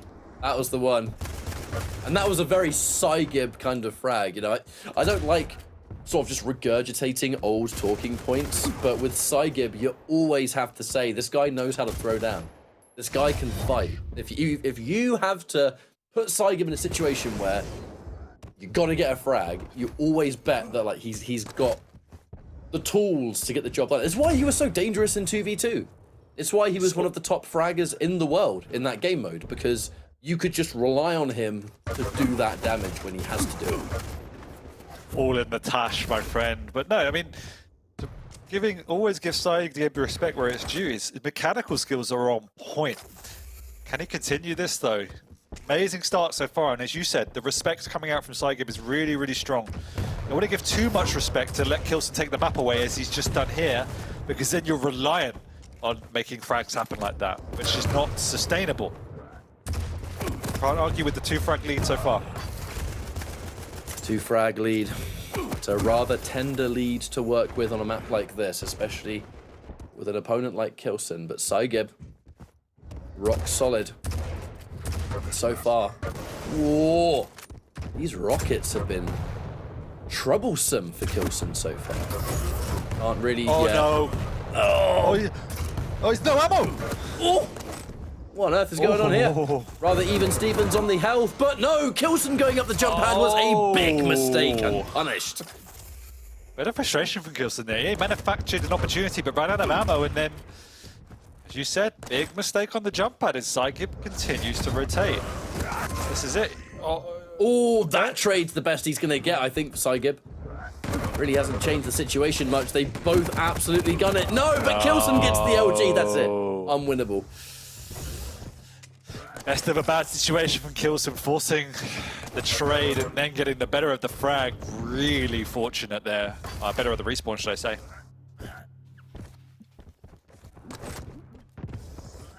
Back to square one for Psygib. Oh, a little bit of damage, but it pales in comparison to what Kilson just dished out with that LG. Yeah. Psygib has got himself back to a kind of okay stack. That tri-bolt unreturned damage, I mean, that's a great start for him. Venger is in play. Kilson is just going to use that for information, but there's just no stack available that's going to allow Psygib to win that fight. However, he is going to understand now Mega has just been picked up. Super shotgun in hand. It's 5-minute warning. Rather significant now, you know, Kilson starting to get that momentum. Psygib staying true though. Lots of armor too. So cute. Nail jump. Didn't quite pick that up because obviously we're watching Kilson, but Psygib got himself up on the high ground without having to give too much information away. And the fight for the Mega with an orb in hand and a decent amount of armor. This could be a good situation for Psygib, but he has to watch out for the opening damage. Nope. In fact, doesn't even want to bother with the Mega. Lets it go and just keeps the information game going. Although he has actually given up the entire map in doing so. Kilson, he knows. Yeah.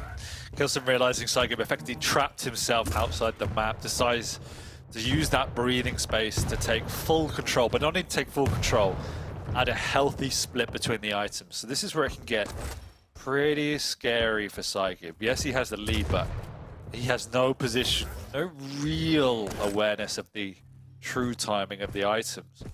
Now he's going to try and hope to hit some incredible defensive damage, but Kilson's doing the right thing of just forcing his opponent to reposition.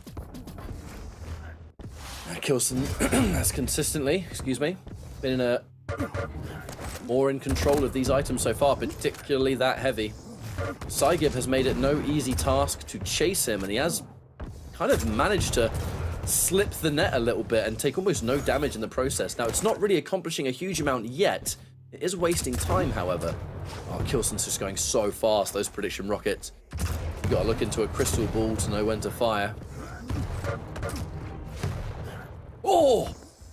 Is he close to being out anyway? Yeah, he was. He did the horizontal rocket jump to go past without getting hit, but he was going so fast from the LG connected, he almost went flying straight off the map. Psygib! No, the shotgun didn't hit anything! No! But Kilson's still weak! What on earth was that? Kilson should be dead by all accounts. They were 2 point-blank shotgun blasts that just completely missed. Psygib is going to be kicking himself for that. Oh no, and Kilson. Oh, he gets the frag. What unfortunate situation for Psygib. It was so well manufactured. He's almost waiting for that Pika time and time again, and then orbing through. So it's a really clear strategy from Psygib. Just didn't connect with the shotgun somehow. He's keeping himself in, and all of these fights have been executed extremely well by Psygib. Oh, has to orb through that LG though, as he was caught mid-air, and that's painful to not have that now. He's also out of position here. Doesn't have anything to work with either. He does have the full set of weapons that he wants, but at the same time, he's just not in a good position. It's an extremely close map, though. Psygib has been bringing it to the limit every time. There's nice. A really good rocket. Here we go. A fight. Tri-bolt. Oh, doesn't really do anything. Psygib does try and go in for a rocket jump, trying to beat Kilson to the punch, but unable to do so. Kilson, no armor to his name right now, and that is a scary situation. Orb cannot finish the job. Kilson lives. For now, and Psygib's getting the better of Kilson. Once again, he gets the jump on him from above. Just unfortunate Kilson got away up that jump pad. We're in that territory of next frag decides it. This is why we're seeing this stalemate now of trading of items. They're both more than happy to let go and make sure they're the healthy ones, trusting in their decision-making in and around the fights. But if history's anything to go by, Psygib's been getting the upper hand of Kilson. It could all be settled in this next fight though, Dan. With it being 3-3, this is a extremely low scoring map, which is not what we're used to on Proper Keep, especially from what we even saw just earlier throughout the day. This is a different story entirely, but with it being 20 seconds on the clock, one frag in the balance, an aggressive push from Kilson, a defensive rocket jump from Psygib, unfortunately no damage dished out. So Psygib, no! That's it. One mistake. One mistake. And that's it. Kilson is going to steal away map number 1. And Psygib cannot let that get to him because... Oh! That wasn't the only instance that it was so close as well. I can't help now but think back to that fight where Psygib listened out for the Pika. He got the perfect reaction to it. Teleported right in. All he had to do was hit one shotgun blast, and he would have taken it to 4-2. Not a single one of the shotgun blasts actually connected, and he was so close. Those two misses, you just don't think about it, do you? Normally, you're so used to just you shoot, you look, you shoot. It's just muscle memory. In that instance, that shotgun hit absolutely nothing, and it caused what should have been a comfortable lead for Psygib into who knows what else. Yeah, I can't not look back at that. I can't not. It was such a well-played map as well. He had a game plan. He knew he had to play cautious and careful and pretty defensive throughout. That was the nature of it. And it was just that moment of misexecution that did ultimately cost him the map, more or less. Again, credit for Kilson for being as patient as he was as well. He could have quite easily tried to force the issue and been punished by Psygib. So really good restraint by Kilson. Complete understanding of when he should be pushing and not. You got to feel a little bit sorry for Psygib because apart from that play, I thought he played that map pretty spectacularly. So that's a bit of a kick in the nuts for Psygib, if I'm honest. It's just a huge shame that there's no other way to describe it. I mean, especially off that rocket sequence as well with the two mid-airs, like that just has Psygib written all over it. That kind of situation, but unfortunately, excuse me, the map did not go his way. However, there's two more opportunities. The first of which is going to be Deep Embrace. Now, you quite rightly pointed out, you know, the Nyx has been picked in here from Psygib. That could be kind of a combination of things. One of the goals being able to remove the Nyx from Kilson's champion pool, because we know that Nyx tends to be Kilson's favorite champion to use. And then also Psygib has a rather impressive Nyx anyway. So, going up against Slash, this is going to be an interesting matchup, because it's pure speed and ferocity on a very small map versus a champion that can really get in the way of that, but it has to work well. Otherwise, I can kind of imagine, I mean, just look at the size of the map, right? Nyx uses a Ghost Walk and goes down, and then for like 40, maybe 30 seconds, depending on what you can pick up, you've not got one. This map is tiny, and Slash can get around the map like that. So it's going to be punishing if things don't go well. Like, there has to be pure perfection, otherwise Kilson's running away with this. Yeah, exactly. You can't even really try to control that high ground without it because you're just such a sitting duck. The only two real areas of defensiveness you have is going to be either playing a very slow game in and around that heavy armor or just playing the lower ground and skirting around, walking a lot. Either way, you have to try and find a way to slow the pace of the game, to use audio cues to your advantage and punish a slash. So a lot of rail utility, definitely, but a lot of concentration as well, which he had in map 1, so if he can continue that, it's possible, but it's a much harder task.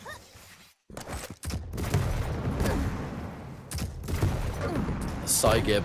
Whoa! On it with the Huge. two-piece. Kilson. That was the highest amount of damage Psygib was going to be able to put out right there. A direct rocket into a straightaway rail. And Kilson is in a tricky position.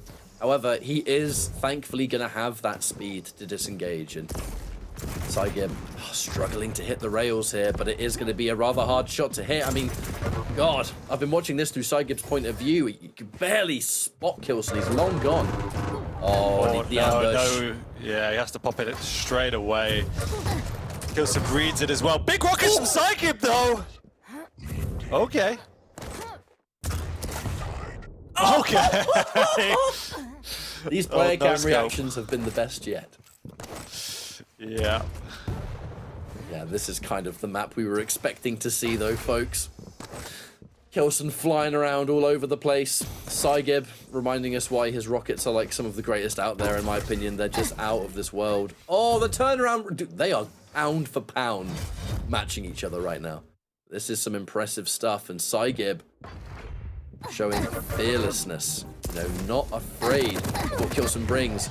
Swapping out to the LG. That was surprisingly clean, actually. You rarely see Kilson get caught out in that kind of situation.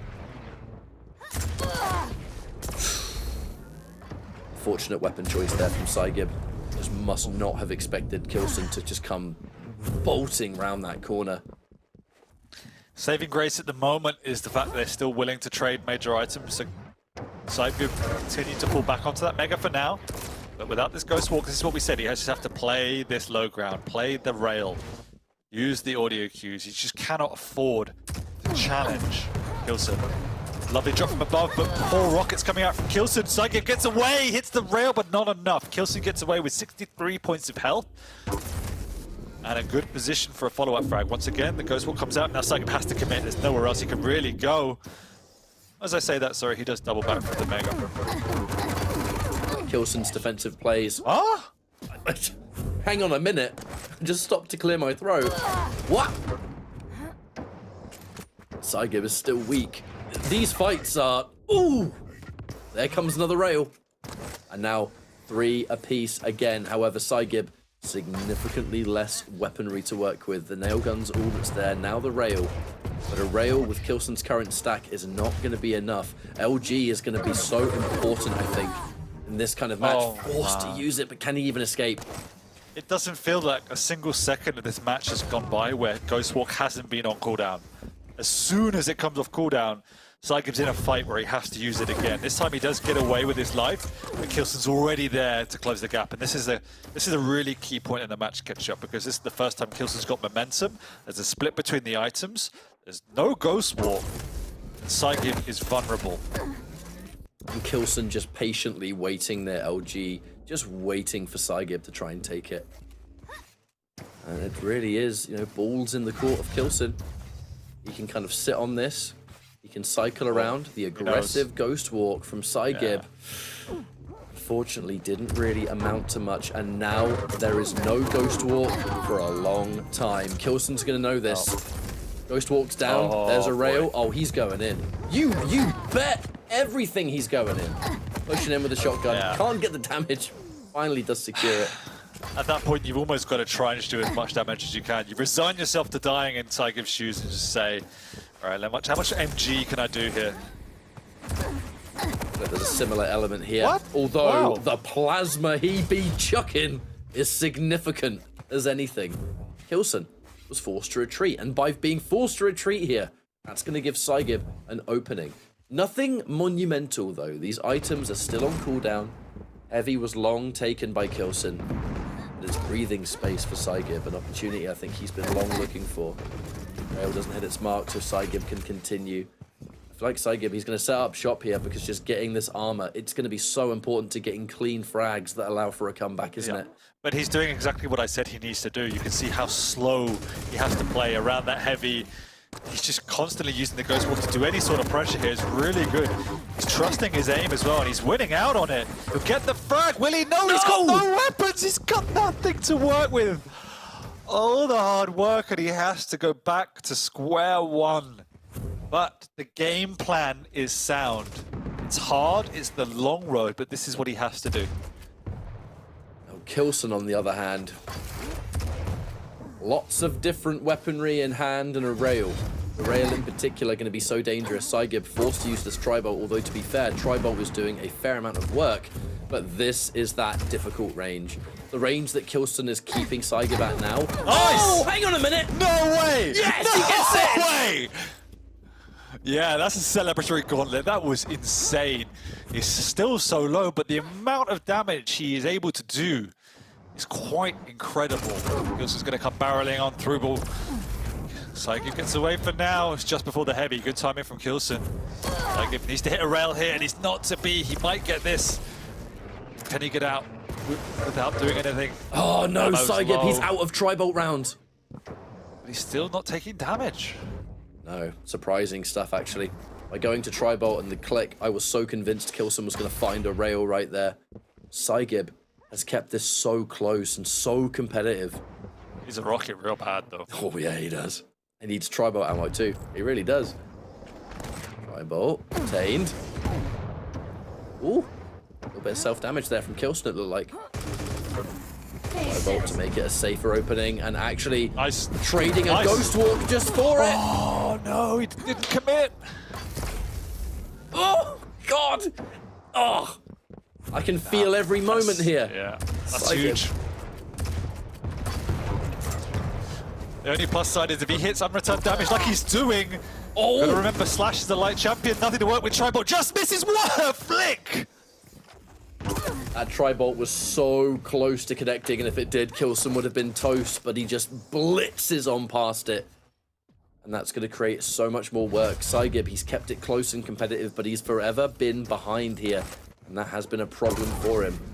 Oh, the Ghost Walk right as he takes damage. So now, having to trade it just to not die for a split second, but it's unlikely that Kilson's going to drop this one. Yeah. Cycles in and picks it up. Now, there is still time. There very much is still time. These are two light champions we're talking about.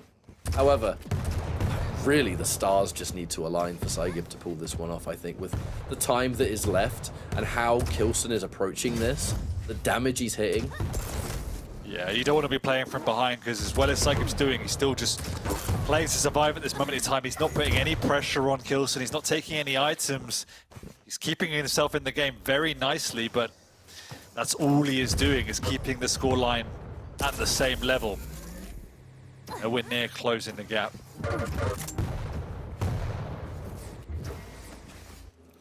Kilson's fighting his group a little bit now towards the end of the game. Going in, adding to his scoreline, and it feels deflating at this point for Psygib. Yeah, very much so. Kilson just needs to kind of just keep doing what he's doing at this point. Cycle around, hit the damage when he can take it. Psygib, at this stage, it's not even a matter of getting fragged, it's just being low enough that you got to disengage, look for an opening. All of that takes time, doesn't it? And that's not something that Psygib has any of right now. But he kept it nice and competitive for a good 3/4 of this map, I have to say. Kilson, he's had to really give it 100%, and oh, okay. But at this point, just a bonus situation, perhaps. 100%. It was closer than I expected to, but it also did play out as we did discuss in the beginning. What was really interesting though is just how effective Psygib was when he had those openings and how creative he was with that ghost walk. I think the big turning point came when he very nice. He ghost walked over to that heavy and just couldn't commit for it. Allowed Kilson a big opening to get a frag and extend the lead, but all credit to Psygib to keep him as in it and as competitive as that was. A few little bonus frags here, just for good measure, almost. But there has been another good showing here from Kilson. Kilson was already 1-0 up. This is now going to make it 2-0. We just still think back at that corrupted keep, and I feel like how close it was to being in Psygib's favor instead. And with another one here where there were absolute moments of greatness for Psygib, not enough to ultimately pull this one forward, but he's been bringing it to Kilson. Kilson's been having to really concentrate and make sure this doesn't slip through his fingers. It is a 2-0, but it is significantly closer in these maps than I think both of us expected. We'll see if that continues, though, for our final and third one. So this is the Psygib we have seen. It's just not the Psygib we see every week, it feels like. You know, there'll be matchups where, not so much this season, since I think the league is a lot more competitive, but particularly previous seasons, where it would go in and you go, this should be pretty easy for Psygib, but it would end up being a 2-1 loss potentially. And he was ending up the bottom of the leaderboard, which is not where he should be. When he plays like this, he's incredibly difficult to beat. I remember him beating Rapha a couple of seasons ago, and it was almost a bit of a huge upset at that time. It just doesn't feel like that progression's happened. So if this is the Psygib we'll see week in, week out, that's a really good thing. And it's a better time to do it now, as the season is young. Mm-hmm. This is only week 4, so if you're in this kind of shape now, and we can't forget, this is Kilson we're talking about. Psygib is playing this well and making it this competitive. He's going up against like number 1. You know what I mean? Yep. Like, he's going up against the guy. And if it's this close, keeping consistency is what I think all of us want to see. Because if Psygib can play like this in future weeks against the other opponents, who knows how far Psygib could go this year? If you're doing it to Kilson, and Kilson is the way he is right now, that is a wonderful building point. And now, right, this is where I have been the most intrigued, because we get to see Visor again on a smaller, less common map that you would see the champion pick. Now, I have seen Visor on this map before. We have seen it, but it's not common. And Kilson kind of went out of his way to pick this. So very curious to see what he has up his sleeve. Yeah, I've definitely seen it. Maybe not so much in the QPL, but definitely in practice from a few players. You know, I've seen Raisy, Venger, I think even Sirius playing this in practice on this map. So we know what it brings. Kilson manages to get that control as he often does. Sets up in that T-junction up above the Mega. Really difficult to dislodge. Using that piercing sight, using that rail, can make Psygib's life a living hell. Now, Psygib's been great on the defense so far, but part of his X factor in these 2 games, in my opinion, has just been how well he's been able to play his champion. Map 1, it was all about the orb, using the passive as well. Obviously, the overall game was good, but those 2 things really stood out to me. And similarly on the last map, the way in which he was using the Ghost Walk consistently was really powerful for him. Now, he doesn't have that same level of higher skill ceiling, if you will, with the Galena. It's consistent, so he just has to play a better game of Duel than Kilson, and that's the real challenge now, is that how is he going to use his just general skill set to dislodge Kilson? I feel like the extension of that comes down to the opposing champion. You know, you look at a map like this, which is so small, and if you're the one that's fully in charge, you're just keeping the opponent on the end of a string, because it's so hard for them to hide from you. You know, you have to really go out of your way to walk around and try not to give any audio away as to where you are. While Visor just provides this almost like mastermind experience where you see everything. And it's such a small map, you hear almost everything as well. And if you're Kilson, you can hit everything. So this is going to be a challenge. I feel like this is going to be a challenge for Psygib.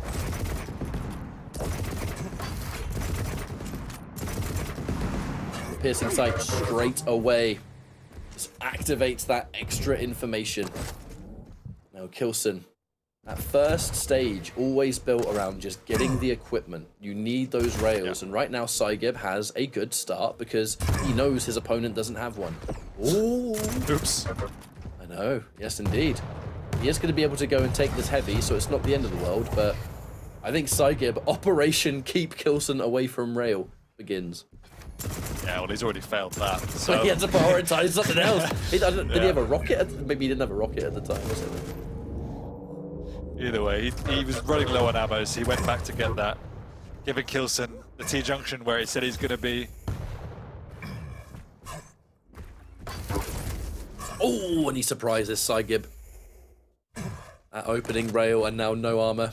It's suicide to drop down and take this heavy, so Psygib has no choice but to forego it. However, he is so weak, and Kilson has so much of the map. He's going to take that frag first. Psygib, oh, you're done. He only had a starting machine gun, and if Kilson has you and he hits you with the opening rail, you're dead. You're doing nothing to take that one away. Now there's that piercing sight once more. Yeah, Psygib hears it, waits it out. Gives him a little dance, just for good measure. Kilson's going to try and bait this, I guess. Is Psygib going to fall for it? Nah, he gets spotted. And here he comes. He's only got a rail to work with. Kilson knows it. That's all he needs, apparently. Back-to-back rails, one through the gap right there. Psygib's running stuff away.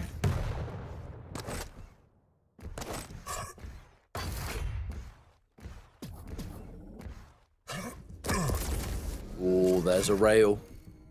The piercing sight is ready for Kilson. And the time is going to be now to pull. Understanding that there's a... wow. Yeah, it was just understanding that this heavy is likely going to go to Psygib, but at the very least I can use this piercing sight to just nullify it and just remove it the second you have it. And there's a rail again. Kilson secures. And this extra information just looks almost unfair, Dan. As Kilson just, he knows everything. Exactly, and as we discussed, without the X factor of an ability to fall back on, it's a lot more difficult to make these incredibly crazy plays. You have to just outplay your opponent. At the moment he's not doing it, these rail trades are just going solely in Kilson's favor. And as you said, when you have the piercing sight, it just adds another layer of difficulty to rail against your opponent. That's certainly not the first time that Kilson has used the piercing sight when an item is about to be taken. That's now 2 for 2. He's done it once on the heavy, once on the mega. And the piercing sight during that has just allowed him to maximize his damage. Oh no! Oh, they trade! Who spawns where? Kilson. Spawning actually further away from the mega, so that is going to allow a pickup by Psygib. But yeah, my point was that 2 out of 2 times when Psygib has collected one of these major items and Kilson's had that extra information, he's nullified it immediately. It's like, Kilson's got a decent stack anyway, he can remove it, and there you go, we're back to square one, and he looks a lot more confident, springs the trap with the opening LG, and the tri-bolt as well certainly doesn't tickle. There's that rail though from Psygib, so that's a great start. Tri-bolt's all Kilson has to compete with a rail angle so far, but I do wonder if he's going to be able to lock in a rail at some point. Well, I guess the question is as well, he hasn't seen a totem all map pretty much. He must know something's awry here, and the question is, will he go out of his way to find them? Because the last 2 frags have been a large part of just having that overstack up. So we said there isn't a big X factor. Well, slightly wrong, because having a much bigger stack is definitely a boon. So, well played to keep that ticking along. Kilson lands on that totem. A little bit of extra damage. Psygib, the ability to fall back on it comfortably because we still do have 2 of the 3 totems in play. And the next goal is that heavy once more. Kilson does not have a piercing sight, so he has to do it the old-fashioned Kilson way, which is just listen. Yeah. Psygib is not making it easy at all. Ooh. Okay, there's some stack here. Psygib. It's an interesting situation to be in, Dan, because although Psygib has really set up a fortress in that corner of this map, Kilson is still the one in the lead. But Kilson's also being prevented from getting a rail. So he can't really do anything. Yeah, he can run the map, which is important. But at the same time, he can't pressure Psygib. As I say that, that's how you pressure him, is you just barrel on through with the rocket jump. But he missed the totems, that's the problem. He did. He got a rail though, so he got part of his objective. And now he can challenge his opponent. Psygib. Oh, never mind. Psygib's all the way back up to healthy. Yeah, well, Kilson definitely heard the totems being used. I mean, he already knows where they are. It's just he hasn't had an opportunity to clear them out just yet. Oh, that looks like the opportunity could be now, Dan. Yeah, Yes, now- it now will. is. Instantly. He don't even needs to look. He knows exactly where they are. And oh, that's painful. They're all gone. That really was. It feels like that was Psygib's best opportunity to come back. And now, Piercing Sight, it has not just been for the common use. Oh, See you there it later. is. Off you go. Angry Kilson. Oh yeah, I saw the shake. That room shook. But I tell you what, the Piercing Sight has been used wonderfully for rocket placement too. And that's not something that we so commonly see with Visor. Normally it's the most obvious application being the rail, the LG traps that can be set. On a map like this though, it's given Kilson some absolutely amazing opening rockets. And it has just spelled disaster for the rest of the fight. However, Psygib only 2 frags behind. And once again, Dan, Psygib, he's just knocking on the door, right? He's right there. Oh! He has this incredible way in this series of just doing immense amount of damage when he shouldn't do. Every time Kilson pushes in very healthily, he comes out either dying or this tail between his legs. So a lot of respect has to go out there for the way Psygib's defending. And yes, he's burrowed in this game, kept it respectable so far. But again, it's this balance where it's just staying in the game. The minute, he doesn't look like he's got a recipe for how to push an advantage. And Kilson has felt no pressure whatsoever to make chase. Yeah. I mean, why? Why does he need to? He has 3 frags ahead of Psygib. He has more information than Psygib does. And by having more of the map, he's going to have more weaponry, more ammunition. There is no rush. Oh, this is clever. So clever. Opening rockets! This is what I'm talking about. The Piercing Sight combined with rocket placement is absolutely wonderful stuff. Yeah, Rise has been great. He's over-doubling Psygib's item pickup, which is exactly why he doesn't feel any pressure. And he can effectively take these fights with a 2-to-1 damage ratio and still come out on top. He's just got that much of a stack advantage. The saving grace, as we talked about, was the Totem Fortress. But since that's been removed, Psygib has been more and more vulnerable. Now the shoe's on the other foot. Kilson's the one that's controlling the rail room. Psygib just says, hello, can I have a rail, please? Kilson says no. They are all mine.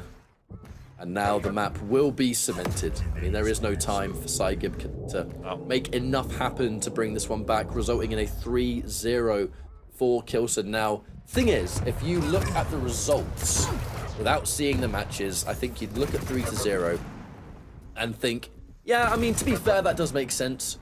But with how these maps went, Psygib really brought it to Kilson here. It wasn't enough to get the map wins, but there were so many moments that were so close to going either way. And that, on its own, again!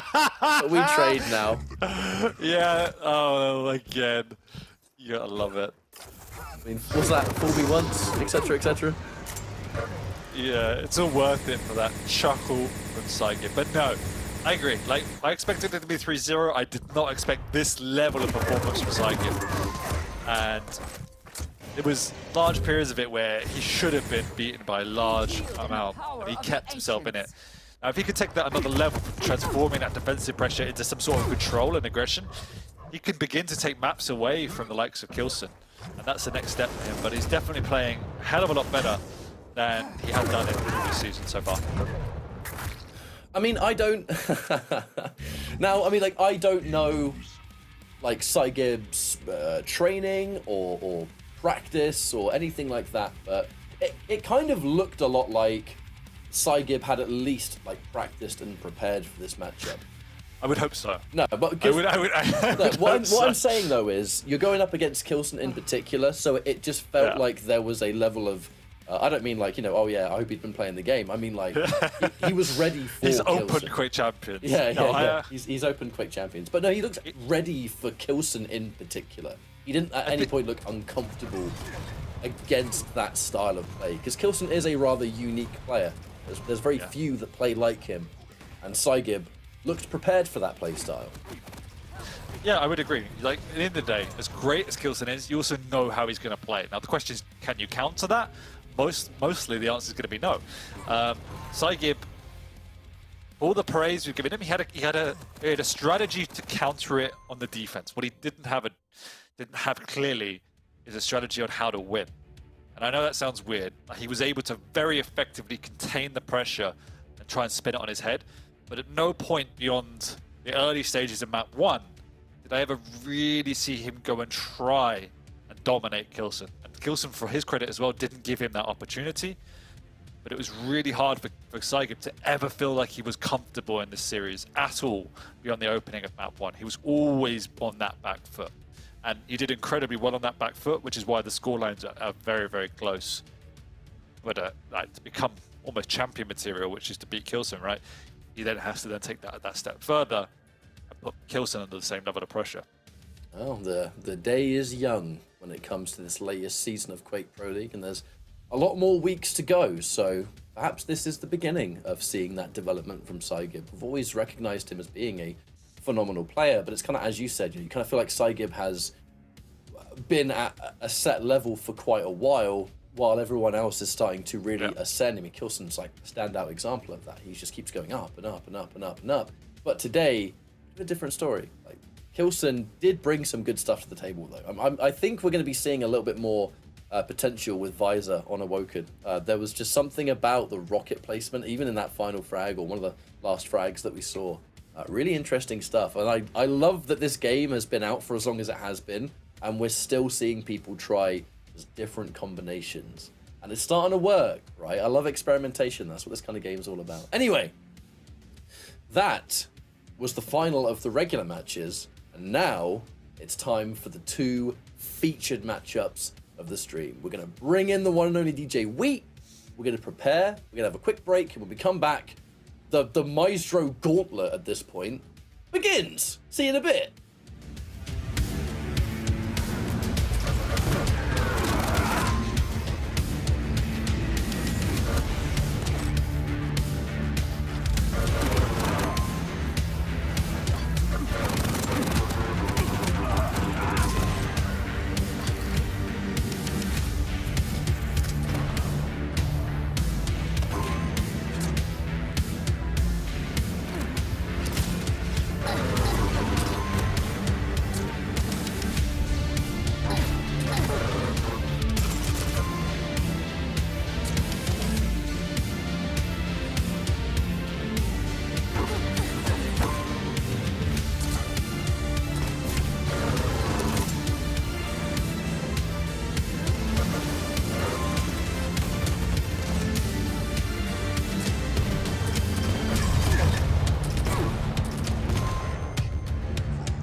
it is time for our first featured matchup of the day. And it's going to be Dramis going head-to-head against Venger. My name's Ketchup, joined by ZSX. But if you've watched any of these once or twice, you know that for the featured matchups, we're not going to be alone. It's time to bring in the DJ Wheat.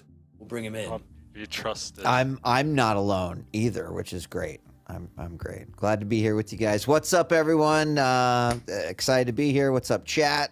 Saw some good games today. I was really impressed with Strong Sage's kind of debut outing here. So I'm hoping that our featured matches live up to what we've seen so far, but I think that we might as we get a little Maestro featurette here this week in week 4.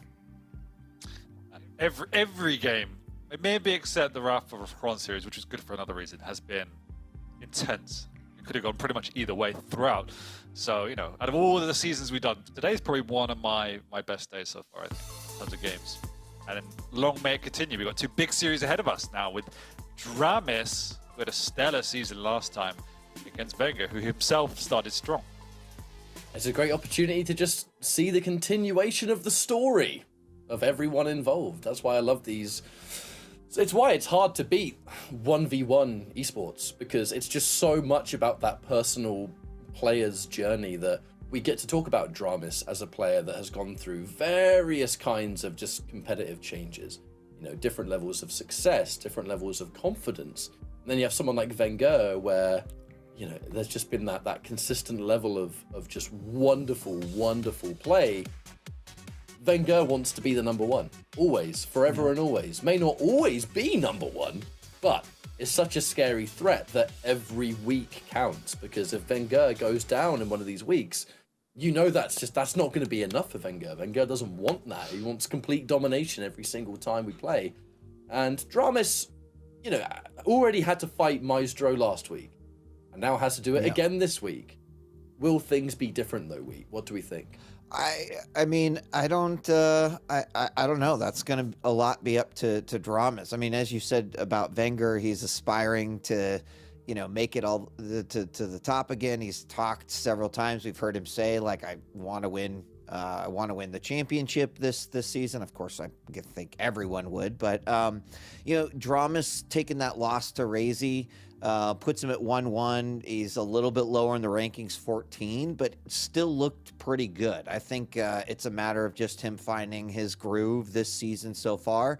Haven't quite seen him, but he's going to have 2 gobsmacker weeks in a row right now up against Venger, his teammate, who I would say is looking a little bit better than Raisy right now, and the kind of the current standings overall.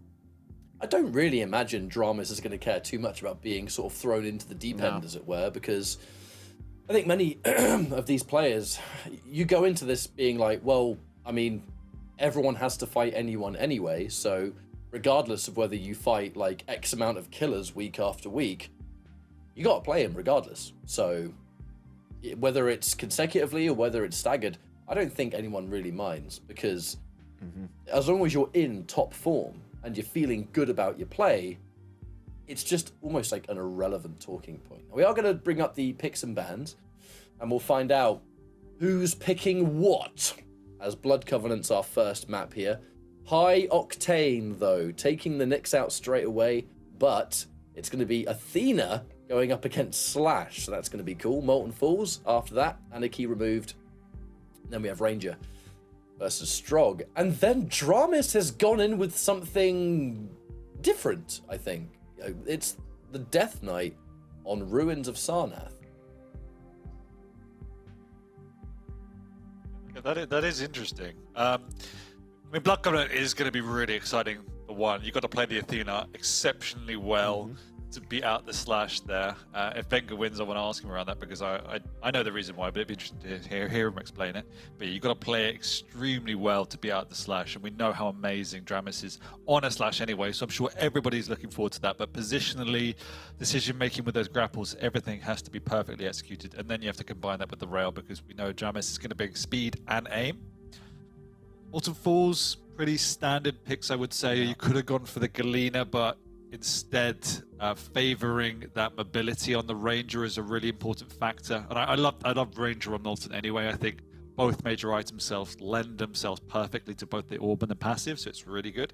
Whereas Dramus is always going to try and pick the strong if he can. And then, yeah, that's a really interesting pick, the Death Knight on Ruins. But both major items, you can cause a lot of chaos with that Flame Strike. Yep. If you're down in the heavy, like, you could just isolate it completely. Otherwise, you could almost shut out the Mega, particularly if you're coming through T-Junction. You just can't even get in. So it's a really, you don't see it a lot, but it is very good if you play it smartly. And we know what the Visor is. You get a lot of good utility with that piercing sight. I feel like it's cool too because you're going up against a Visor, so I think normally we'd be sitting here thinking, right, Death Knight, although might be a bit of a one-dimensional champion, what Death Knight can do is exceptionally strong for what you want it for, depending on the map. So yeah, denial, damage, a bit of space control, and on a map like Ruins, you quite rightly pointed out that it's not just the heavy that you can control quite well. It's going to be denial for both of those major items. Now, I think we'd normally be sitting here thinking, right, that's what Death Knight's going to be able to do, but Death Knight, what would the weakness be? Getting outmaneuvered, getting outsped. You're going up against a Visor, so that's not going to be anywhere near as problematic. And I would say matchup-wise, if Dramus was going to be fighting against any champion with the Death Knight, I don't think he's going to be too down about having to fight Visor. I think it's one of the better matchups he could have found himself fighting against. And I think that's the thought process, right? If he's getting beaten up on the map because of the piercing sight, he's just going to say, all right, I'm going to sit down here, maybe by heavy, and say, all right, I'm not winning, but if you want to come fight me, I'm here. And it's just that threat every single time you're going to drop into a Flame Strike and just be obliterated. That kind of forces a little bit of a stalemate and just gives you security on one of the items at least. Yeah, it's gonna be interesting just to see if it is used more aggressively or it's used to sort of regain control. Setting up those traps sounds like a great idea, but versus a Visor, right? Those plans can easily be thwarted. So that map 3 is certainly one I'm pretty interested in to see how this plays out. Well, we're going to have to get through 2 other maps in the meantime, both of which are going to be exciting regardless, especially that Blood Covenant with 2 fast-paced champions and 2 fast-paced players. Now, on that note, though, ZSX, we're going to say goodbye to you for a series. We'll bring you back at the end, and obviously, you'll be joining Week. You're going to get sucked into that thing above your head. Oh, there it is. He's gone. I'm wondering if the stream actually heard that, or whether we just did, whether that was just a little treat for you and me. But, all right, I'm actually going to drop a potentially tricky question. Predictions. How do you imagine this going? So it's pretty interesting. I don't know if folks have caught it, but Venger and Avec have been doing a little prediction show each week. And, I was kind of surprised because Avec is like, yeah, I think you're going to win this one 2-1, but I'm not sure what map you're going to lose. And, I do feel like that's respect towards Dramus, right? And there was probably talk about it a little bit later if we get to interview either of them. But, Venger knows that there's a couple of maps where he's kind of outside of his comfort zone. So if he wins those, I think he's got a 3-0 potential here. If he can't, I think that a 2-1, still kind of leaning towards Venger, but I do think that Dramus, I have to agree, Avec said the same thing, that Dramus can take a map. I feel like I echo that a lot, and I think an extra talking point to factor in is there is I don't think unknown is the right word to use here, but there is definitely something that's an element of spice, and that is going to be that final map, purely because we have seen Death Knight used on Ruins of Sarnath before, but it's certainly not a common scenario. Now, that can always lend itself to being an unexpected map result. That could be something that just gives Dramus that extra little element that might allow him to maybe win that map, because you don't see it every day. So truly, how prepared could Venger actually be? Either way, we're going to be jumping into map 1. As I said, we have 2 maps to get through first before we even enter the ruins. So it's the battle of high octane, speed and maneuverability. Venger, we're going to be checking out first of all here with that Athena. Dramus, loves the crouch slide. Can't live without it. And a fantastic player he is. Is it going to be enough to compete with Venger? Because Venger on this map with Athena, I feel like it could make magic happen. I completely agree, and right now Venger, the only one with a rail, and now will he be able to keep him away long enough? No, the answer is no. Now they're both rail equipped, and I think that's going to be the big decider right here. You know, 2 targets, pretty small, pretty fast, hard to hit, but rail I think is going to be the decider. Who's on with that rail, and what can they put together here? But in the first minute so far, there's been some trade, just damage trades here, but both players playing very, very respectfully of one another. Venger now kind of silently getting ready for an assault at the top. He tried that versus Dramus a couple of times, but didn't work out too good for him, as he did get tagged with that rail. But both of our major items are about equal times, just about 4 seconds between the two, and that's where I think things get real tricky, potentially for Dramus. I don't know. There's like 2 super fast champs in terms of the way the momentum can work here, so we'll have to see. But I think that could lead to control overall. Venger's going to have to be rather specific with these rail placements right now, as being rather rail happy in the opening few seconds has left Venger with just 3 shots in the tank. So on the other side of that, Dramus not really having anywhere near the same level of issue, and getting that opening shot moves some of that armor right as Venger picks up that mega. So it's not a terrible start for Dramus here. We are going to need a little bit more rail ammo. It feels like with both of these players creating so much space between each other, it's going to be a rather standout weapon. Venger having to be very careful. The moment you pick up that rail, if Dramus is close enough, he's going to hear it. And I think Venger wants to make sure it's completely safe before he even tries it. Yeah. Mega's in play, heavy as well. Dramus, surprise! Oh, that was a surprise attack and a half. I kind of feel that was a play out of Raisy's book, actually, just slowing things down. But look at that. The rocket hits even after the frag, and Dramus not going to let up on this one. He did take that back full of LG damage, which resulted in the rail frag, but almost tied it right back up there. But Venger being very, very quiet, as you said, didn't want to give away any audio cues. And then, unfortunately, right, looking for his opponent might be, he hadn't seen him, he turned his back. He ate almost 110, almost 120 damage of unanswered LG, and then was easily dispatched with that rail. So, Venger's on the board right away, but it is certainly not over quite yet. And, ooh, a misfire up the jump pad, but he still manages to do it. Venger didn't get that mega. Dramus falls down, but the LG not enough. We're tied up 1-1. Wow! Whoa. That was just Venger things, I think. Being able to just pull rails out like that. What could have been a rather dire situation.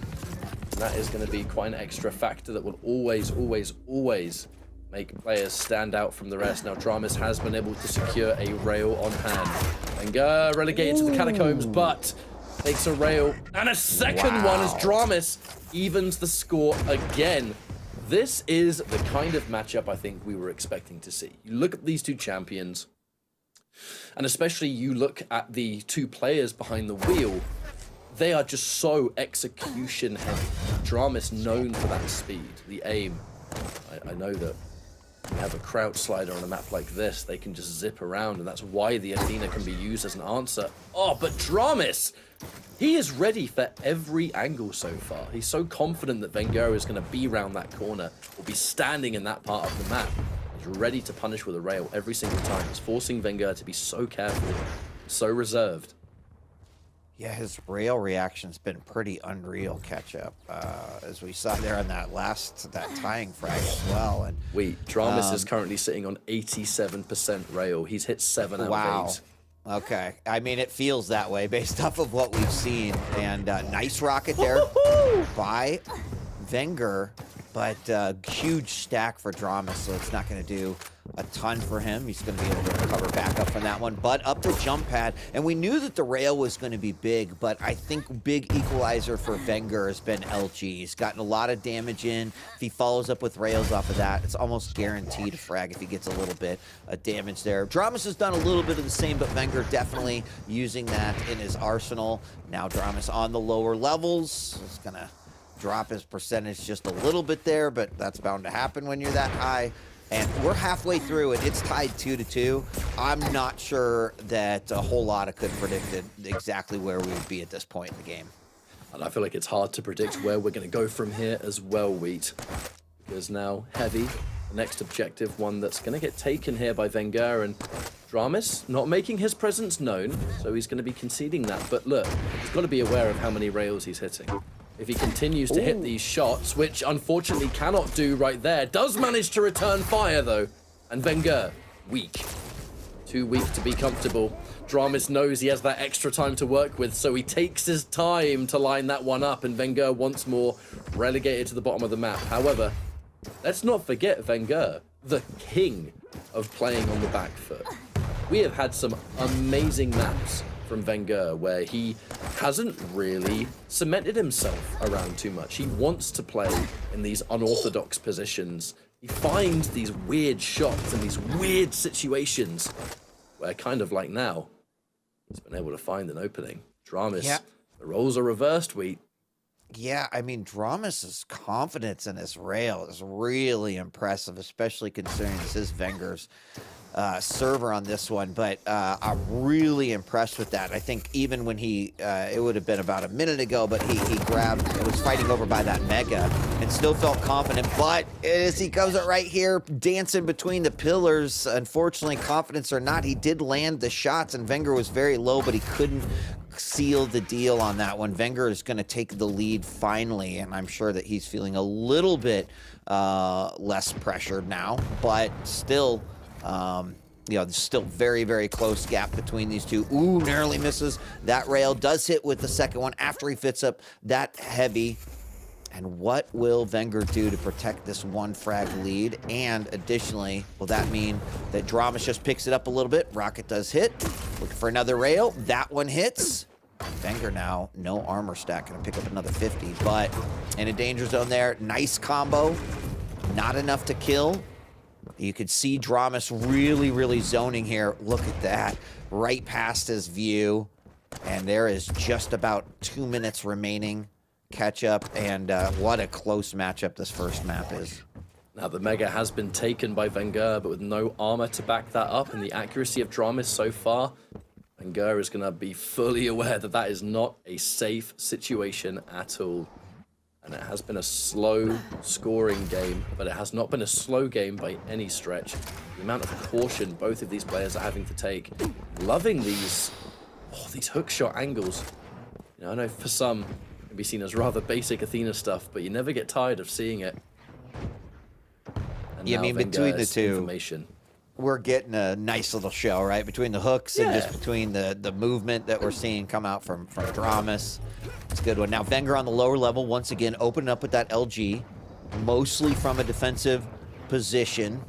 We'll pick up, get a little bit of stack, but as you've all seen through this map, one rail, and those vertical rails that we've seen coming out from Dramas are pretty dangerous. I'm sure that's one of the reasons why Venger decided, you know what, I don't need to be here. He gets down, slide around the corner, and the LG coming out, a rail as well. Both players back down, less than a minute to go. Can he tie this up? Dramas looking for a kill. Venger just looking to hold on.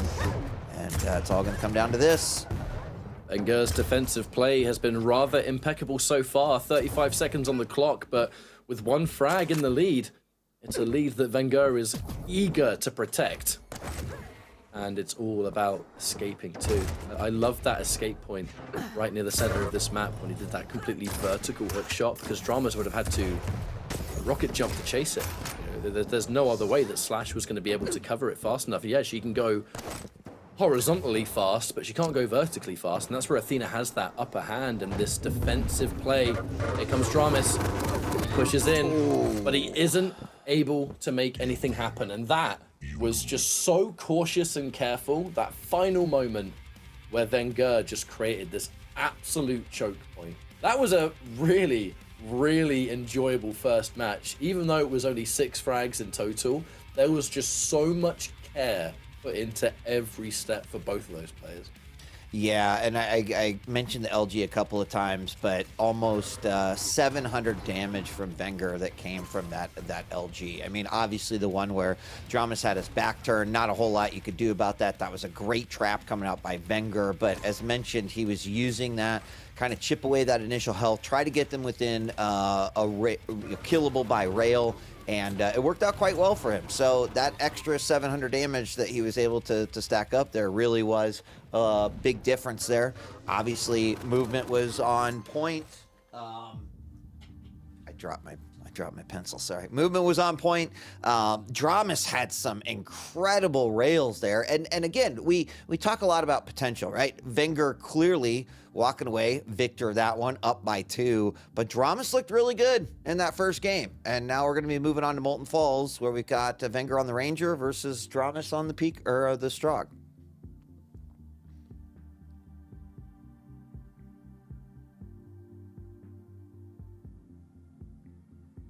Am I still here?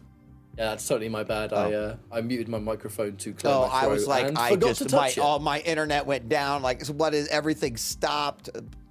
No, don't worry. I'm on fire today. Apparently, it's been a disaster on my end. But I tell you what has been fantastic are these damn maps. They're what have been top notch. Now, what I was saying before I realized I was talking to myself and no one else was that I'm just as excited for Molten Falls. Like, just after seeing how Blood Covenant went there and how, I mean, I gotta say, the rail side of Dramus, although it did start to trickle down to the point where he was hitting about 50% rail rather than the, 80% or however it was back then. That's such an important weapon to have on this kind of map, but the creativity is gonna come out. Like, how is Dramus gonna position himself on this map? Does Venger have any creative plans, because he's got Ranger, right? And I'm not just talking about the orb, I'm talking about Venger. The use of the rocket jumps in a dual setting is something that Venger is almost, in Quake Champions, a bit of an innovator, because he's one of the only people that does, like, horizontal rocket jumps just to give himself speed, and he'll use a rocket jump just to get to that one bit faster. And Ranger can do all that because he takes less damage by doing so. Yeah, and good map to kind of be doing that sort of thing. If you can surprise your opponent, maybe they're, on the top area waiting for a heavy attack right there. There's definitely opportunities for Venger to do that. Is that what we're going to see? Well, Rail's going to come in big here yet again. Obviously, just overall control is going to be incredibly important, but I would not be surprised either to see Venger try to slow it down just a little bit and set up a trap if possible. Dramus, for him, kind of curious how Peaker's going to come into play here overall. So we're early on in this game, just having started and looking through the eyes of Venger, and already, again, slowing it down. And I like this. Like, we're seeing different shades of Venger here in the last couple weeks. Major part of it is just sort of how Molten Falls has developed, how players approach it. Venger was the one that had the rail side spawn, and by doing so, the instant objective is keep the rail away from my opponent. Dramus has been unable to pick one up yet, and as we clearly saw on Blood Covenant, on a larger map with these two, the rail is such an important piece of the puzzle. Venger's ability to just take that away is going to make a lot of these fights a bit scarier for Dramus. Now Venger, oh, there's the Pika, an impressive amount of damage from that Pika as well. That's going to force Venger to back up a little bit. Dramus, this was a hard-earned heavy, and he'll happily take it off the back of that, but still no rail, which means that this fight is just so much harder for Dramus to take. He's only just been able to get a rail. If he had a rail in that fight, who knows what would have happened. But Venger, quite appropriately, kept it at arm's reach forever. Yeah, instead of a frag, he's just going to need to be happy saying, well, I did get my hands on a rail, so I guess that's a little bit better, and did not lose anything in the process. But Very interesting. I was also surprised how much damage Piker actually ended up doing there. Now, Venger from the top does get snagged on the way down. LG coming out, and opponents know exactly where one another are, but for some reason it seems like Dramus, maybe it's just because he got his rail, but less opportunities, less chances overall that we've seen him fire. Now Venger on the top once again. Next fight is definitely going to be at that heavy, and I think Dramus is going to go ahead and contest it here. 5 seconds left. Dramus thinking he's going to come in from the bottom, and actually Venger's going to go ahead and give that one up. Definitely sort of swapped positions here. Dramus's victory being that he was able to force his way into the heavy room just at the time, and actually it is Dramus that's establishing full control, at least for now. But that control always lies in the balance when there's a dire orb that has something to say about it, and Venger keeping a hold of it. It's either going to be mobility or it's going to be just shred damage to remove the stack that Dramus has been working on. Now we're going to continue the cycle for now. But if it's anything like what we saw on Blood Covenant, remember, Venger playing from behind is a speciality, you know. And I'm not even saying it like he's always behind. He plays like he is, even when he's in the lead sometimes. He is not afraid to concede the items, and yet will still find a way to take a frag lead on you or to nullify. It's not an absolute requirement for him, and he's very comfortable in this situation, as you can see. Calm and collected. As always. Very calm and collected. And choosing these battles here, I mean, Dramus hit a lot of damage in that last exchange, decided he wasn't comfortable enough moving forward and applying any pressure.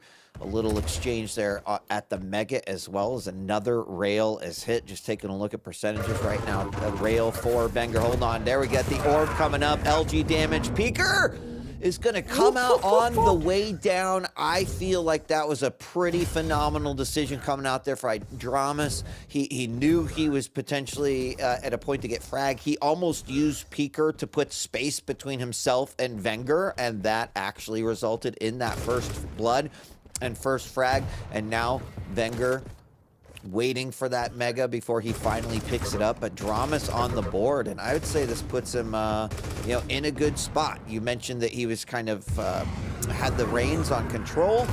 He's trying to keep that there. Wasn't able to get it as a result of that last frag, but Venger trying to play cool, calm, and collected. And oh, this is not good here for Dramus. Orb coming out yet again, and this time he will manage to get it. Same thing he tried before catch up, but this time it worked out for him.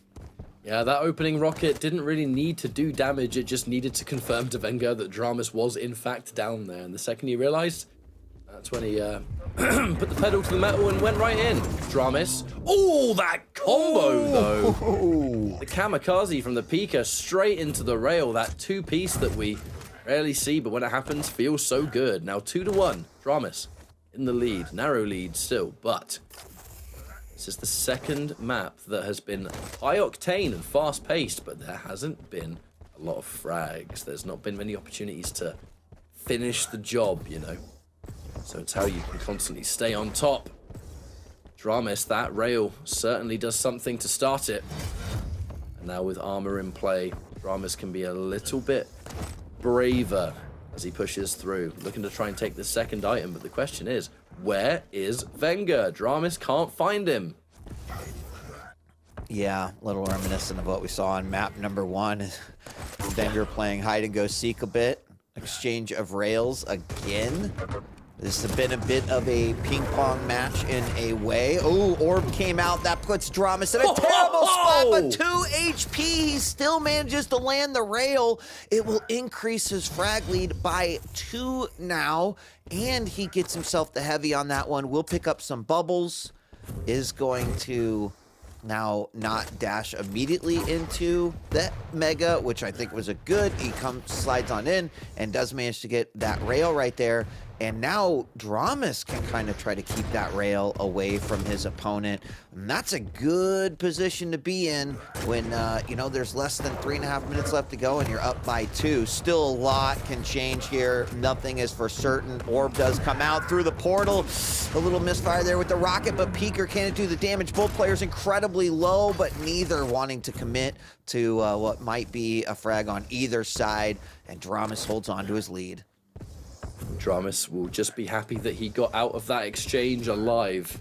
It was very, very close to getting taken out there, and really changing that difference to 1 instead of 2. And that's more than enough for Venger to work with. Now, speaking of Venger, there's one of those famous rocket jumps, just how quickly he puts himself back into position. Wow. Dramus found a rocket there. Impressive stuff. Another rocket comes out, looking for a rail, but Venger's used to the teleport. Oh, the read from Dramus. He knew. He knew! But where do we go from here? Really, really impressed with Dramus here in this game. Oh, I thought he was going to hit that. He had him tracked.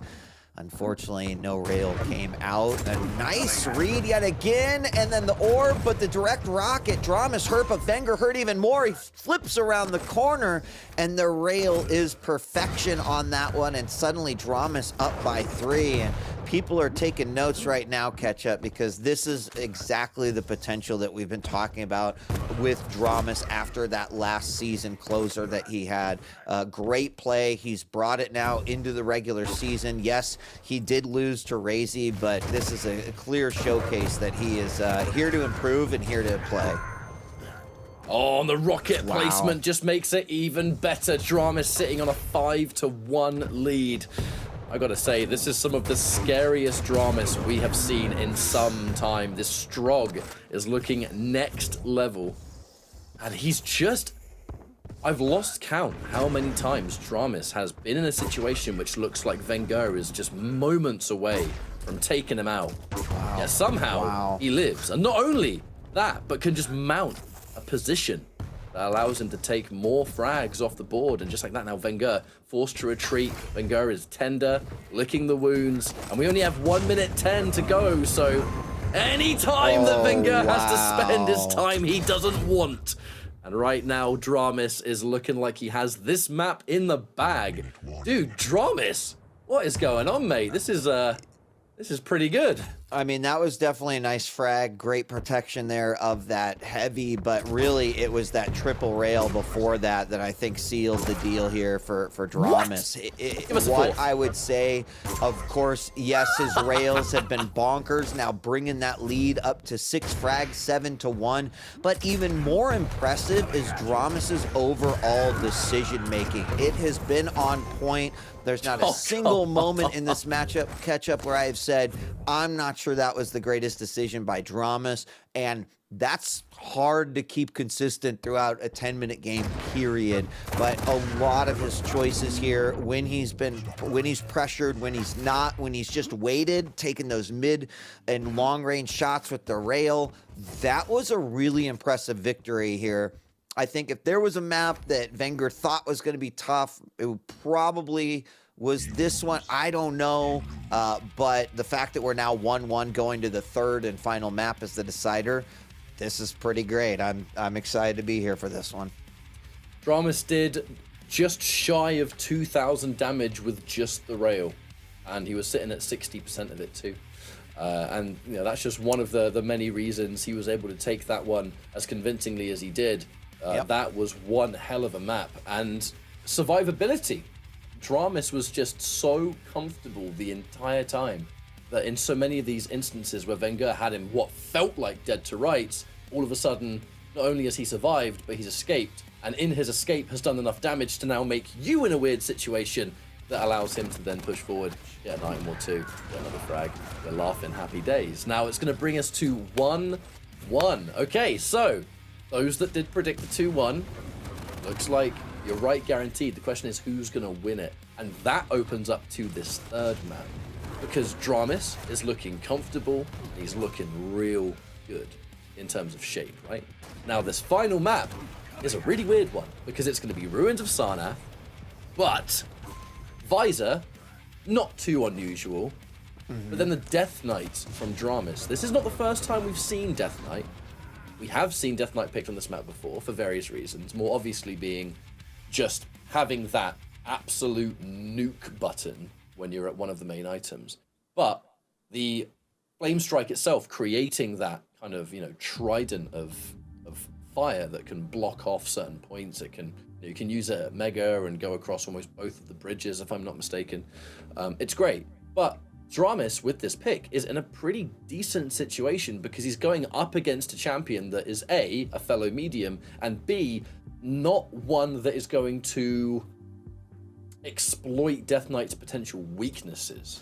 Death Knight has no mobility. Like, it's just not the kind of champion he's built to be. But, to be honest, neither is Visor when you compare to crouch sliders, people with double jumps, whatever. Visor's just not one of those picks. So, really, could this be an opportunity for Dramis to get a surprise win here? An element of slight unknown, and then it's a 2-1 victory. Like, that's a wonderful reality to have, but we're not there yet. No, I mean, possible, obviously. I would say that what Venger needs here is that same rock-hard decision-making and the confidence in those decisions that Dramis had in Game 2. I feel like that was a big part of his victory there. So I don't think he can overthink the Death Knight. I think he just needs to play his game, obviously land his shots, but yes, he's gonna need to be careful, have some caution, especially when attacking any major item or in those areas.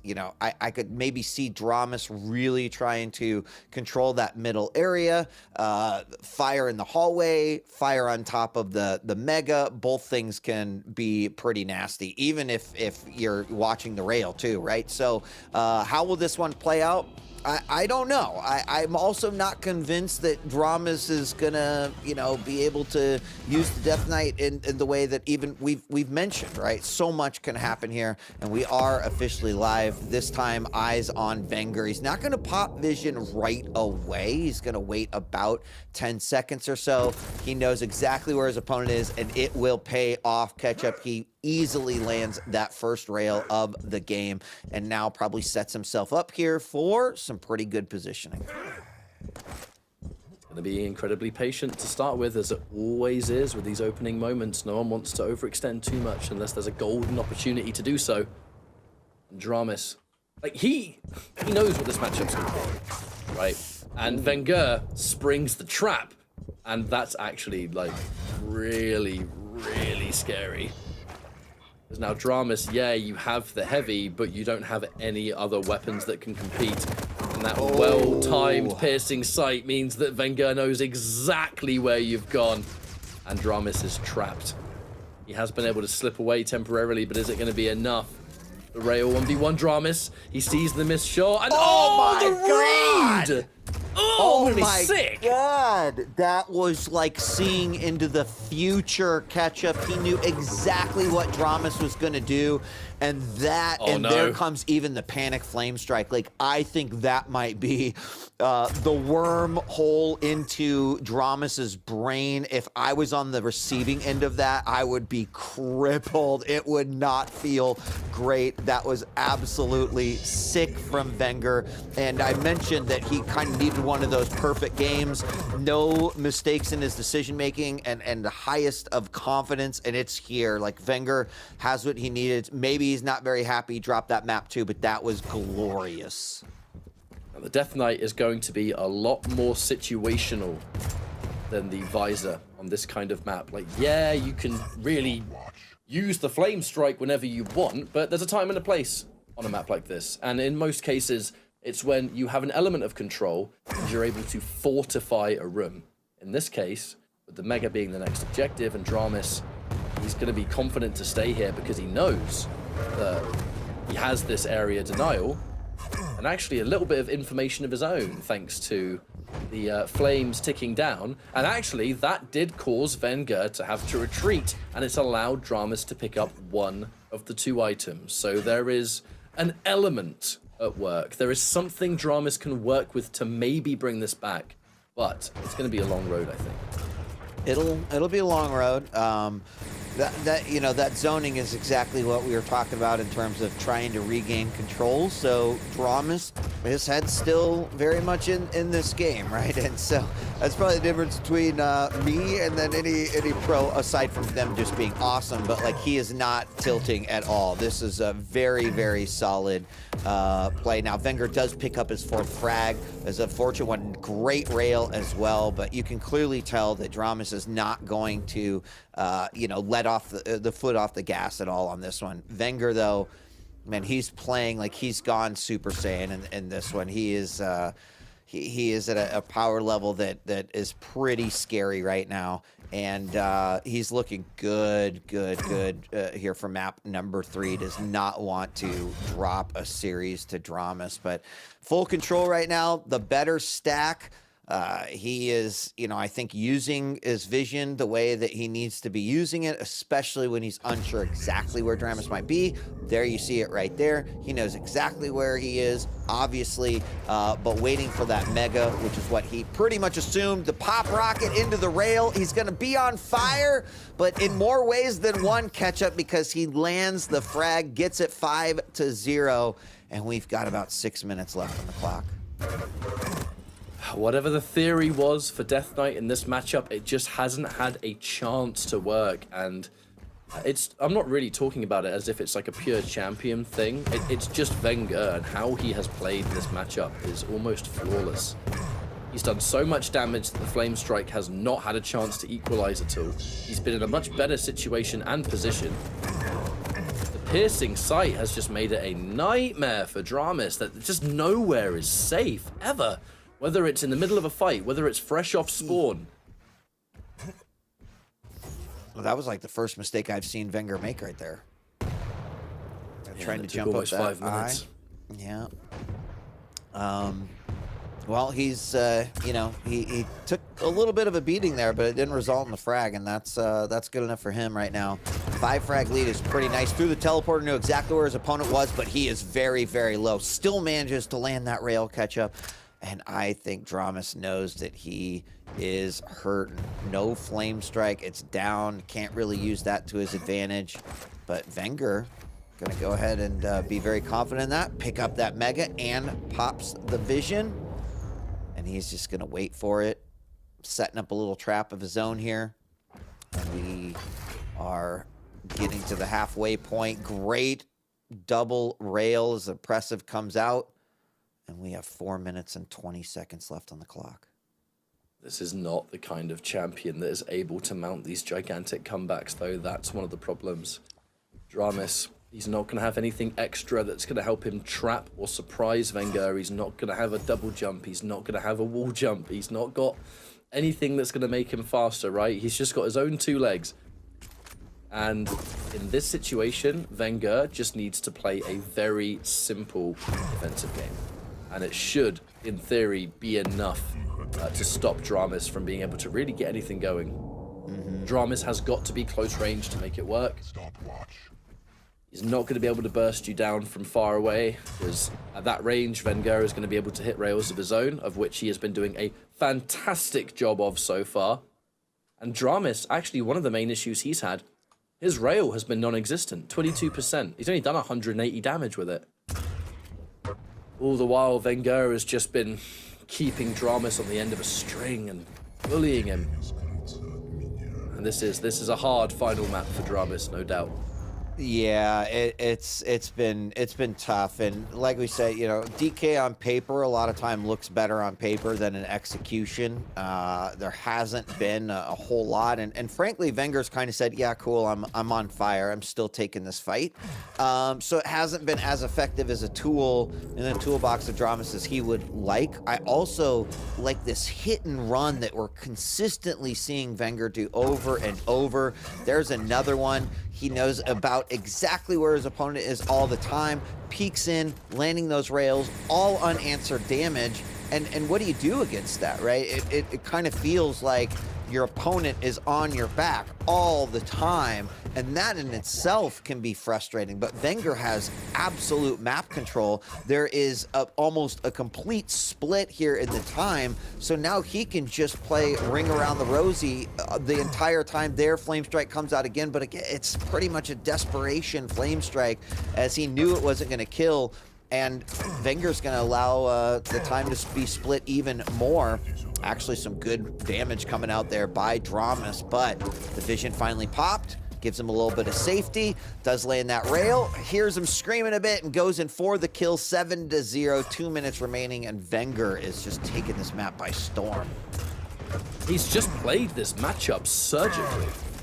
He's kept the Death Knight as far away as possible, where the one thing Death Knight can do in this matchup, he's not even at range to even try. And when Dramas has tried, it has been as a last-ditch effort. It's an act of desperation because he is running out of time. But whenever it happens, Venger has health to fall back on. So, yeah, I'm on fire, but let me just pick up this health and immediately put myself out. He has been so obnoxiously efficient at stopping this Death Knight from doing anything that I do feel for Dramas, because that last map that we saw from him was unbelievable. But Venger just went into this matchup knowing exactly what he needed to do, and there was just no opportunities for Dramas to work around it. Because for this to work, you have to be somewhat in charge. You have to be somewhat in control. They need to come to you.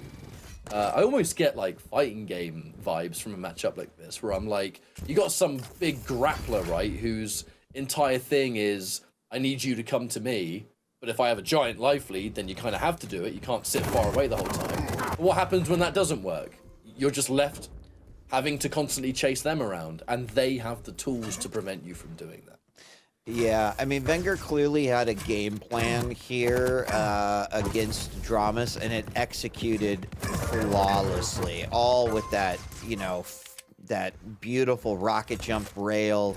Dramas thought he was getting away from that one, but Venger was saying it is not going to happen, and that was a real impressive finish by Venger in that game. Now, is he probably disappointed in dropping a map?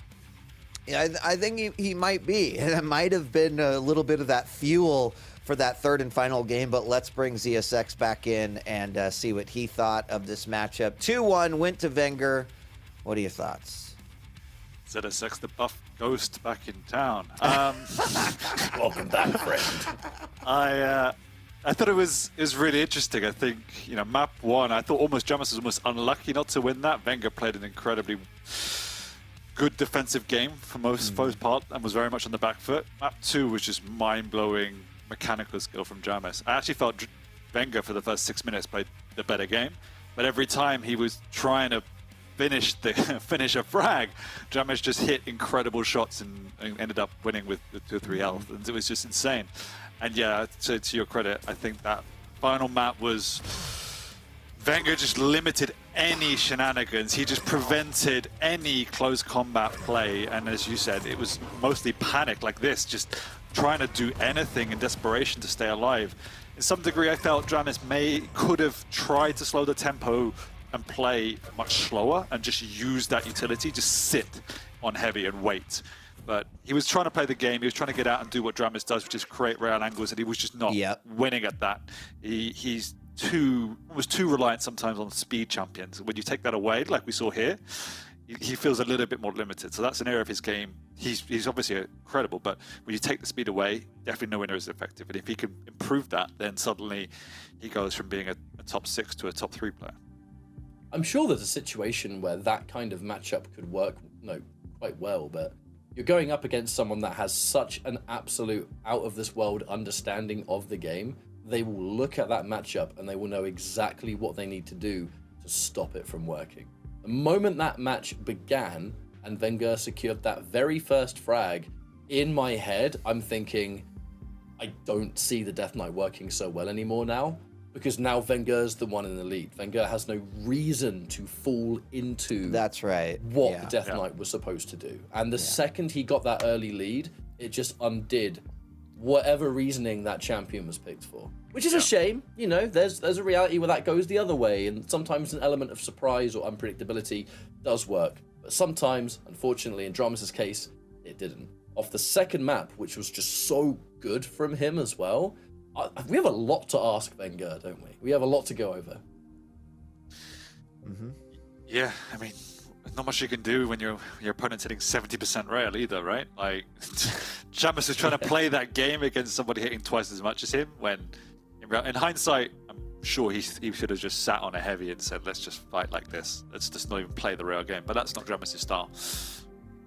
Yeah, I mean, the rails were the reason why Dramus couldn't slow that game down a little bit, because Venger, you know, obviously having Piercing Sight beneficial, but it seemed like even when Piercing Sight was on cooldown, Venger knew exactly what dance Dramus was doing. He knew where he was all the time. He was lining up those rail shots beautifully, and the amount of damage that went unanswered was just astronomical. Especially near the end of that match. Once the major items got spread out enough where Venger could just run the board, I think at that point it was over. So already a tough climb for Dramus. Even tougher when you break both of his arms and are like, now go for it, because that's essentially what Venger did.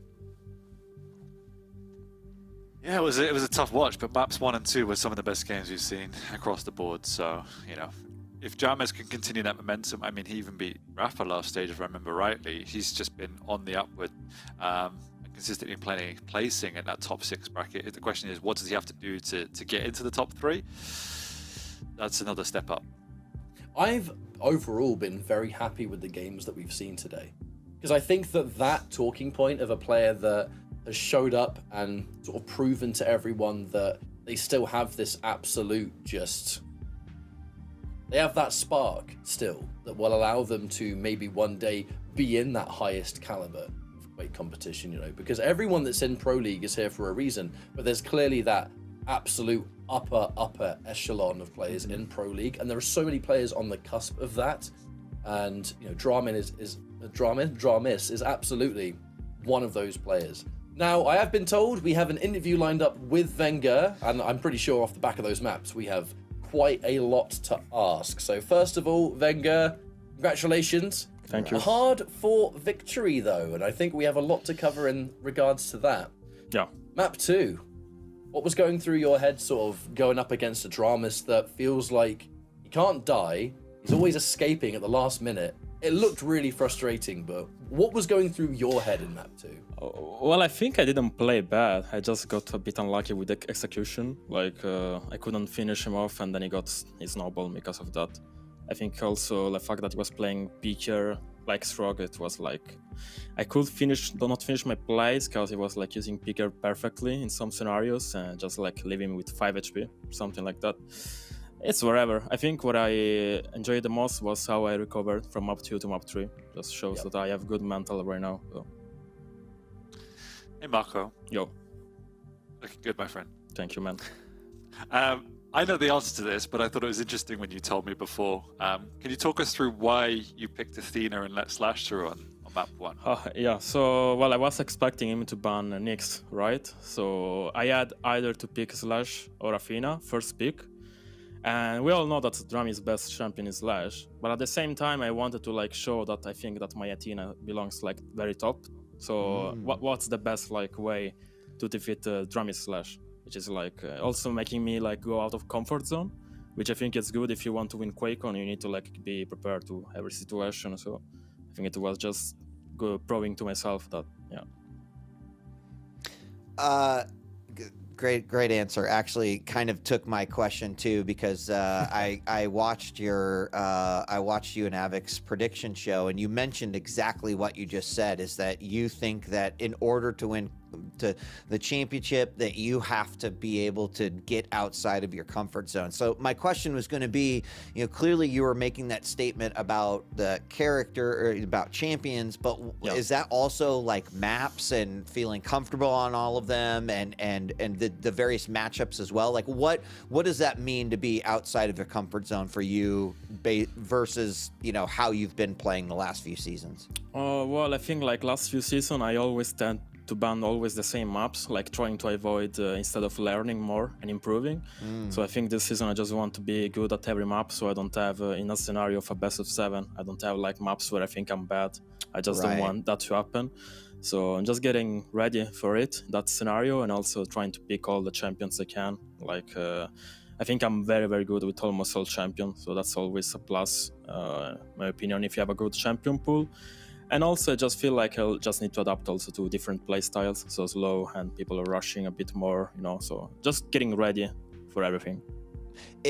Sorry, real quick follow-up, but if you had to choose one champ that you felt like you needed the most work on, who would that be?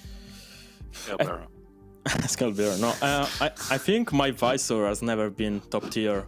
Like, okay. I always kind of watch, I don't know, Kilson's Visor or Rapha's Visor, and they are very good with it, like when to use piercing sight. So I'm trying to pick it up a little bit more to like improve on that scenarios as well. So, I mean, a lot of champions can be improved. I think it's really hard to like, it's really hard to get very good with every single champion. You need to put a lot of time into it. So if you can get a good level with every single champion, that also means that your enemies are like, no. When they have to ban a champion, they're thinking so much about it. I think it's very good. Great. Well, congratulations. How confident do you feel about your Visor now, though, off the back of that last map? Because it did look, the awareness of when to pop it was working wonders. Well, I also want to say that Dramis was not hitting as hard as it usually does. Like, for example, on map 2 it was hitting way more than map 3. So, but I think it was good. Like, I played around items, trying to not force, of course, close engagements, just using my shaft medium range. So I think it was very well played in that map. I'm just happy that I got away with the victory. Dramis is a very good player. So, well. Thank you very much. It's been a pleasure to have you, and no doubt we'll be seeing you a million more times, as there's plenty more Quake to get through here. This just being week 4. But no, thank you very much, and we'll see you later, my friend. Because everyone at home, we have one more match to get through, and this one is going to be just Maestro Gauntlet. It's going to be Raisy versus Zeniku. We're all looking forward to that one. Training partners, they've been playing together loads and loads and loads, but now the chips are down and it's time to play for realsies. We're going to go for a quick break. When we come back, our final matchup of the day will commence. See you in a bit.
the final frontier. Our final matchup of the day is going to be Zeniku versus Raisy. I just actually had to make sure I didn't accidentally mute myself again because I wasn't sure, but I dedicated. It's going to be a great match, and I think we're all looking forward to seeing how the day's going to conclude. It's been a wonderful day so far with so many players that are making that early lasting impression. You know, we were just talking about Strong Sage during the break, and like we were really, really impressed with what he brought to the table. And I mean, this is just one of the shows, right? There's plenty more where that came from, and there's plenty more players to watch and cheer on. But ZSX, Zeniku versus Raisy.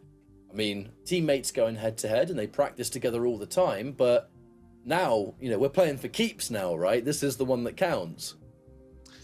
Yeah, I mean, I literally just asked Venger who's going to win. He goes, I don't know. So I think that kind of tells it all, right? when he generally doesn't know who's going to win. And I agree that Zeniku continues to grow. I think there was a period of time where he broke in, got to a good level, then kind of found his position. But ever since then, he's been, particularly the last 12 months or so, just been continuing to develop. And now has really established himself as a top contender. Raisy, I think, reinvented himself last stage, and that made his performance drop off a little bit, but I feel this time he's looking a bit scarier than last year as well, which bodes well for the league. Yeah, agree. I mean, in terms of if you're looking at the last few seasons of QPL, there's no doubt that people are going to put Zeniku way up there in terms of one of the most improved players overall, right? Having now the backing of Maestro, getting that really solid practice in, not only with Avec for a long time, but then of course Venger and Raisy. I mean, it's probably going to continue to just level him up even more. This match becomes real interesting, aside from the fact that Hell came into the QPL channel and said that contracts are on the line. So you've got that. But Zeniku is currently number 4 seed with a 3-0, and Raisy's number 3 with 2-1. Of course, that loss coming from Kilson.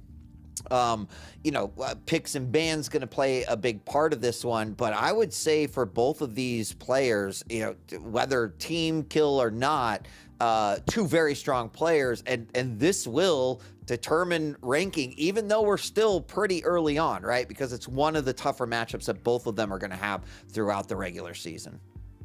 Well, it's funny that you should mention picks and bans, Wheat, because just so happens that we've got them ready to go.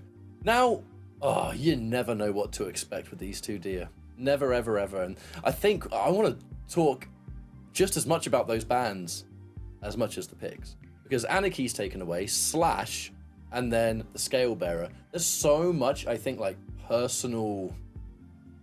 I know how you play, and I know what you like.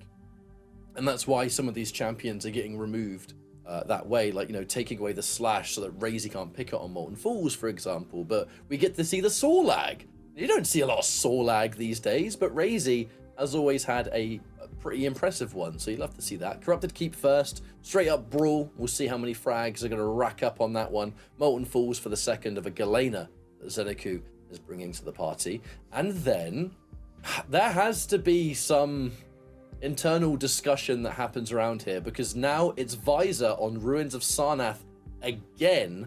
Scale Bearer's taken away, and then it's Nyx for Zeniku. So Visor kind of popular today. Yeah, and I think you called it, really. The big talking point here is both the bans and that Saw Lag. I mean, starting and Corrupted Keep, pretty much the most meta champions at the moment. If you want a brawl, you're going to pick the strong and the range. They're good on any maps, basically. But on that Molten, the Saw Lag is really interesting. It almost feels like a little bit of a playstyle pick to combat Zen, but we know Raisy was one of the first people to really invent strategy with the Saw Lag, and so interesting to see that coming back in, and it still holds an amazing role in Quake Champions. We just don't see it anywhere enough. And then the old dichotomy of the invisibility versus the piercing sight. So it's that game of chicken at that point of who pops it first. So we'll have to see how that one goes. Very rail heavy, I'm sure. I totally had something to say, but then I saw censored type. Fun fact, ZSX never has to turn on the headlights on his car, and I lost it. I miss white QPR graphics. I'm just bringing it back.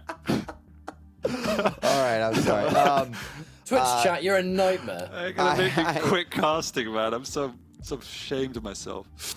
Yeah, I mean, you know, seeing Corrupted Keep, kind of what I expected. Bolt Falls definitely interested in the Sorlag pick here, but I think Ruins will be interesting as well. Ruins sets Zeniku up to potentially try to get that early lead, and then, you know, vision or not, if you can't catch your opponent, can be a little tougher. We'll have to see how that will come into play there, but everything else I kind of expect. I'm curious to hear what you all think about predictions overall. Oh, I mean, look, I'm not gonna lie, I think this is the hardest one to predict, because, you know, if this was however long ago it was now when we first saw Zeniku, I think it would be a rather easy prediction, but times have changed. This is not the same player that it once was, and Zeniku could totally beat Raisy. I feel like a 3-0 is unlikely, no matter what. I think a 2-1 is the safest bet, but I think how it's going to go, that's where it's the trickiest to come to terms. But also because I'm a little bit biased and he's got cool tattoos. That's not the only reason. I feel like Zeniku 2-1, I feel like with the shape that he's currently in and how motivated he just continues to be, feels like this is a week for him. He could totally pull this off, but I wouldn't be surprised either way. Anyway, while the two of you talk about it, both of these players are readying up, I'm going to go and join the viewers and leave this matchup with you two fine gentlemen. So thank you. Take it away. Join the trolling. I'm gonna lean to the lighter side, and I'm gonna pick Raisy 2-1. All right. Yeah. Well done. Well done, Dan. Very, very nicely done. Yeah. I think I might agree with Ketchup here. Right. I think Raisy's played some really good matches. But you mentioned him kind of reinventing himself, and there's been a slower climb for him, and sometimes that happens, right? You need to dramatically switch your game up enough that it does take a little bit longer to kind of bring yourself back up to the level that you want to be, but then you're hoping that you're able to surpass that level that you were kind of already hitting. So this is just such a big match for not only the team but both of these players. As I know I've said in previous weeks, like, hey, there's still a lot of games left to play overall, but there's kind of a really interesting momentum run here that happens, whoever the victor is. And I think if it does end up being Zeniku, right, I'd say keep an eye on him week to week, because one of the most improved players certainly is dishing it out, and I think a lot of people would be excited to see him in that position. Yeah, I agree, and I think we look at Zeniku's progression, he's kind of hit a level, right? I remember him getting top 3 at the Maestro LAN and being very happy with that because it was a step up, but maybe he's reached that level where he's got the block against the very best, and so even a victory in the league stage of someone like Raisy could be breaking that barrier and pushing on further. So be really interested to see that. Still going to side with Raisy just because I feel that his aggression can come out, be a game changer here, whereas Zen hasn't got that side to him just yet. But either way, it's going to be close. So it said Raisy or Pedro Pascal. I can't unsee these, man. Stop doing that, chat. All right, let's go back to it as Zeniku waits for his opponent to come out of that teleporter. And this map is going to be really interesting because already we've seen both players. They're playing that mid, they're playing that long range game. So a lot of machine gun coming out from Zeniku early on there, right at the beginning. But both players, huge respect here. Peeker comes out, does a little bit of damage, then immediately goes down. And I would not be surprised to see this one be a little bit low scoring compared to what we're used to. Around Corrupted Keep, just going to have a battle near the heavy, but Zeniku not in a great position to be able to do anything there. And we will see Raisy take away with that one. Better stack here. He's just looking for an opportunity. Will Raisy capitalize? Just happy controlling the match at the moment, keeping that high ground, trying not to mistake a mistake. As I say that, he's pushed a little bit too far, giving away that Mega, and Zen will take that in a heartbeat. And as we know, probably Zen's greatest strength is just that general awareness and map control and just mastering the basics. And if you can do that, you'll beat 95% of players. So that's what he's doing so well. Yeah. Both players still unanswered frags. That was a great rocket coming out by Zeniku. An orb is going to come out, but it's just a distraction. This Peeker getting some more damage. And Zeniku keeping that pressure on despite the lower stack. And what was going to happen here at heavy? Jumping over, rocket does hit, but the LG doing enough damage, and he's going to be able to follow up. Great first blood and first frag coming out by Raisy. Might even be able to pick up a second here, but no. Crouching around, sliding around the corner. Raisy now going to position himself down at the bottom, see if he can't get a good shot, and he does. A lot of LG coming out there, and he picks up that Mega. Fairly low on LG ammo, so we definitely can't kill from this position. But just the threat of his stack and positioning, obviously not knowing that on Zen's side, means Raisy does get a full free map. Zen, though, has the position in that mid ground, but Raisy's aggression is just dominating Zen at the moment, forcing him away even from the lights. What is Zen going to do to try and turn the tide? Raisy's just playing it nice and slow, goading Zen out, and he's not even going to try and contest this next round of items. Really like that positioning there from Raisy to make sure he was safe from Peeker, and then also anything else that Zeniku might throw out there. So Raisy is clearly razor focused here in this one. He's had the better stack throughout most of the match, although that's a testament to Zeniku and his ability to still be able to make moves here despite not really having a whole lot available to him. Ooh, gonna keep those feet up just a little bit, but just shows how good Zen is, though, at the same time. You know, keeping it 1-0 and skirting the map. As soon as Raisy makes the smallest mistakes, taking away an item. Like, that awareness all the time to keep himself in the game is just huge. Can't make a mistake against Zeniku. Yeah, I can. Through the telly. I feel like Raisy's got a little bit more perk to his step now. I feel like he's, you know, he's consistently just been super stacked, Dan. Like, he is on top of things from a control perspective. Raisy's doing everything that he needs to. He just hasn't found that open window quite yet. Ooh. Yeah, this is really interesting. It's almost that Zen has forfeited the map because he knows he can't contest. And he's just waiting for Raisy to make a mistake. Which is, you know, it's perfectly fine at 1-0. He's playing the long game here. He knows that he doesn't want to contest because he'll lose that fight. We'll see how it plays out over the next couple of minutes. Yeah, I think that the danger is that you have to be playing perfectly, right? Yeah. Like the entire time. Raisy, if he smells blood, I think he's just going to go for it. I also like to see Raisy now kind of saying, okay, well, if you're going to sort of do this dance, I'm just going to peck away with MG damage and then strike like he just did there with the LG. Now, still not within sort of kill range quite yet there, but that's what I would be fearful for Zeniku if he gets caught in a situation like that. But Zen is hitting a lot of these defensive shots. He's keeping up with the pace despite the fact that Raisy is the one setting it. We're halfway through this game. It's only 1-0, but eventually Zeniku is going to have to put himself on the board if he's going to want to find a victory here. The other interesting point is that Raisy's adjusted to this by altering his pathing from exits from the major items. He's trying not to take the same exit 2 times in a row, because that way Zen can't play on his basic routing, if that makes sense. He can't exploit it. And that's why we're finding this interesting stalemate where Raisy's adjusted to Zeniku's play by just not being predictable himself. Yeah. It's super fascinating to watch just exactly how Zeniku is attacking this one.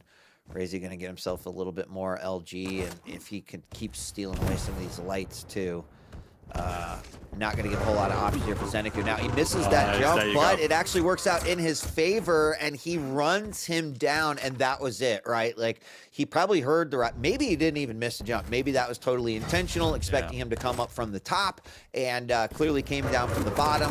Wasn't a whole lot he could do at that point. We get the orb coming out, and now the aggression picking up a little bit, right? So we always talk about, and even Avec getting all the credit for this, Quake being like a boxing match. That was that one hit that dazed Zeniku, and he's like, okay, I need to go in. I need to do some critical damage here. It's exactly what Raisy has managed to pull off. Exactly. He's won himself a heavy. This is the big lifeline back into this game, because at least now he can be semi-competitive. He doesn't have an LG though, and that's exactly where Raisy set himself up top, trying to defend that hit scan. Whoa, what a rocket! Beautifully done. What a recovery. Knew that he was in very bad shape, had the orb on cooldown, got it right into the corner where he needed it to be, and manages to stay alive despite a gorgeous, gorgeous rocket placement coming out by Zeniku. But now Zeniku's been able to grab a little bit of control here, and that will make a pretty big difference. Some exit damage there for Raisy as he goes to the grave, and Zeniku puts his first frag on the board, and there's still definitely time here. So, interesting turn of events there, despite that frag coming out. Control in Zeniku's hands. How is Raisy going to respond? Yeah, Raisy has to do some serious damage here as well, otherwise he's got to play exactly the same way Zen has, but he's got timing, he's done so much damage! Zen got a bit greedy, overconfident for the first time he's had some items, and now the question is, what can he do from here? Because 2 minutes to go, he's going to have to go aggressive. Yeah, that was really unfortunate, and one of those bounces that didn't really go in Zeniku's favor. But again, Raisy in 2 of those frags has just surprised his opponent. And that's all he's needed then to pick up an additional frag. So LG coming out as he gets from the top to the bottom. He'll pick up yet another one, 5-1. Clearly, this final scoreline is not going to show just how intense and close this match was, as Raisy is going to just go aggro mode here to clean things up in the final 2 minutes. But quite amazing as they're the orb into the rocket for frag number 7. It's a little bit of a shame of how quickly that went away from Zen at the end there, because Raisy's position on that heavy was pretty standard defensive position, just playing up on the high level. Zen just didn't check the area, and as I said, was a bit overconfident, having picked up a couple of items. That's typical Raisy things.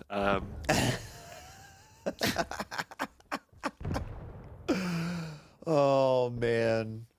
It's like a movie that you see where you're just like, how do you not see that person right there? Well, there you go. Just, right around the corner. It's going to pop a rocket, and it really doesn't matter at this point. And, we talked about it, though, in those early minutes, ZSX, where the way that Zeniku is choosing to play, and it wasn't necessarily by choice, right? Raisy had early control. Zeniku knew, like, well, I can't just throw my body at these major items. Yeah. It's not going to work out well. The problem with how he was doing is that if he wasn't finding those openings, if he wasn't getting those big damage opportunities, it was still going to be very difficult. 7-1, the final score on that one. I do think it was closer than that shows, and could have gone either way. It was not until about that 7-minute mark that Raisy kind of ran away with it. But nicely played by both. I think Raisy using orb how he needed to. That save was phenomenal. That could have been a big momentum changer for Zeniku that was just stopped short by Raisy. Exactly. You could see what Zen was trying to do in that it was 1-0, didn't have any items, so he was just playing this keep away and waiting for Raisy to make a mistake. But that's where credit is due to Raisy, because Zen was still setting up around the items. Yes, he wasn't challenging them, but he was waiting for Raisy to overextend or not check a corner, but that never came. Raisy is incredibly conscious of his opponent's positioning, and if he's not entirely sure himself, you can see the way in which he was approaching them. It was just careful, and that was limiting any potential defensive shenanigans of Zeniku and forced him away. Now, I don't personally like playing that playstyle, but it takes a lot of discipline as well. I felt that Zen could have been more active on the items, but in his mind, he wanted to keep it at 1-0, try and force a turnaround, then get back in control and build it from there. That didn't work. When he got control, though, that was when he was a little bit careless, when Raisy dropped on him from above to extend the lead. Yeah. That was definitely a tough one, but got to reset. We're going on to Molten Falls next, and kind of big question mark here is going to be, how is Raisy going to approach this with the Sorlag? Obviously, Zeniku with the Galena. We see Galena a lot on Molten Falls. We have seen Sorlag on Molten Falls before, but it's kind of been just a little bit outside of the meta bubble as of late. So excited to see what Raisy's going to bring to the table here. As Venger kind of said, players are now exploring that I've got to be comfortable outside of my box. And I think the greatest point that Venger made during that interview is that, look, when you get to that final and you've got to play every map and you're going to be forced to potentially play champions that you're not really used to, that's where you've got to really be able to shine. So I love that attitude. I love that approach. I think is absolutely right. And it's not easy, just like he said. It's difficult to do. A lot of time goes into it. And, you know, it's time away from other things that you might be doing, whether that's perfecting the champions that you're best on, etc. So it really does introduce kind of a unique approach to things. I would imagine that every player on Maestro is thinking similarly to that. But that's also why Rapha was the best for so long, because he was the one that was always forcing himself out of his comfort zone. And to Wenger's, just to counter Venger a little bit, it's not just about best of 7. It's about having the full utility of all the champions that you can, so you can counter your opponent. And that's what Rapha was doing ahead of the game. He was constantly picking these out-of-the-box champions in strategies and innovating as well. So you want to be able to do that to be the very, very best, which Venger is. Like no one ever was. There you go. Yep. Yep. All right, here we go. It's Molten Core. Did I just say Molten Core? You did what the... All right, boys, come on. There's going to be 100 DKP points handed out after this raid. Get ready for it. We're live. We're starting through Raisy's POV. Oh, you know how it is. Love it. Okay. All right, so Raisy already cleared out some of those totems. We're going to have a fight here just above that heavy spit coming out, but a lot of damage dished out there by Zeniku. He's ticking away just a little bit, but both players peeling off. Get it ready for the next one. Heavy still not picked up, and Mega is up as well. There it is. Sorry, I'm composing myself. Step.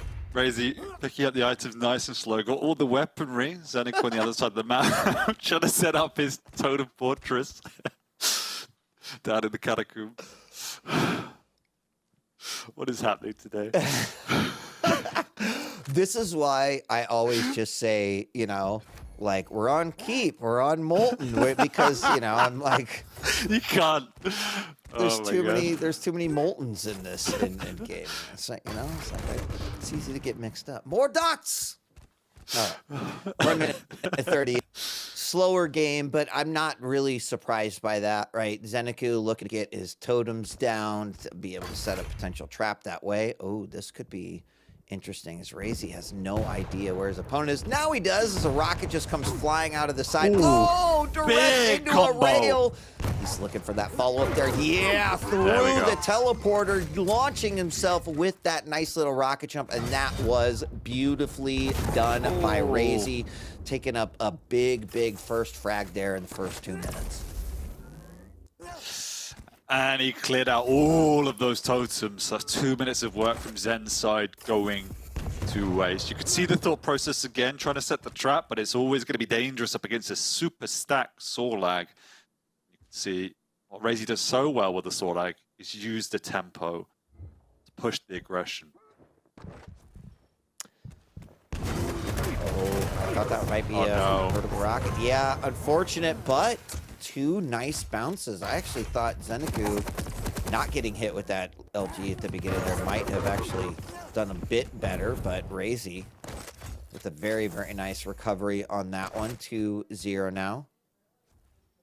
And I really like how he's kind of approaching this. Spits up in 5, is waiting for it. It's not going to come before this initial battle. Another nice double rocket bounce. This time he's going to have to back off. He's got to be careful here. Don't get rails. Going to get ready for that Mega. Ooh, I thought he was going to get bounced over there, but Zeniku gets away with both major items here. Raisy playing the positional game. Long time before the major items. Zen's taking this period to take a bit of a breather, do the long road round. Doesn't have a rail though. This is why he's being slightly careful. Yeah. Yeah, Does work his way high ground. It really is incredible how limited you can be no rail on this. I mean, he's picked it up now, but that can be scary, right? Like, you're definitely going to limit where you're going on the map and where you're exposing yourself. Raisy dropping down, perfect rail on that one. And those types of openings are exactly what he is looking for here. He's going to scoop up that light. Knows exactly where his opponent is. Looking for him at the top. Sees the rail. Knows, confirms it's there. But they trade. He's going to go for it again. Tri-bolt and the spit. Yeah, look at the zoning. It's insane. Zen has to retreat there. So much damage coming out. Zen, you can see him double back there just to get the exact timing. Conscious he wants to keep that pressure on. He's managed to stabilize this game after a really poor start. Yeah, I mean, Raisy's got just phenomenal map awareness right now. He knows exactly where Zeniku is most of the time. And it's definitely paying off here as Raisy make his way through. A little bit of damage there, but look, I mean, again, knowing his opponent was down, pretty good chance he was going to come up there. Goes back to the teleporter, nailed with the rocket coming through, and maybe this mistake might be an open opportunity for Zeniku to try to make something happen here, but that was unfortunate there, and Zeniku played that one nicely.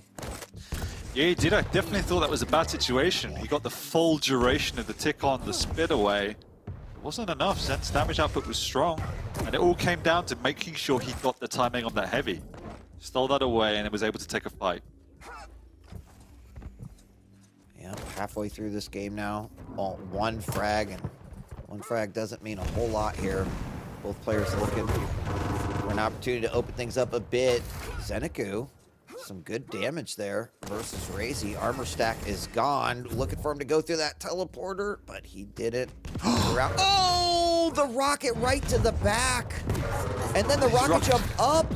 Oh my gosh. That, man, you got to be a confident player to do something like that. And Raisy does it with a flawless execution, 3-1. It just seems like he's constantly surprising Zeniku here. Yeah, I'm not sure if Zen misheard him, but exactly that. Raisy wasn't being particularly quiet. They just completely and awkwardly got it past each other. And now Zen's falling down a slight second too early, but he's got the timing to perfection. Looked like he didn't have enough of stack to live that out, Wheat, but keeping himself in this game with pinpoint timing once again. Good connection for the rail. Look how low Raisy is. And we can see part of the challenge as to why heavies aren't picked as much. Just Zeniku has 57% LG. Yeah. They're very easy to hit in this meta. They are very easy to hit. And now we've got a one frag game yet again, where Zeniku's been very cool, calm, and collected here. Raisy's had some nice recoveries, but Zeniku looks like he's picking up that speed just a little bit here. Oh, missed rail opportunity there, wasn't really there to find. And I'm still surprised he didn't win that fight over there by heavy, but I think he probably was too. So we're getting ready for another heavy battle. Zeniku in a great position here. He's going to be able to pick it up uncontested. He's got full control now. Yeah, we got almost the reverse of the last map, but Raisy's the one just playing off of the map, not even contesting these items. Always to say that he's going an aggressive big rocket, but it's just not enough. Nowhere near enough, in fact. Then we'll tick down, but there we go. Picks it back up. The only saving grace for Raisy is that he's constantly been taking these totems off the map. As I say, there's a combo.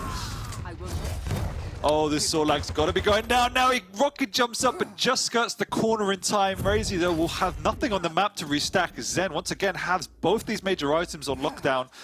And at least one of the lights as well. So Raisy has just the solitary light over by the Mega. Nothing else, Sweet. Yeah. And that means that you are absolutely right that it is very similar, but a switched scenario as to what we saw in the last game. And now heavy up again. Zeniku, complete control. Now, one thing I would say is that Raisy, we've seen him before, he can be, you know, master trapper. So if Zeniku is the shaman, then dropping those totems, then Raisy, you know, is our hunter here, as he's looking to set up some sort of trap to try to take this back from Zeniku, but we're a minute and a half in, and it's tie game. We could very well go to overtime here. Yeah, but Raisy must be a survival hunter in Classic, just completely useless at this point in time. Oh. All right, final minute. Coming up. And I feel like this is definitely going to go to overtime here. I don't think Raisy's going to make any sort of elaborate, risky move here. Maybe try to budge his way into one of these major items here once we've hit time, but Zeniku is on the hunt.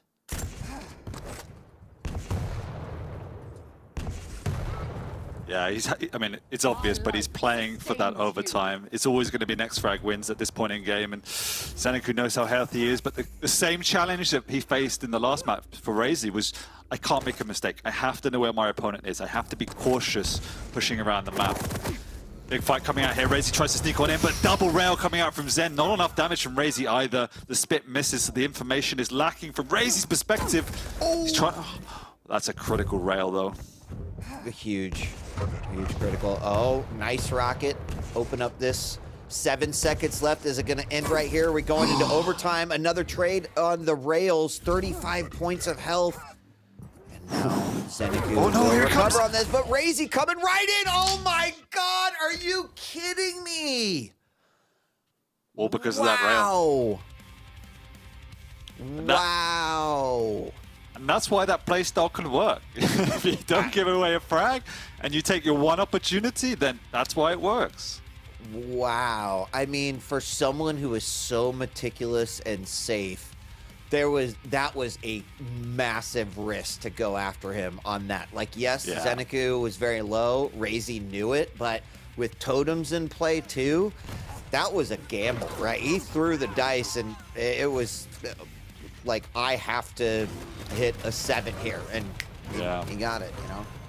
Yeah, you're right. As soon as Raisy hit that drive-by rail, you just got to get out of there. You got to accept the fact you're not getting it. And you could tell what he wanted to do was to try and hit a rail, but this positioning meant he was vulnerable because there was two exits for Zeniku, and Raisy could cover them both, and he just needed to get out before Raisy had the opportunity to deal damage. Hindsight's 2020, but incredibly well played by Zen throughout. But again, Raisy being Raisy had the trickery to keep away, make sure the scoreline didn't accelerate. And as soon as the pressure needed to come through, that's what Swordlike's great at, barreling through that doorway.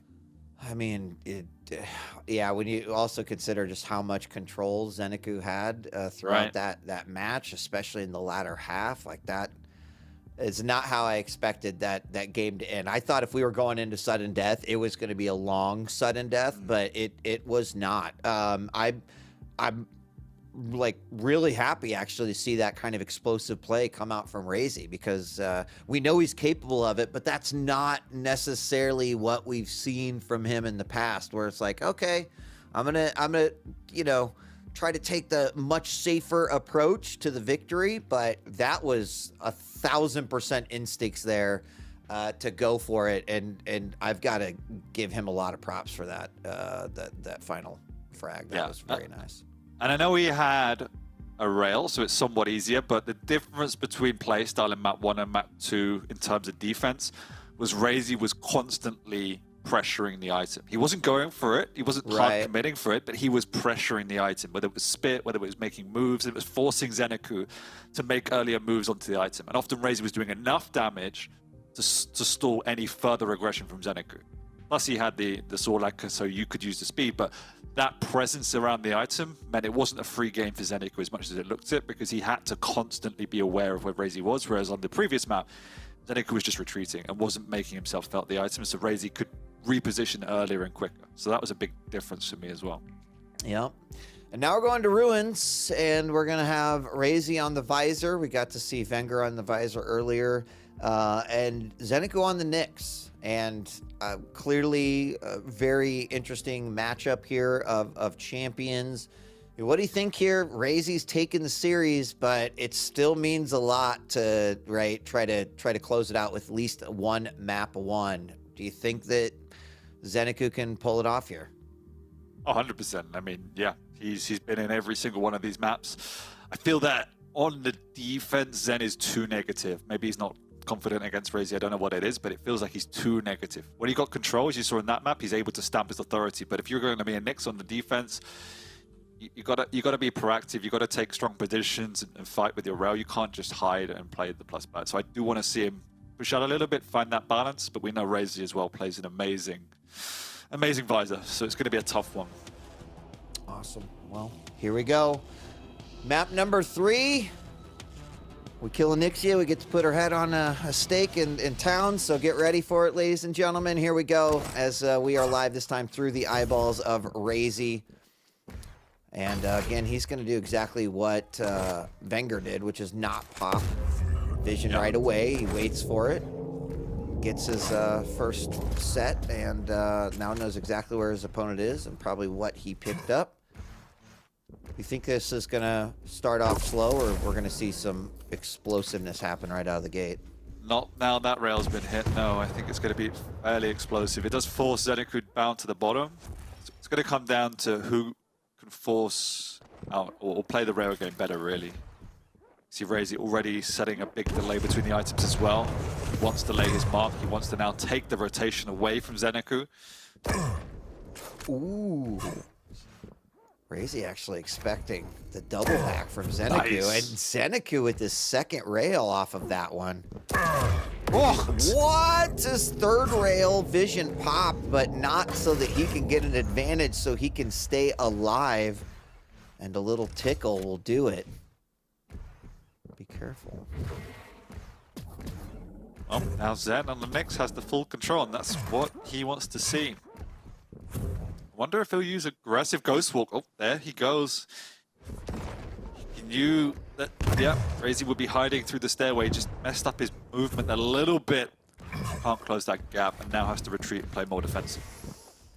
Yeah, this is a scary time here for Raisy. Once again, Zeniku with some good... Oh, wow. But the equalizer, I think so. The rocket double rail. Zeniku managing to get out of there with his life.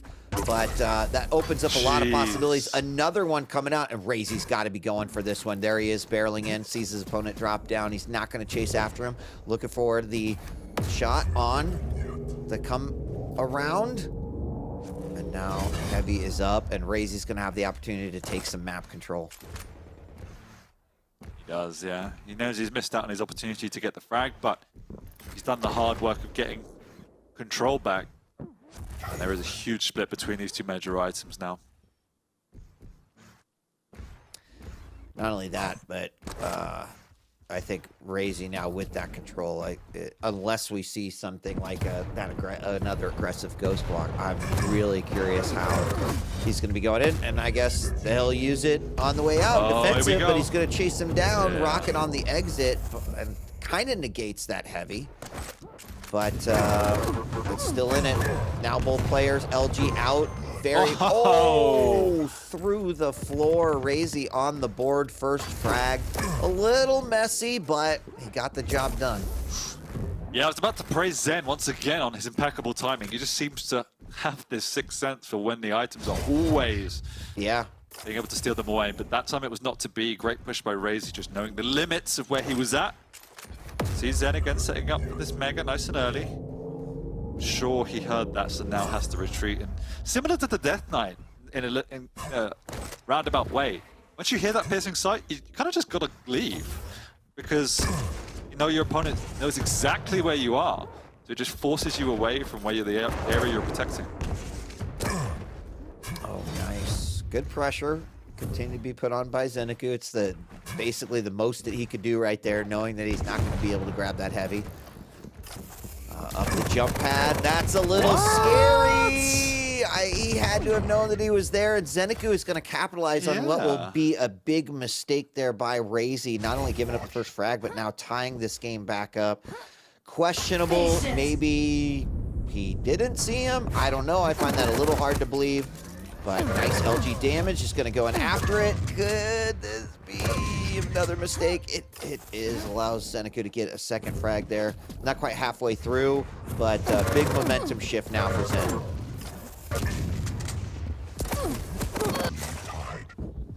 All right. I am very confused, Why? None of that, I don't know, I just feel like none of those plays by Raisy really made any sense. But, I mean, it's back to 2-2, so maybe some normality has kind of come back as Zen is... Wait, no! Oh, no! All right. Oh my God, that could have been so bad, Raisy. He manages to not get blasted in the head with that close range shot. Oh my gosh. Ladies and gentlemen, if you have children in the room, remember this is M-rated game. You might need to leave, and that's why right there. That was brutal. Brutal. Kind of feels like they've got bored of playing sensible Quake, have just gone FFA now. But I'm guessing after that chaos has subsided, we will get some semblance of structure back to this duel. Brutal. Just so brutal. Oh. Well, I mean, 3-frag lead, that's huge right now. Halfway through this game. And with that vision, too, it's going to make it really hard for Zeniku to not face this head on. As much as he would like to set up some sort of a trap, I think it's going to be pretty tough, and Raisy's already going to be playing some games here as he is definitely playing in-game hide-and-seek right now. He is indeed. Got his piercing sight back, so feeling a bit more confident now. With his starting stack is all he really cared about. He got the timing on the 2 items. That was the main objective that period of time, as well as just getting the in. He knew he'd ghost walk. Yeah. Good read on that one. There you go. Really nice. Oh. That was a great decision right there. Yeah. Rocket jump up to the top. Opponent wasn't going to be able to get there. Mega spawn, just perfect.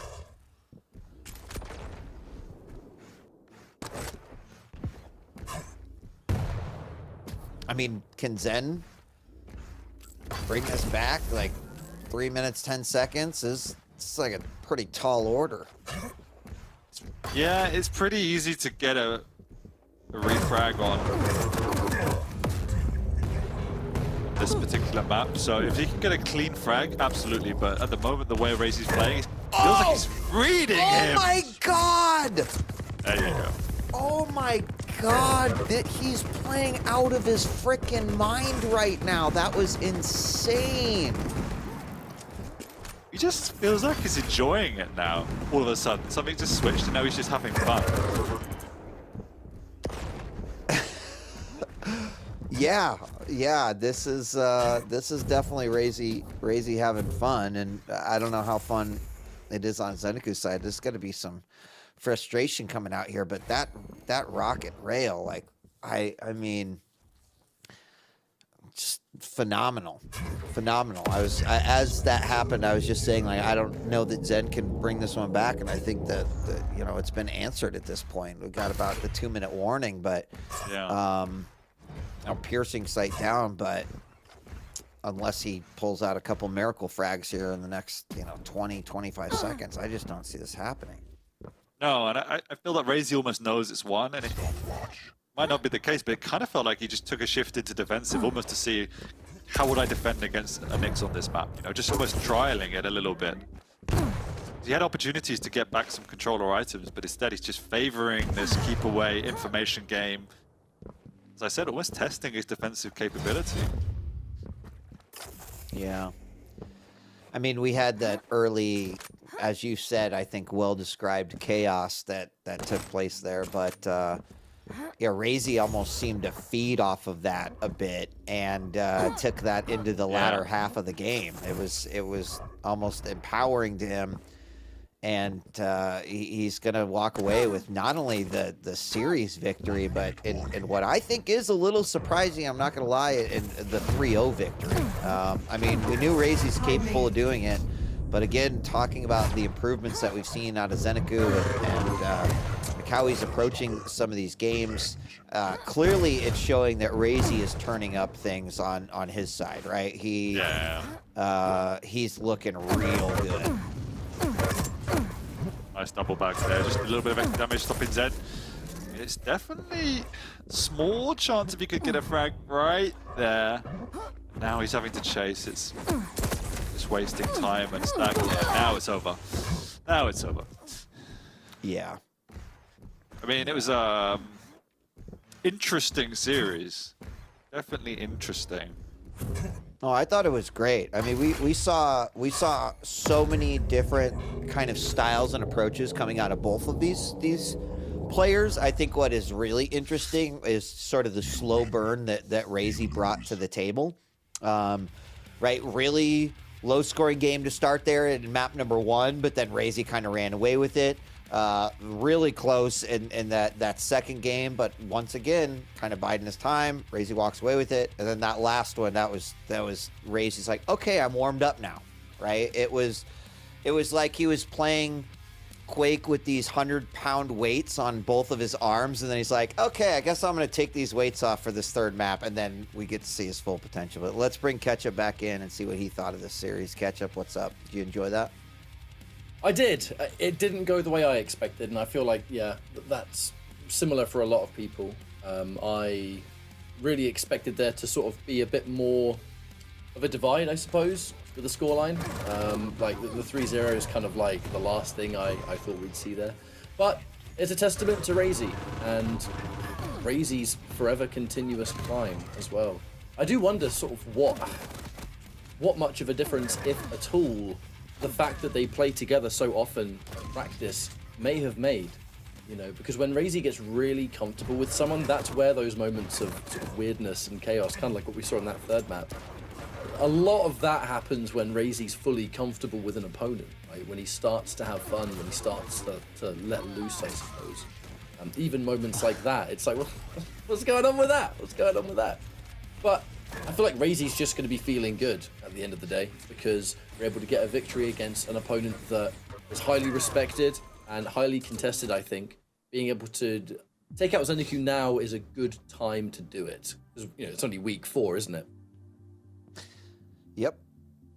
It's still very, very early on in the overall standings. And as we've said, right, you're going to have to face the great players along the way. I think that the bigger deal is that the pool of great players has clearly increased and continues to do so from season to season. So where, you know, coming in, you know, top 3 might actually shake things up even more, the fact that, well, your top 7 are going to be pretty nasty, like pretty deadly, no matter how you cut it. So it just means we got a really exciting season left to go, right? If this is the caliber of games, imagine what we're going to be seeing in the finals.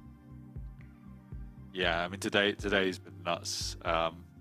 As we talked about, I think the only blowout was from Rapha, and every other game, every other series, most of which could have gone either way, which is insane. You know, I think a couple of stages ago, there was a great divide in the league where you had a very good understanding of who's going to beat who. But now, as you just said, it's carnage for most of these series, and every map is well fought. So, yeah, it's a really, really interesting point that we're at.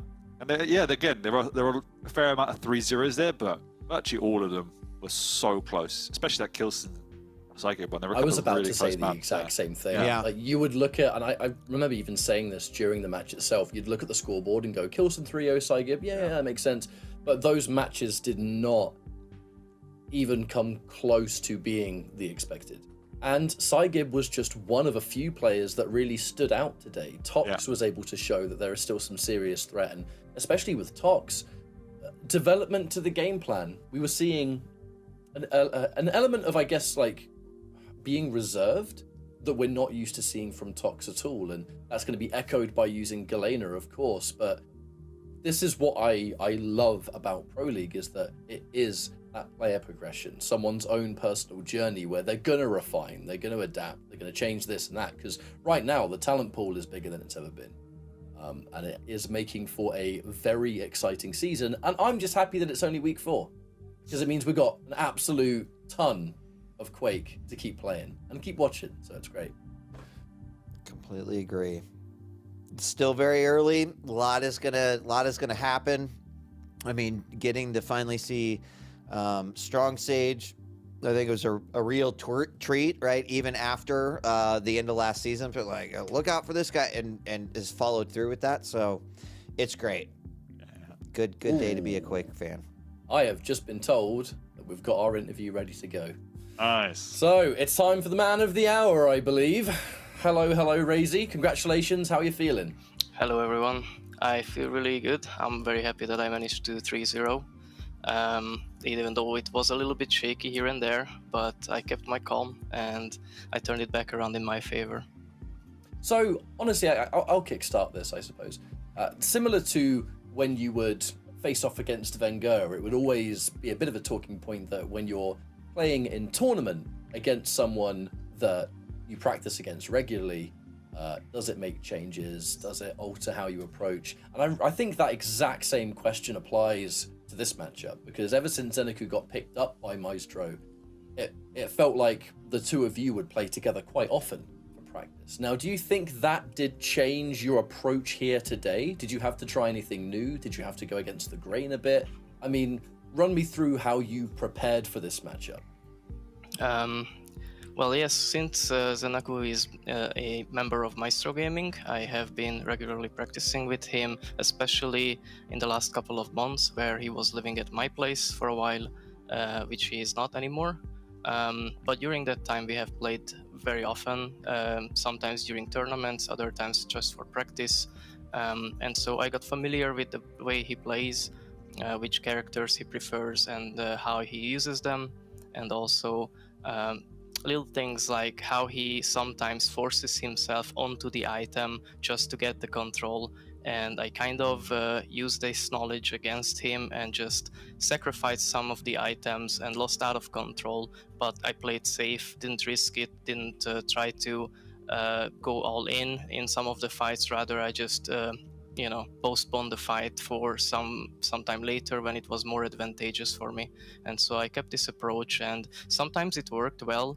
Other times I actually was out of control for quite a while, and it was difficult to get back into control, or at least even weaken him somehow. But overall it was working well, and I managed to win all 3 maps, so I'm happy with it. Yeah, wonderful. Well done. Hey, Raisy. I like your new look, by the way. Hi, thanks.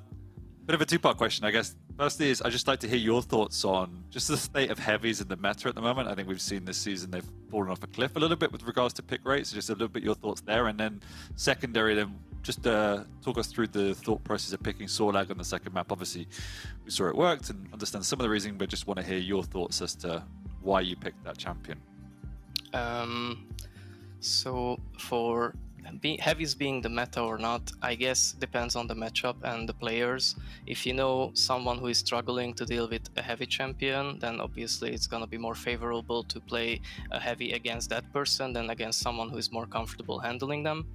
Also depends on the matchup, as in the map and what champion you're playing against. Sometimes it's actually really good in favor of the heavies, other times not so much.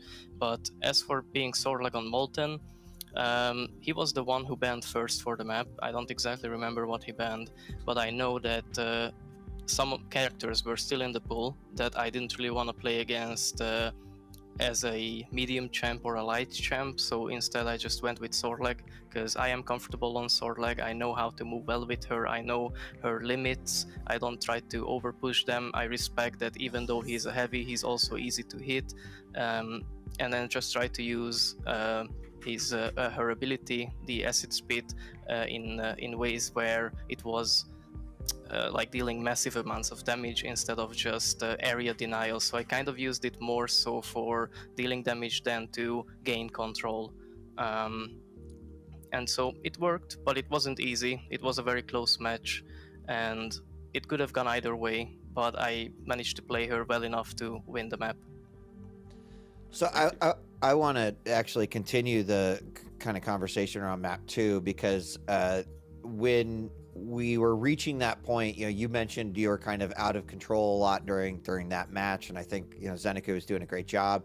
Up till that point, as we were about to hit sudden death, I think both ZSX and I were thinking this might be a longer sudden death. But in reality, you landed that rail and something clearly clicked for you, and you went on the attack. So can you just walk us through that final moment and final frag? What was the thing that made you kind of flip the switch and go, okay, now it is? Was it just that one rail you landed and feeling like you're in a spot to be able to get that final frag to win the game, or what was it? For Molten, right?